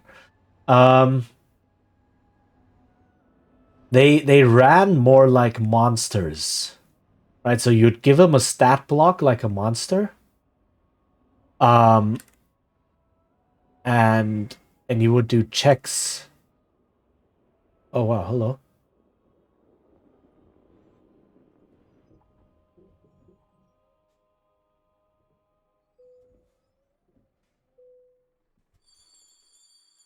Ta-da! Ooh, that was cool. But yeah, I totally get it. Um, which is why a lot of games, OSR and such, that try to emulate the old D&D, while they still have retainers and hirelings and such, they simplify them a lot. Uh,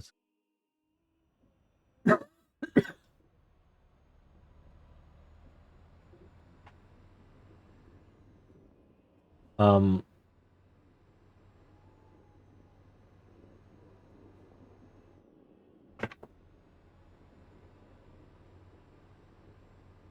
right, but it just shows that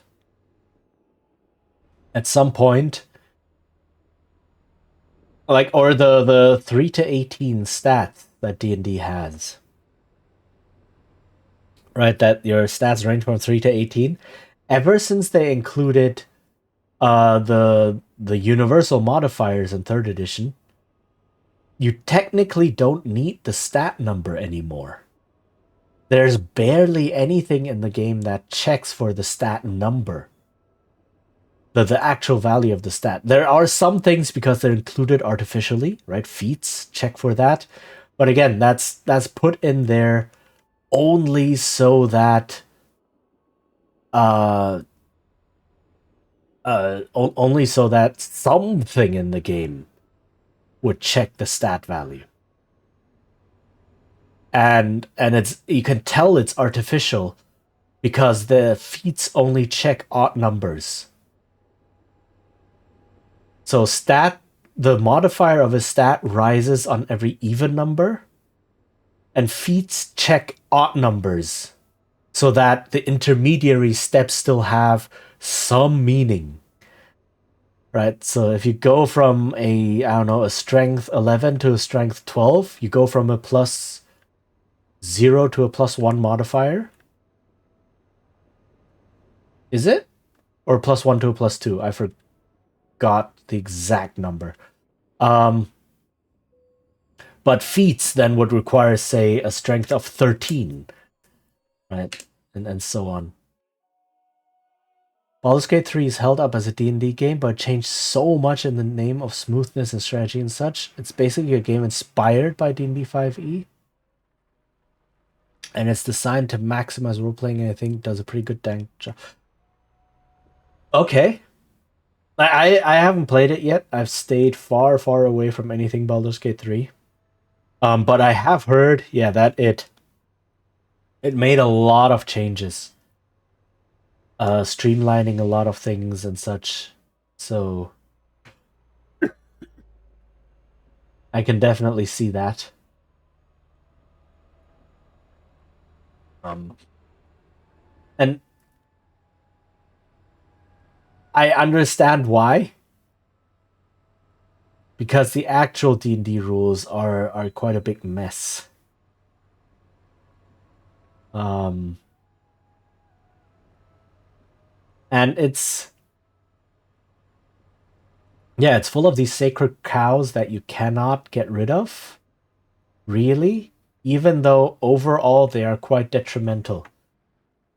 Um, like Vancian casting, Vancian spell casting, the whole idea of like what I find hilarious is that in the name of streamlining it and making it easier on players, they actually ended up making Vancian casting more complex than it used to be. So Vancian casting comes from the Dying Earth novel series from Jack Vance, which uses this magic system. But it's a very, very unique magic system. And it was just taken because the early creators of D&D really liked the novels. So they're like, hey, we need some sort of magic system. I really like this one. Let me put it in. And yeah, they didn't think about future proofing or anything of that sort because they didn't know that they were going to create a lasting legacy and a whole new genre, right? So, okay, they're just a bunch of people, a bunch of friends playing this game together in their basement. Fair. But Vancian casting, what it used to be, is just a spellcaster would have a certain number of spells available per day for certain levels. And you would have to memorize these spells beforehand. And that's what you can cast for the day. So if you get 2 level 1 spell slots, you can memorize any of the level 1 spells that you know, have access to. And then those 2 spells would be the things you could cast. If you memorize something like Magic Missile and Grease, okay, then you can cast 1 Magic Missile and 1 Grease. If you want to cast Magic Missile twice, well, you got to memorize it twice. Right? Things like that. So it was a bit unusual, but you could follow along. Right? It's kind of like you have a gun or so, and at the beginning of the day, you load this gun with very specific bullets. And throughout the day, you can fire exactly these bullets that you have loaded at the beginning of the day. Nothing else. Right? So you can kind of see the thought process behind that. And now, with 5th edition, this is new in 5th edition. This wasn't the case in 3rd. In 5th edition, they were like, oh, but we want to give players flexibility. So they memorize a certain number of spells. But then they can cast a certain other number of spells, and now suddenly you have 3 or 4 lists to juggle. It's a mess. I can see why what they were trying to do. It's like, oh, what if you memorize the wrong spells at the beginning of the day? Well, in older editions, it was basically sucks to be you, right? You should have planned better. But then they wanted to streamline it and say, yeah, we want to give players more flexibility. Maybe they want to have access to this spell that they might use in the game and in the day, but we don't want them to dedicate any spell slots to it. But yeah, now you get like there's not even a good metaphor or a good analogy of how to explain the D&D spell system. I cannot think of any good analogy. And a lot of people have tried. I have yet to see a good analogy. One that I've kind of seen is your spells are like golf clubs. So at the beginning of the day, you pack a bunch of certain golf clubs, and you only get so many swings per day. So every time you swing, you pick one of the golf clubs to swing. I guess that kind of works? Maybe? That's the best one I've seen thus far, and even that one is stretching it. Right? The hugely complex system for such little depth. Exactly. Right? It's super complex. You have to keep track of so many things, but it doesn't add a lot. 2 hours of reading and tons of setup, all you can cast Fireball every turn. Yes! So if you're playing a wizard, you have to be like, okay, which spells do I actually know? Which spells do I actually have in my spell book? And then every day, which spells do I actually memorize for the day? And then how many spells per day can I cast? Right? It's you're keeping, oh god, so many vehicle malfunctions. Like you're keeping track of 3 lists, or if you then add like meta magic stuff or like upcasting and blah, you're keeping track of like 4 lists and such. For what? Right? What is the tactical depth that you're getting from that? Not a lot. Because the way the D&D combat system is set up, the only metric that matters is damage dealt per damage taken. Like, people have mathematically solved D&D combat. Which is... Holy heck. First off, that's amazing. But second, like, the fact that you can mathematically solve D&D combat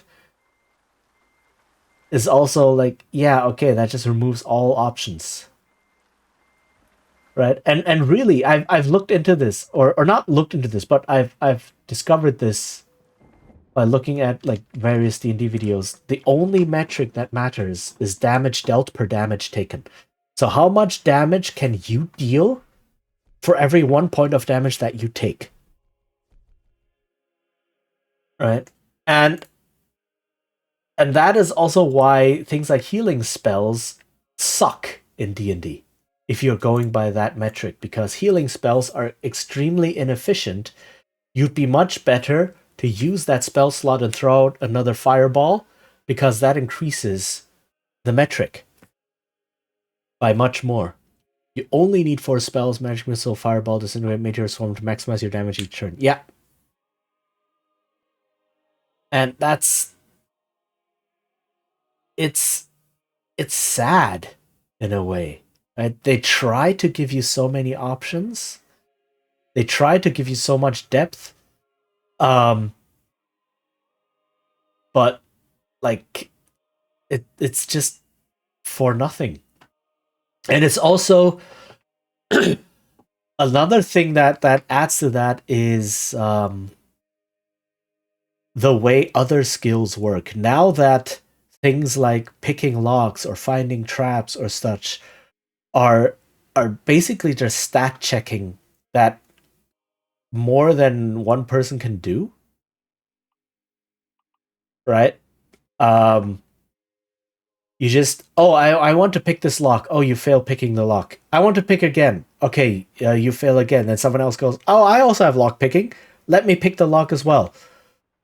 Right? And you just dogpile onto this one poor lock until you manage to pick it. And then a spell like Knock becomes completely irrelevant. Is Knock still in 5th edition? I don't even know. But Knock is it's a 2nd level spell. It's a 2nd level spell. Right? So quite advanced, all things considered. That basically just opens any lock. And Knock is still there? Okay. And it's like back in like 2nd edition and such, or original D&D, that is really, really useful, because there are some locks that you can't pick, or maybe your rogue died, right? And you really, really need to get through this door right now. Or I don't know, maybe you fear that there might be a trap if someone steps on there, so you cast Knock onto the door, and then you have someone push it open with a 10-foot pole or something like that, and then you evade any traps that are there. That's how you use utility spells like that. And now it's basically, oh, I roll a search check, you find a trap. I roll my disarm trap check. Okay, you disarm the trap. I roll my lock picking check. Okay, you pick the lock. Done.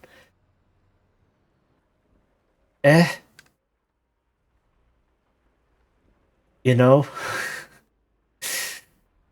So,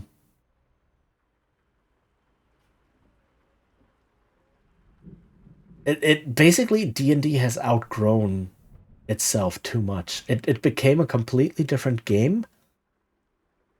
And this is why 4th edition is so good, because 4th edition realized what kind of a game D&D has become, and it gave a lot of character options for the kind of decisions you would make in that game. Whereas 5th edition is in denial and is like, no, we're still the classic old school dungeon crawler that we always were. Here, take all of these utility things that no one ever uses because that's the game everyone is totally playing, right? You need all of these utility spells. You need all of this extra stuff, right? And it's a bit sad, really, seeing that. Ah! Oh, hey, they're twins. Hello. There's one line of text hidden in one spot in the DMG that says you need proficiency in Thieves' Tools to pick locks. Yeah.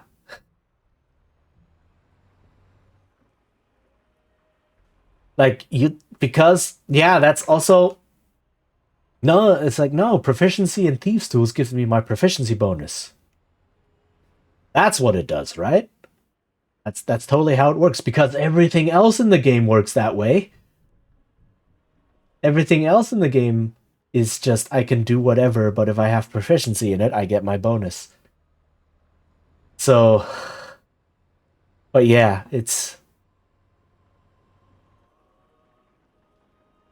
And then the whole you need proficiency in Thieves' Tools is like a band-aid trying to fix a broken system. Or it was basically a different game. Yes, a better one, perhaps, or one that didn't recognize as D&D. Yeah, it's... Though, to be fair, every edition went through that. When 3rd edition came out, holy heck, people raged. People really raged at 4th edition. They did 3rd edition. They did not like it. They did not like that any race could be any class. They did not like the stat bonus things. They did not like the universal modifiers. They did not like the streaming of the saving throws, right? There was a lot of backlash against 3rd edition. But back then, Wizards was still like, yeah, no, we're going to stick to our guns, and you'll see that it's good. And eventually, Wizards was proven right. 3rd edition is a vast improvement over 2nd edition. There are still faults with it, and there are still some things that 2nd edition did maybe better. But Wizards just said, yeah, no, we're sticking to this right now. We knew what we were doing when we designed this game. Yeah, and WotC interpreted it as changes bad. Yes. So when 4th edition came out, like, again, the designers of 4th edition knew exactly what they were doing. They knew it. They looked at how is the game played, and then they created the perfect game for that. And then a lot of people started raging again, just like they had when 3rd edition came out. And yeah, exactly as you said, WotC just interpreted that as, oh no, we made change and change is bad. If they had, like, dug down and said, no, we're sticking with this for a while, give it a chance, 4th edition would have proven to be immensely popular.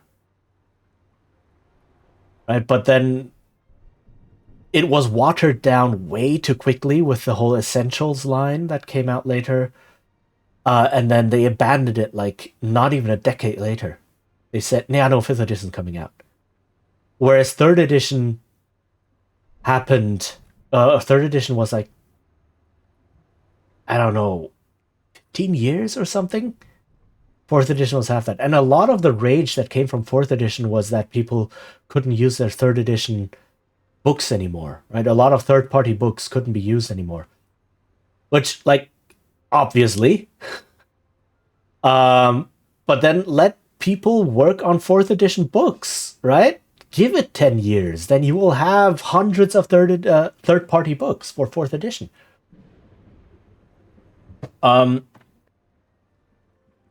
But they didn't. And nowadays, 4th edition has been vindicated. Right? People are seeing how good of an edition it actually was.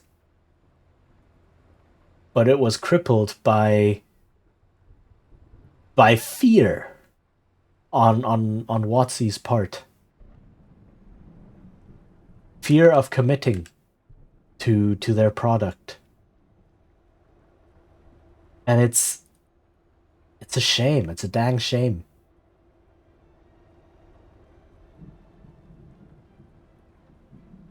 I need to watch where I need to go. Over here and then on this side. Okay.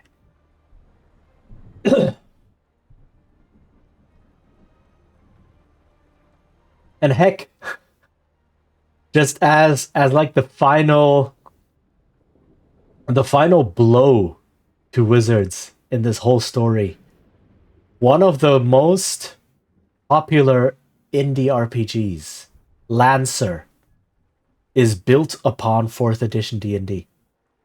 They took the framework, adapted it to mecha combat, and just made a bunch of, like, of course they probably streamlined it and expanded it. But the main chassis is 4th edition. So, and that is proving to be a really popular game. It's like, oh, okay. That is the thing, right? So there's that. And this is kind of making me want to play 4th edition again. It was difficult finding groups for 4th edition back in the day, because everyone was like, oh, but I want to stick to 3rd. No one wanted to try the new one because of its reputation. But I do want to play it again. I might want to. There's so many games I need to play. I need to find time to read them and find groups. That's the biggest thing, finding groups. And coordinating times. Yeah. I recently discovered some other games that I have sitting around and sitting on my hard drive. It's like, oh yeah, I wanted to try these as well. Things like Wander Home and Golden Sky Stories. And some games, like, there's some games that I just do not understand. I've tried reading the book like a dozen times, and I just do not understand what the game is. There's one where the writing of the game is so intransparent. We need to connect on Discord. Yes, please.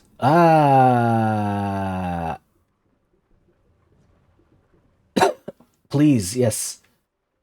Hold on. Does this work? It works. Okay. I think you can find me on there. But yes. Yeah, some games, it's also like RPGs, you have to strike a careful balance between thematic writing so that people understand the tone and theme of the game, and technical writing because you are explaining sometimes very complex rules to people who don't know what they are, right? You're essentially writing a manual and a reference guide, and a lot of people cannot strike that balance. There are some games, there's like Chubo's Marvelous Wish Granting Engine. A lot of people say, oh yeah, this is a really interesting game. It's pretty cool. And I've tried reading the book again and again and again. I'm like, what is this? What is happening in this game? Hey, Fee, hi. How goes? Yes, we are trucking. We are doing some Christmas deliveries. Going okay, how are you? I'm sick. You can probably hear. You love this game? Yeah. Updated my journal. It is very, very chill. Oh, thank you for the follow. Welcome to the guild. Follows are anonymous, but if you do wish to announce your followage or so, feel free to do so. I have a redeem for it, or you can just chat, say hi. Or you can lurk or so. You know, up to you. Whatever makes you comfortable. But yeah, we are just I completely forgot that there was a Christmas event in this game. Oh, it's the train. Look, train. I did the event last year, and I just decided, you know what? Let's just check out this game again. And it's like Christmas event. Let's go. Like, oh right, that's the thing. Um, Also, they recently had a huge sale for this game, for everything on this game. Good morning. I find TTRPGs interesting, but I just don't know where to start as I don't have people that also play these kinds of games. I think you need a group to play them. Okay, first off, welcome, Morgan Amethyst. Hello. Second, yes, in general, TTRPGs are group exercises, so to speak. You can play them online. That is a good thing in our day and age today. There are things like virtual tabletops, or even Discord has integrations and die rollers and things like that, where you can play them online. I've played a lot online. Totally not an issue. Um, and there might be like Discords that you can join, or subreddits or so that you can join to find people to play with. Some of them might have like smaller, not as well known games. Um, if that is proving difficult to do, however, and it can be, like, I don't game as much as I would like to because I understand and have experienced the difficulty of finding groups and especially finding time. I've tried play by post, or like play by chat. There are apps for that or websites for that where you also join groups, join games, and then you can play by chat essentially. And so that's asynchronous, right? You don't need to all be on at the same time. You can just put your chat message, and then wait for others to put theirs. And some games are like you need to update at least once a day, things like that. I've tried that. It can be quite fun. Otherwise, though, there are also solo RPGs. Or video games, yeah. There are also video games that emulate TTRPGs quite closely, definitely. Some of the older, like Baldur's Gate 1 and 2, especially, Fallout. Fallout is not a TTRPG per se, but it emulates it quite well. The Numenera game, Torment of Numenera, things like that. Heck, even something like Pillars of Eternity emulate the TTRPG feel relatively well. So yes, that is also a good suggestion. Or there are a bunch of solo RPGs as well, or solo running systems. So there are RPGs out there specifically designed to be played solo, or there are systems out there that emulate a GM essentially, and help you run games solo. Okay, hold on. I need to look where the parking spot is.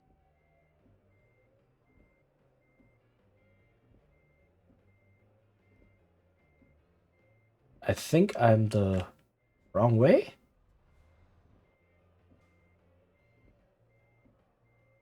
Yeah, I think I went the wrong way. Yeah, I went the wrong way. Oops. I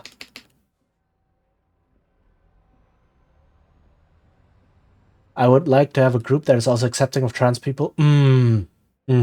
Yeah, I feel you. My tip for that is, so in general,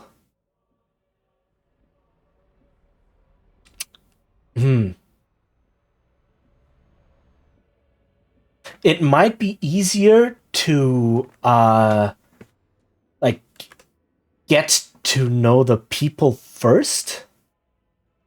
I mean, a lot of, and I mean, I'm trans myself, so Endure. this is like, oh, In hold on, enduring, grow T4 strong. TTRPG. Okay, hold on. I will wait until the ad break is over to continue this point because I don't know who might be stuck in the ad. Also, I need to go to the bathroom, so I need to. I've been holding it, so yeah. I will pause here. I will be right back, but then I will definitely. This is a very good topic to talk about. I will definitely elaborate my thoughts, and anyone else who has thoughts and ideas on that, chip in as well. But yeah, I will be right back.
Okay.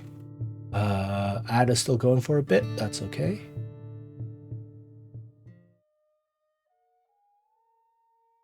All right.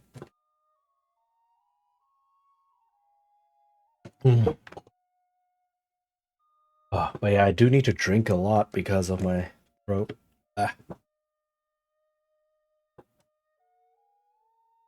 Okay.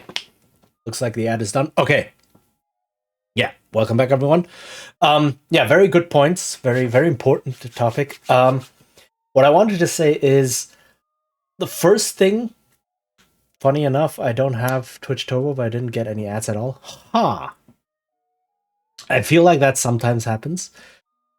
But Twitch is being Twitch. Admittedly, it's something that comes from playing a lot of tabletop, so knowing a lot of tabletop friends, but drawing from community of people you know for players can be a big thing. Yes, that was the second point I was gonna make. So, it might be easier to get to know the people first, and then like leading them into the hobby. But that sounds like, oh my god, what am I doing? But it feels like a lot more doable. Because it feels like there's a very big overlap between people of marginalized identities and more niche hobbies. Right? Like the amount of queer people you find in things like indie RPGs and such feels like it's a lot higher than just statistics would say, right? Things like that. So, like heck, the amount of fully queer RPG gaming groups I've been in is staggeringly high. Like Blair, when you ran the game for us, I believe we were like almost all queer people in the group or something like that. And then there was a second group that sadly didn't get together because we couldn't find the time. But that was also like everyone in there was like trans or NB or something to that degree. So it's very, very possible to find queer only or like queer majority groups in the TTRPG space, right? So I think so. Yeah, I got that feeling as well. Like we didn't openly proclaim, but like just from talking to people and what people mentioned. So that's the first part. It's relatively easy if you hang around like trans communities or like queer communities and such to find people interested in the hobby. That's definitely a thing. Either they're playing in it or they've heard of it and are interested, or they might want to try it out and things like that. So definitely a thing. And also there are certain games, TTRPGs, that tend to attract a more queer or queer friendly crowd. The poster example of this is the game Thirsty Sword Lesbians. Just the name itself, right? Changeling the Dreaming. Okay, I know the game, but I didn't know that one would be like draws a large queer audience. But there are some games out there that, like, if you go to a gaming group, a potential gaming group, and say, "Can we play Thirsty Sword Lesbians?" Just the reaction from the like people have to the name of that game can probably tell you a lot about how they feel about queer people and queer identities in general, right? Things like that. So there's definitely things like that as well. Yeah, so it's like the bigger issue I feel like is finding time rather than finding people. Right. And also you don't have to find everyone on your own. You can find like one or two people who are in the hobby who you get along with, and then they might know other people, right? You can say, "Oh, I would like to play a game. I would like to play an RPG. Do you maybe know someone who can join?" Right? We only need 3 or 4 people to play.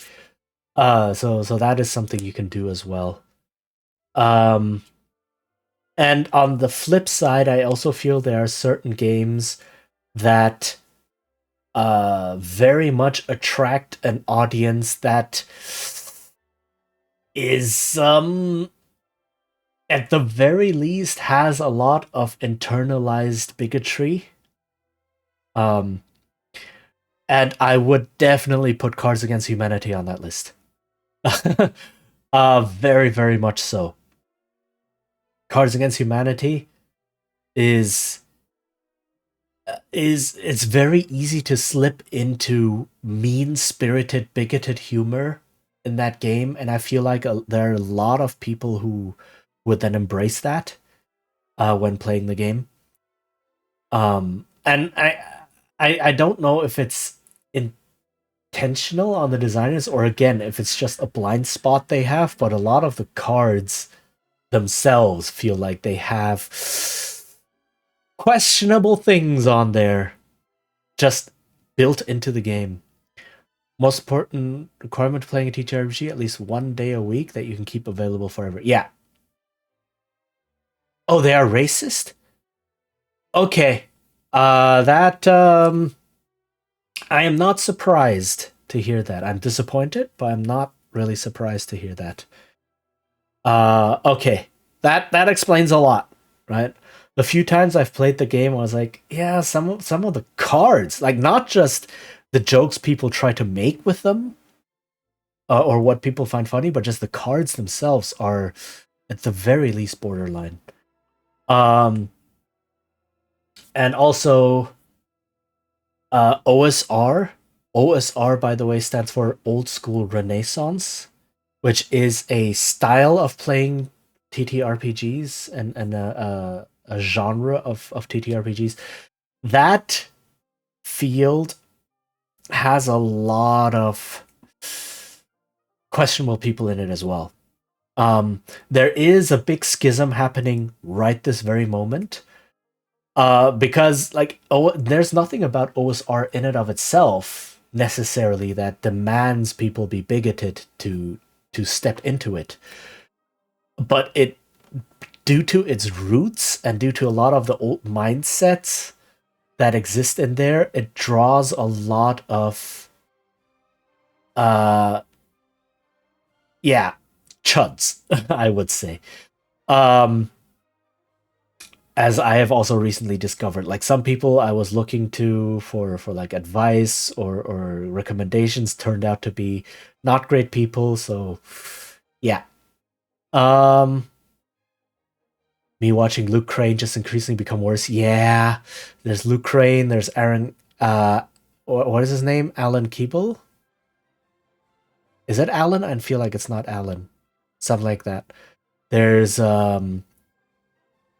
Ben Miller, I believe, from Questing Beast. There's everything connected to Zach S. There's everything connected to Lamentations of the Flame Princess. Yeah, no, just stay away from that. So my geriatric disabled as moved to play by post. Yeah. They designed the game before the culture became aware of these bigger things and they're bad people.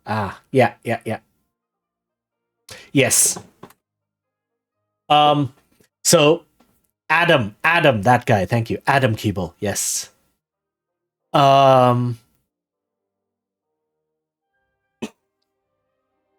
So yeah, it's so my recommendation. So that was a lot of stuff that we were just talking about, but my recommendation is find a couple of cool people first.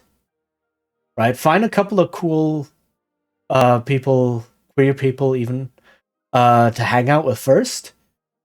And chances are very good that some of them already play RPGs or that some of them have always wanted to try playing them. And that is going to be an easier path in. I can imagine in Germany also the whole medieval scene's very blind on the right. Yes. Again, it's not the entire scene, right?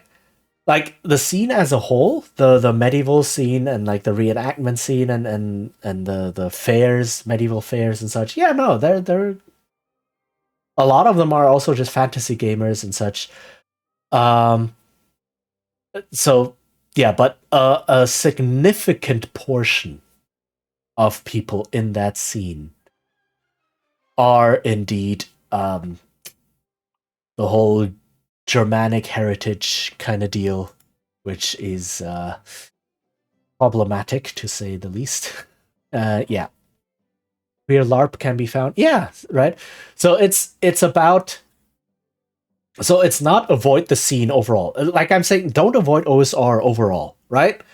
There are a lot of very queer friendly people and heck, like big trans names. There's Ava Islam, who made an OSR game called Errant that is very celebrated.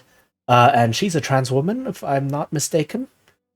So yeah, no, there's like Yokai Gal, who made Cairn, who's also very. I don't think they're queer, but like queer friendly at the very least. Right, so there's definitely also these things in OSR. Like queer people are carving out their own space in there because OSR is a type of playing and a mindset to games that is not defined by being right wing. It's just know who you're dealing with first, right? You need to be a bit more careful about whom do you follow, and like where do you go within that space, and so on. That's mainly the thing. But other than that, yeah, no. Having a couple of friends or other people you like hanging out with, and then getting them to play games together. And I mean, that's also a good thing nowadays. Like, that's the one good thing D&D did. It made role playing into a very well-known hobby, right? So that when you say, "Can we play an RPG?" right, people will not look at you like you've grown a third head. They will look at you and say, "Oh, I've heard of that. What is that?" Right? Um, so it's much easier to broach the subject and to get people interested. Though I personally would stay away from D&D. I don't think it's a good game, especially not a good first game. There are much better first games to play. I would really wish that I find people to hang out with online, because I'm often housebound and I don't have very many friends and have difficulty finding other people.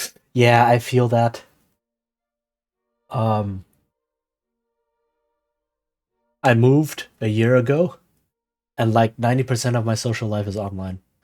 I don't really have people here. So I definitely feel that as well.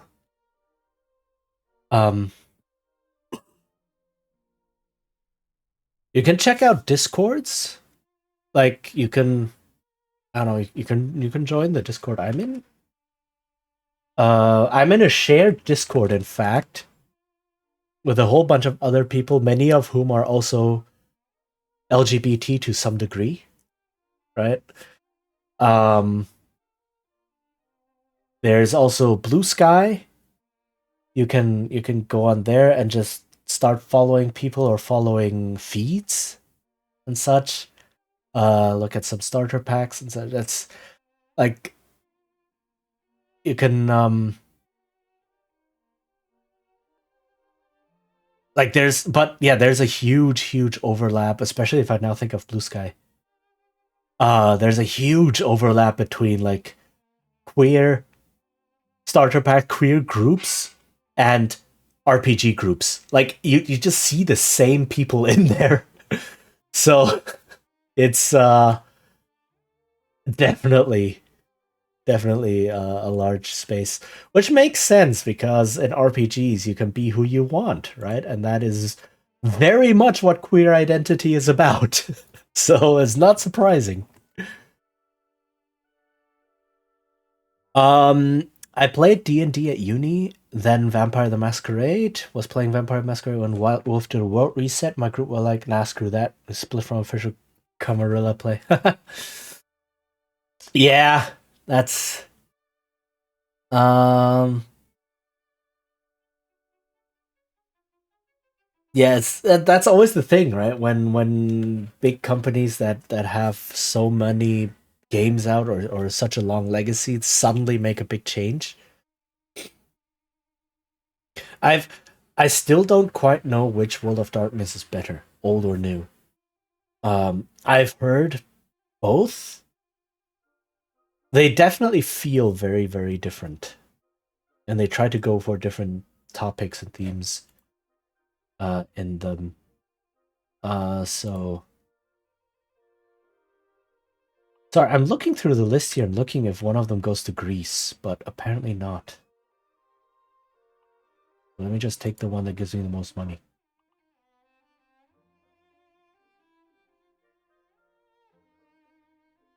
Blue Sky is such a great tool. It requires constant pruning and searching and blocking.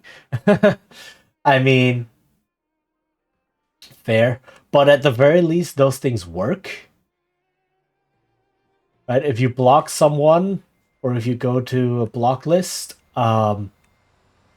that solves most of your problems, right? Unlike some other areas And it's great for community building and finding as well. You definitely have the feel of, yeah, I can find a community here, like a sub community within the wider Blue Sky ecosystem.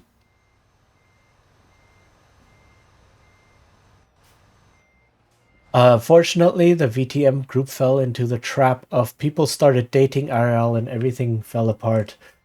Like dating each other in the group, or like dating outside and not being able to play anymore. Because those are two. I feel like those are two very different things.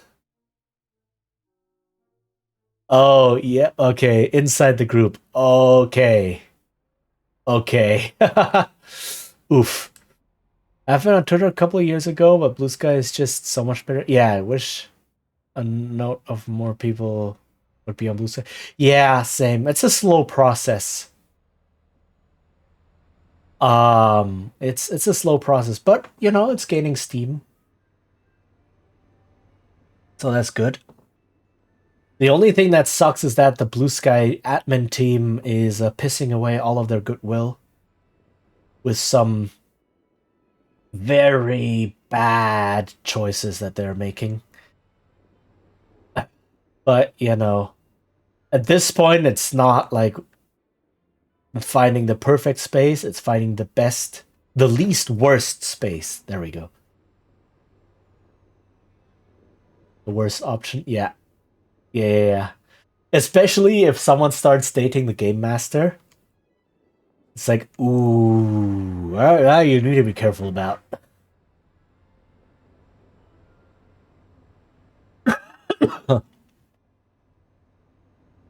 um,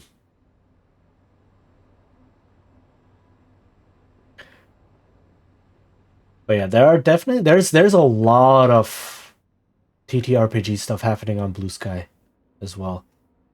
Definitely. And like Blue Sky, the good thing about that is also it's a bit pre-selected, right? Pre-filtered.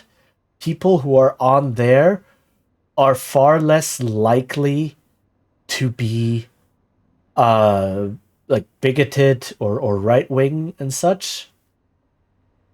Um Not saying they're not, but like it's far fewer in number. So it's easier, it's self-selected, that's the word I was looking for. Right?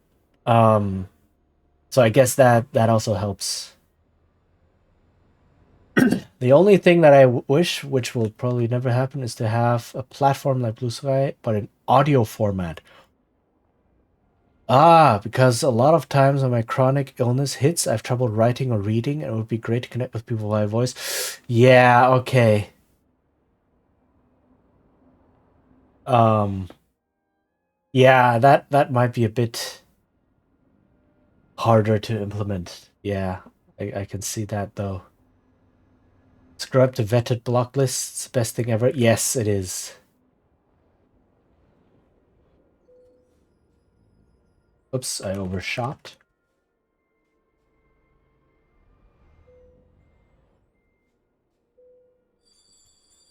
Yay.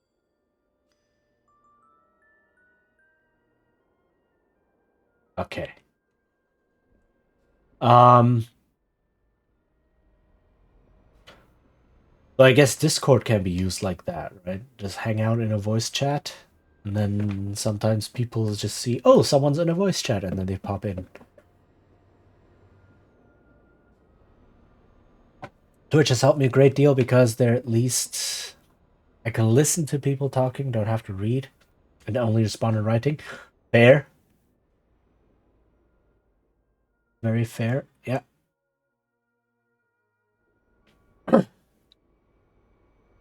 Um yeah, but I can yes.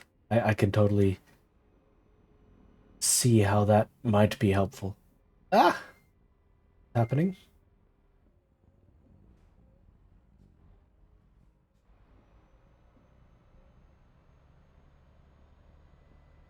Come on.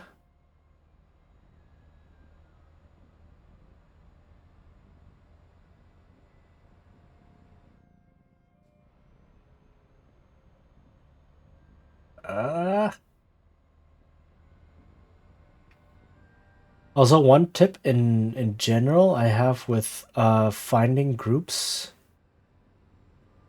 for RPGs is it's usually easier to propose one shots first. Especially to people who haven't played before. Like I've run a whole bunch of games for people who've never played RPGs, and they've basically all been one shots. Oh god. Okay. Essentially because that's much less of a commitment. Right? It's like, oh, there's this new hobby, but instead of saying, oh, can you commit one day for every 2 weeks for the next 5 months, it's just, can you commit one afternoon? Right? It's a lot easier of a sell. And it's also, oh, do they actually like this hobby? Do they actually want to continue?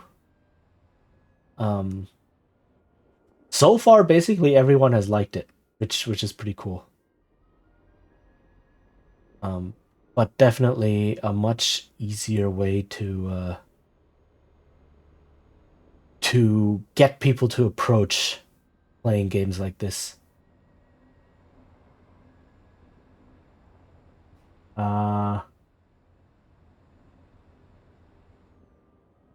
And running a longer campaign is also better with people who kind of know a bit more about how the hobby works, because then they have a better idea of contributing to the game as well, which is a big deal.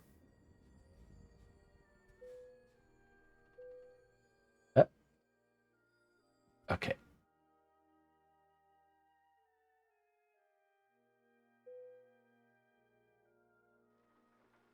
Oh wow, where am I?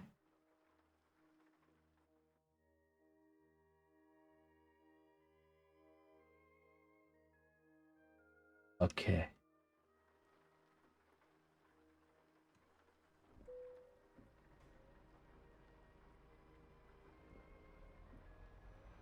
Something that worked for me was doing a salt marshes campaign. Like the D&D salt marshes.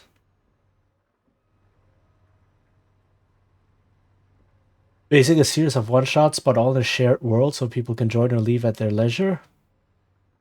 If you have a group of 10 to 15, you'll almost always have enough to run your one-shot. And then you start the real campaign later with the people who actually showed up every week.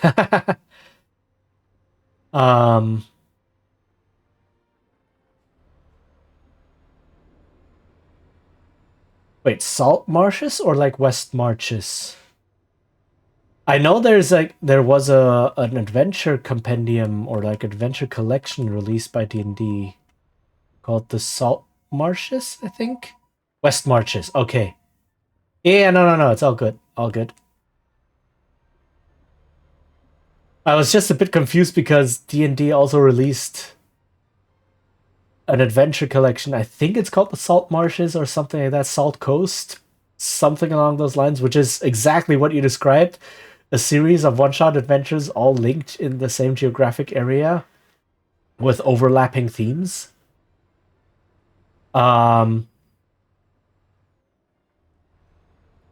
So yeah. But yeah, West March's campaign is an amazing concept.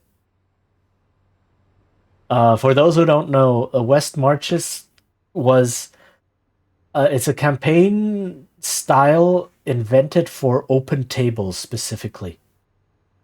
So essentially, you go to something like a gaming store, and then you run a weekly game there. And when you run a weekly game at a gaming store, you cannot guarantee everyone showing up every week, right? And you might have various different groups just getting together spontaneously on the evening. And so what you do is you run an exploration-based game which is you have. So the West Marches are named basically like that because you have one border town bordering the West Marches, and then groups just go out into the wilderness, explore, find a dungeon or so, do the adventure, and then come back and spend their riches. And you can run something like that in essentially one evening. Right, one evening gives you enough time to do traveling out, exploring around a bit, running a short dungeon, and then coming back. Or maybe running part of a bigger dungeon, right? Before the group has to, as like gets so exhausted and so wounded and beaten up that they say, no, we cannot stay out anymore. Let's travel back to town. And so you can definitely run something like that. Time for me to go. Oh yeah, thank you for dropping by, Gemini. Thank you for being here. It was nice seeing you on here. Have fun with whatever you need to do. Have a good time zone. Happy holidays, and yeah, hopefully see you again sometime. That also means that hopefully I will stream again sooner rather than later. But yeah.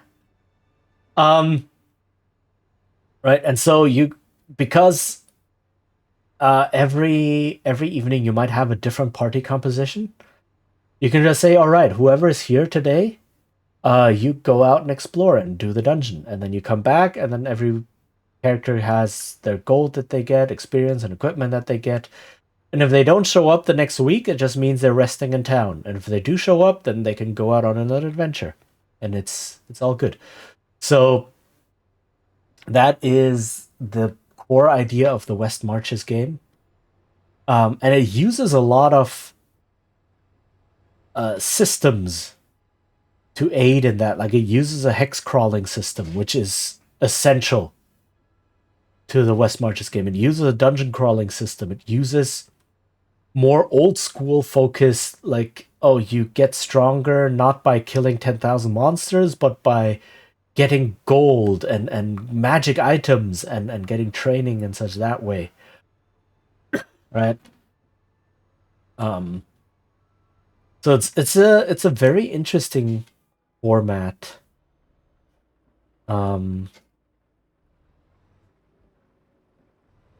That, like, I don't think I can run a West Marches game, maybe.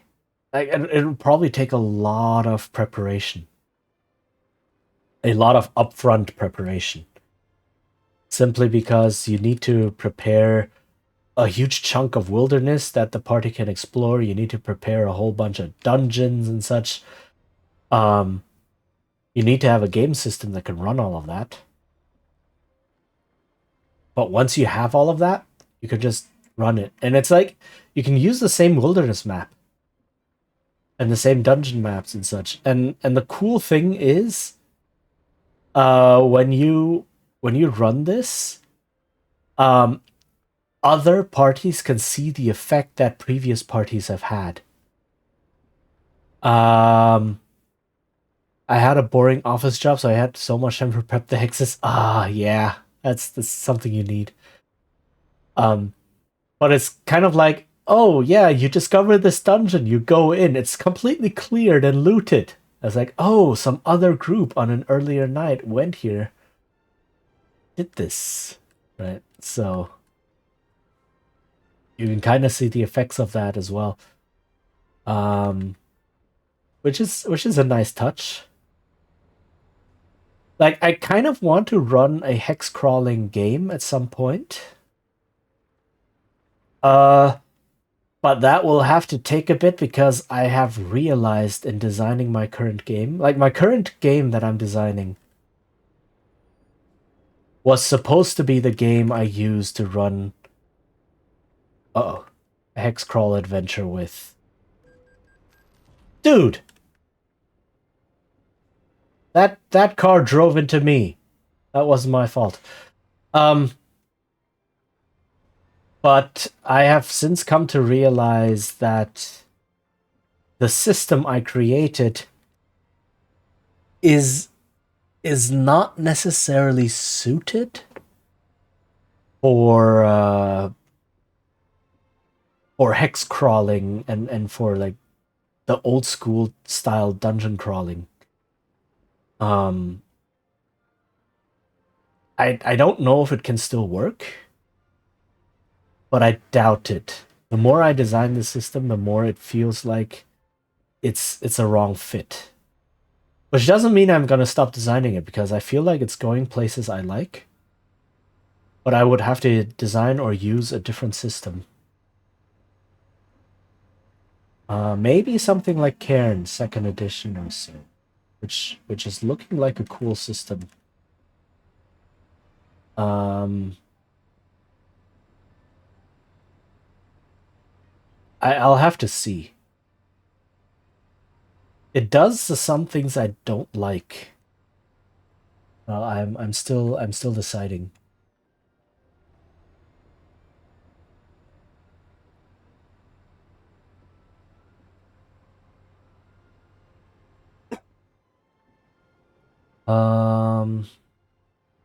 Yeah, too fast.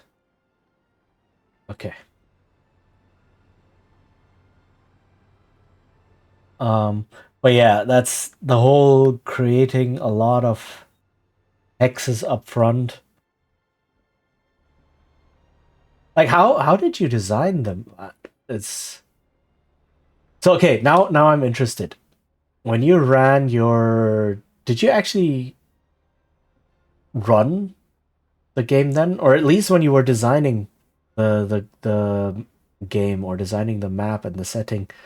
Um when it comes to hex crawling, there are two schools of thought on how to use hexes, right? And they are essentially incompatible. I just created the map and systems in Google Sheets. I mean, fair. But like when you created them, did you treat the hexes as rulers or did you treat them as containers? Okay, that looked cool. So essentially, right, a hex map is just a map where you have a bunch of hexes on there, like a hexagonal grid. Think something like the newer Civilization games. But there are two major schools of thought on how to use hexes. Whoa. And the first one, the older one, more cleaving more to the original way of how they were used, is hexes as rulers. So essentially, you would take the map and you would measure. I think I'm wrong. Okay, let me just continue. You would measure the precise location of the party on the map, and the hexes were only there to help you measure. Right, so you can say, from the corner of a hex to the center of the hex is this and that many miles, right? So if the party moves that path, I can use that to judge where they are and how far they've moved and so on. So that's using hexes as rulers.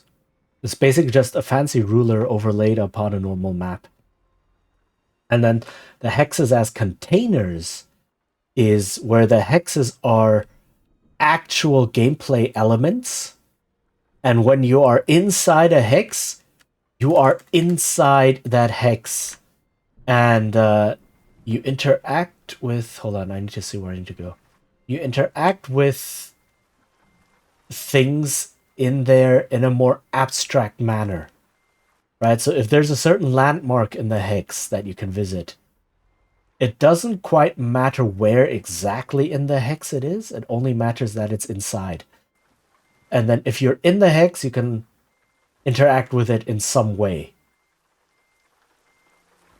Use hexes as containers, so every hex has an adventure there. Okay. Yeah, that seems to be a slightly more modern way of doing it. So Civilization, for instance, Civilization 5 and 6 and such, use hexes as containers. Right, that is a relatively straightforward example. Right, a unit or so is in a hex or it is not in the hex. There is no where in the hex is it, right? Or if there's a resource inside a hex or so, it doesn't matter where inside the hex it is, right? And that also pertains to things like every hex only has a single terrain type. So you cannot have a hex that is half grassland and half coast or things like that, right? It is either or half grassland, half water, or half grassland, half savanna, or anything like that. It's either fully grassland or fully savanna or fully forest or fully whatever. Right. Where do I need to go? I need to go down there, right? Ugh. Okay. And correct, that's how I drew the map. Okay, yes. So hexes as containers, more or less. And to me, I like that procedure more as well. I enjoy the hexes as containers.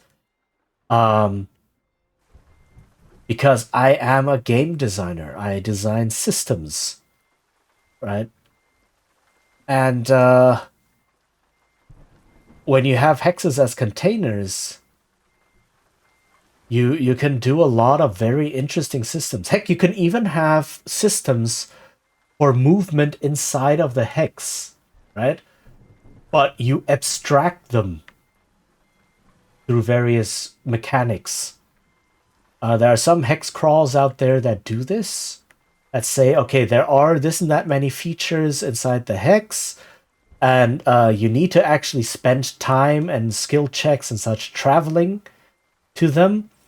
But we only do this, we only handle this through the systems. We don't handle it through tracking your actual movement inside the hex itself. So you can run some very interesting systems like that. And it helps me compartmentalize all the stuff that's happening in the game. So that was the wrong button. And also,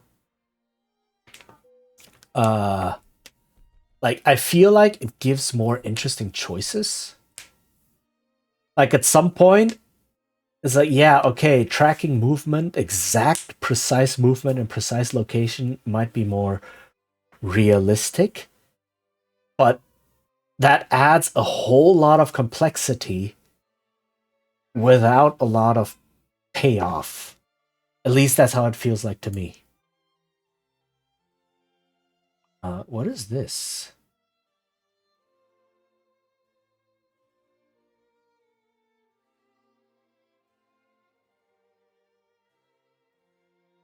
How have I not...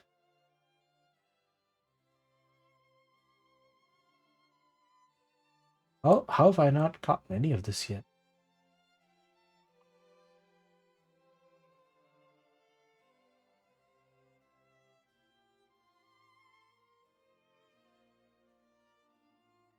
Oh, I have some time for this though. 2nd of February. Christmas event is more pressing. 12th of January. It's okay. That's like 2 weeks. But it's a bit more pressing. Complexity without depth is boring. Yeah. Or complexity without interesting choices is boring. Like, you could have immensely complex travel mechanics and be able to calculate exactly how long a certain path will take, depending on like terrain modifiers and travel method. Oh, thank you for the hydrate.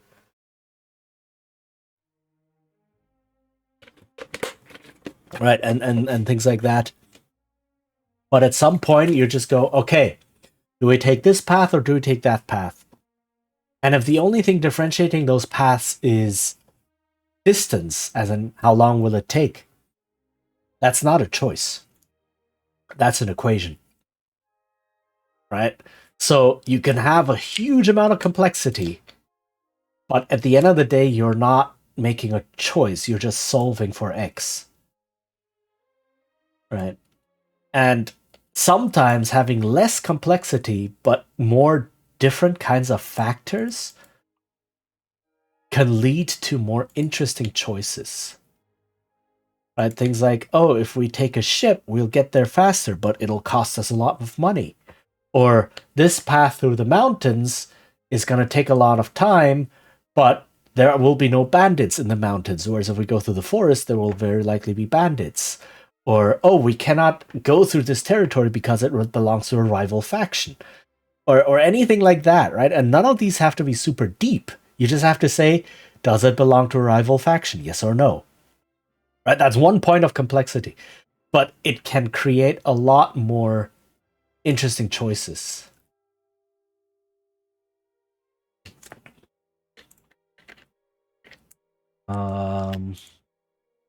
Looking for Christmas. For Christmas stuff. Wait, was that one? Marigolds. There we go. Chocolate Factory.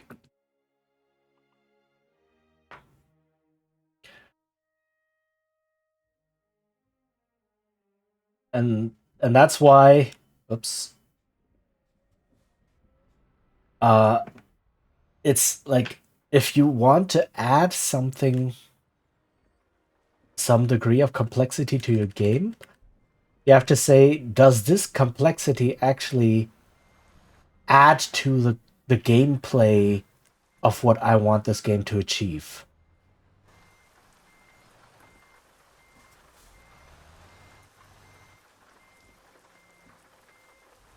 One other variable. Yes. One, I like the term incomparables. So variables or things that you cannot compare mathematically. Right? So if you have length on one and a length on the other, it's both just lengths. It's the same thing. You can compare them mathematically.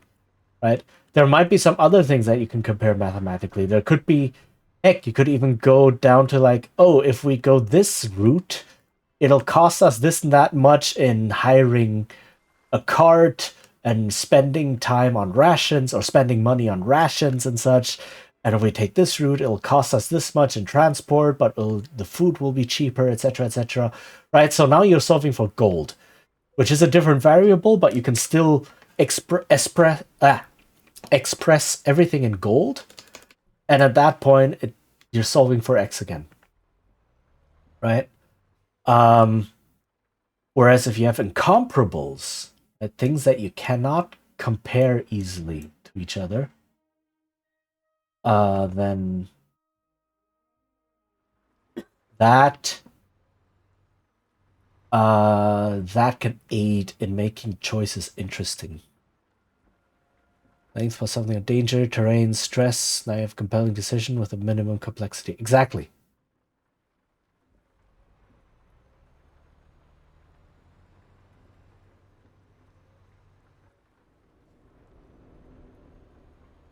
So things like, do you want to track exactly how much stuff you can carry? Right? Do you want to track encumbrance? And there's no yes or no answer. It's like, do you want to track it? Yes or no? One answer is correct, the other is wrong. It doesn't work like that. In some games, tracking what you can carry and what equipment you can bring is core to the gameplay experience, right? It creates exactly the type of gameplay that you want. Do you want to track specific wounds, or do you just want a hit point scale? Again, there's no right answer, right? It depends on what kind of game you are trying to emulate. In a more actiony game, you might just want hit points, but in a more dramatic, gritty game, you might want specific wounds that can hinder a character in a specific way, right? If you bust your knee, that will hinder you in different ways than if you break your arm or if you get a concussion or whatever. And you might want that level of detail because that helps tell the kinds of stories that your game is meant to tell. Do you want to track exact money?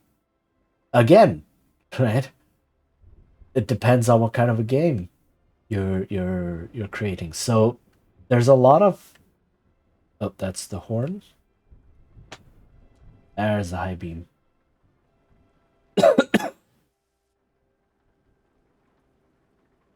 um,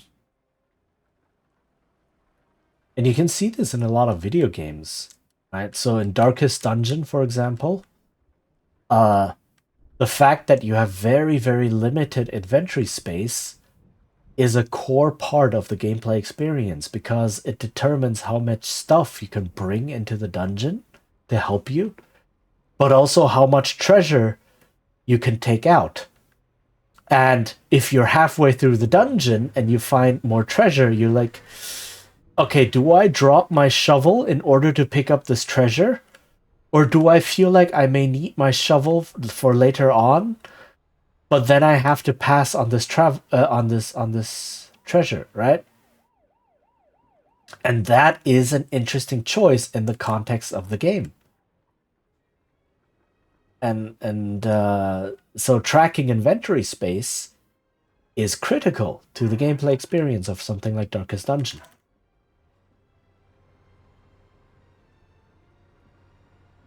Whereas in other games, you might not want that.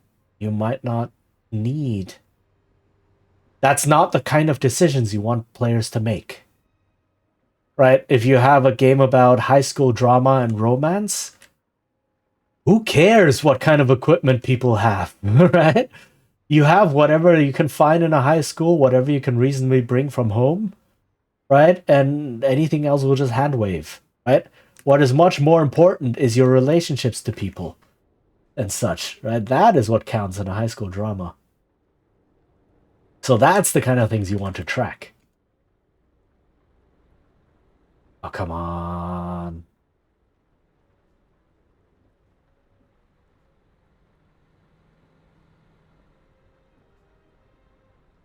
All right, just wedged myself in here.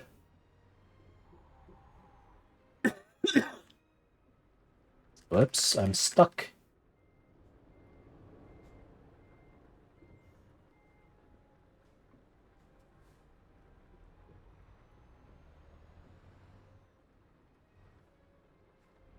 All right.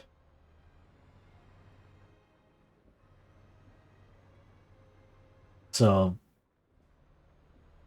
and that's what I mean with some games when people design them, they don't know what the game is about, or they put in mechanics that don't fit with what the game is about. So you either disregard them, or if they're integral enough, they kind of break the gameplay experience or produce something completely different. Right.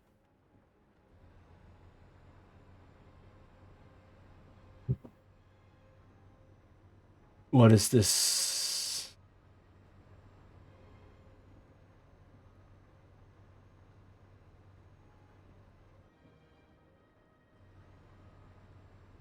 I'm guessing that is Cyrillic. Severo atom. I love how they have like all of these things in this game where you have like local street signs and just trucks carrying things from all over Europe.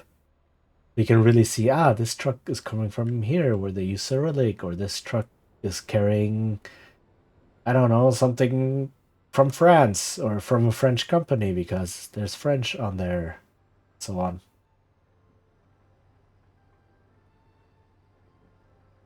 It just adds to the immersion, really.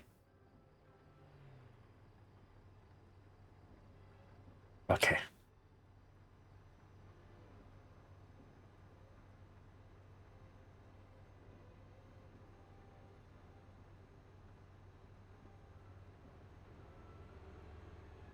But yeah, look at me ranting a lot about RPGs and game design again. This is what every stream becomes, essentially. Uh, like every single stream, I end up talking about this topic.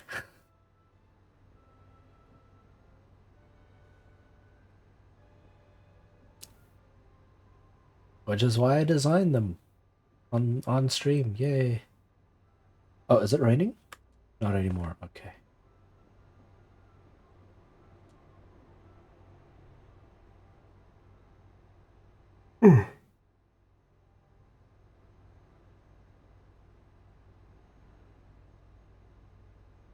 Crap, what time is it? Fuck. Shh. Uh-oh. Are you kidding me? I completely lost track of the time. I completely lost track of the time. It's 5 p.m. I have to end right now. I'm so sorry. I have to end right now. I completely missed something. No, it's not sleep. I completely messed up. I messed up so bad. Sorry, I have to end right now. Yeah, I need to stop. Okay, sorry about this. I can't spend time rating anything. I need to end right now. Bye.